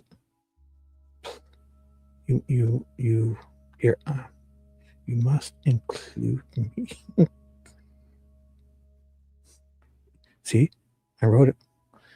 Now I need to monitor all correspondence between you two. All right. Yeah, I'm tired too. I'm going to go eat a sandwich and then go to sleep. So, boom, I'm going to save this. Look at this. This is it. So, I'll make a short on this later. I'll make a short on this. I'll even take this off the screen and maybe I'll do this for a second so I can get a screenshot of it. Put myself down in the corner. Boom. Here's the equation. Derek is full of shit. Boom. Last time. Derek says he crosses the Wilson Bridge at 3:11, passing Ron Logan's at the cemetery. He's getting to the Mears entrance 3:20. He takes a few minutes, calls Libby a couple of times, calls Becky. Something's not right. 3:25. He says he walks in and bumps in. He had to be there at 3:30 to bump in to McCain. Then it takes, to get down here. It took that young guy 6 minutes and he's back in 12. So Derek takes 15 minutes to go down to the creek and come back up. That's 3:45. Derek is here.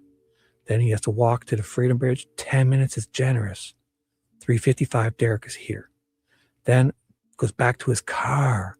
10 more minutes is generous. 4:05. Because that's a lot, this is a 400-pound guy. 4:05. He says he sits in his car for 15 minutes. That's 4:20, right? Then to get back here, 4:30. Derek is here. Now, that's what he says. Then he says he sees Daniel Pearson and Shelby Hicks, which is impossible, because sitting on this bridge, because they've left by 3:45, 3:50 the latest, because Shelby Duncan and Cheyenne Mills are there after going across the P and taking a few, coming back. They're there to take a photo for 3:55 of Shelby Duncan's feet hanging off this platform, and those other two are gone. So they passed them. They're sitting there. Shelby Mills, so Cheyenne Mills and Shelby Duncan passed them. They talked to them briefly. Shelby Hicks and Daniel Pearson are sitting there. These two go over here to P, Duncan and Mills. They come back, take a few photos. They're here at 3:55. These two are gone. How could Derek see them if they're gone by 3:50, 3:45? The offset, McCain, in this report, it says Dave McCain is observed arriving at 2:44 on video, 14:44. McCain says there's a large pickup truck when he arrived. McCain also said he saw a white station wagon type of car when he arrived. The truck is David Riley's Honda Ridgeline. The car is Derek German's white Impreza. Now, and that's at 2:45. So if you're seeing this car there, that implies Derek is already there at 2:40. At least 2:40 to be there. 4 minutes later, he's driving by on 4:40, so he sees Derek's car when he arrives at 2:45, 2:44. So Derek is there at 2:40. Now, if Derek is there at 2:40, the bullshit between this story of 311 Wilson Bridge to 3:20, getting out of his car, to, talking for a few minutes, and then walking here is 5 minutes to see 3:30. He bumps into McCain in his story. No. It's so the difference would be 25 minutes. He's there. He gets out of his car at 3:25. So if you take that 25 minutes off to 3 p.m. and then the 20 minutes to this 2:40, that's 45 minutes. The bullshit of him at 4:30, after he did all this, take 45 minutes off of that, you have 3:45 p.m. That's the only way he could see these two, because they're gone by 3:45, 3:50. For him to see them sitting there means this is correct. He says he does all this, his testimony. He comes 3:11, 3:20, he's sitting there, 3:25, takes a few minutes to get here, bumps into McCain, 3:30, goes down, back up, 3:45, 400-pound man, 10 minutes, 3:55, another 10 minutes to get back to his car, 4:05, sits there for 15 minutes, 4:20, 10 minutes to get back here. He's there at 4:30. He doesn't see these fuckers only if the offset from 3:25, his lie of 3:25 arriving, to being seen by McCain at 2:45. He had to be there for 2:40. That's 25 minutes. 20 minutes is 45 minutes. Off this bullshit time of 4:30, if you take off 45 minutes, you got 3:45 p.m. It's the only fucking way he's seeing these two, is if this time is right. McCain sees Derek at 2:45. He fucking lied in his testimony. 3:11. Bullshit to do all this. Carrot drop. Right? Let's do this. Good night to you guys. I'm done. I'm going to shut her down. Carrot drop. Let's just do the carrot drop and we'll finish. Boom. Nick, here's your fucking carrot. Your Frosty the Snowman and his carrot. Even though we all know fucking Frosty has a button nose. He has a corncob pipe and a button nose, Nick. A corncob pipe So Frosty Snowman. Na, na, na, na, na, na. Na, na, na, na, na. So he's got a, here we go. We're going to finish it in style. Nick, got a corncob pipe. And let's go with a blue button. Never a button nose. And 2 eyes made out of coal. Frosty the Snowman. Corncob pipe, a button nose. 2 eyes made of coal. Nick sees his Frosty has a fucking carrot nose. Dude, what are you doing? Frosty has a button nose, dude. So Fishy says, you have the wrong guy, Nick. I say Derek is full of shit. He's not there at this time to do all this fucking walking. Sitting there for 15 minutes. He added it. And that's the part I forgot to put this all together. 4:30 and Derek's timeline, bullshit. He sees them. He's got to be there by 3:45. If you take the offset of the 3:11 to 3:25 to get in there for 3:30 to beat McCain, 3:25, 25 minutes. This 20 minutes. McCain sees at 2:44. He's there at 2:40. 25 and 20 minutes is 45 minutes. If you take 45 minutes off this bullshit of 4:30, 3:45 to see, the only way he sees Daniel Pearson and Shelby Hicks is if this time is right. Meaning he's there at this time at least 2:40 p.m. And boom, carrot drop. Let's do this. All right, guys, have a great day. We've dropped the carrot. Thank you, guys. Let's do this. All right. Have a great day, guys. I'm going to shut it down. Carrot drop. Boom. Waiver finished. Oh, FBD. What the fuck? You come. What are you doing? You fucker. Look at you. Oh, my God. Fucking guy. How are you doing? Let's get the show. Let's get the show started. Yes. Look at this. 9 hours in. The show begins. How about this? You hit that little circle and go back and replay it. You're going to catch, oh my God. Wait till you see this one. It's a doozy. It's a doozy. You're welcome. All right. Good night to you guys. Oh, do we? I don't know. But they say it, right? There's a picture of her. Yeah, we do. Yeah. Because it's them, her dangling her feet off. It's a Snapchat at 3:55. Yes. Or they talk about it. You know what? I'll find out. Next show. I'm going to finish. Let's go look. No. It's in the exhibits. I must have it. We're going to find it. So let's just leave it at that. Perfect. Have a great day, guys. Enjoy this. We're going to pick up tonight. See you guys later. Have a great day. Mimi, thanks. You're awesome. Dee Dee, Fishy, thank you. This fucking guy lurking with his pickle. You've been here the whole show, haven't you? I feel it. Nicole, who else?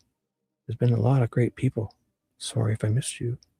Oh, I gotta sleep today like a normal man. I'm going to sleep. Let's finish with this. Carrot drop. Have a great day, guys. Bye. Ladies, pop your pussy like this. Shake your body, don't stop, don't miss. All you ladies, pop your pussy like this. Shake your body, don't stop, don't miss. Just do it, do it, do it, do it, do it, do it, do it, do it, do it, do it, do it, do it now. Lick it good, suck this just like you should. Right now, lick it good, suck this just like you should. My neck, my back, lick my pussy and my crack. My neck.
you just touched Christy Boner's hoo-hoo.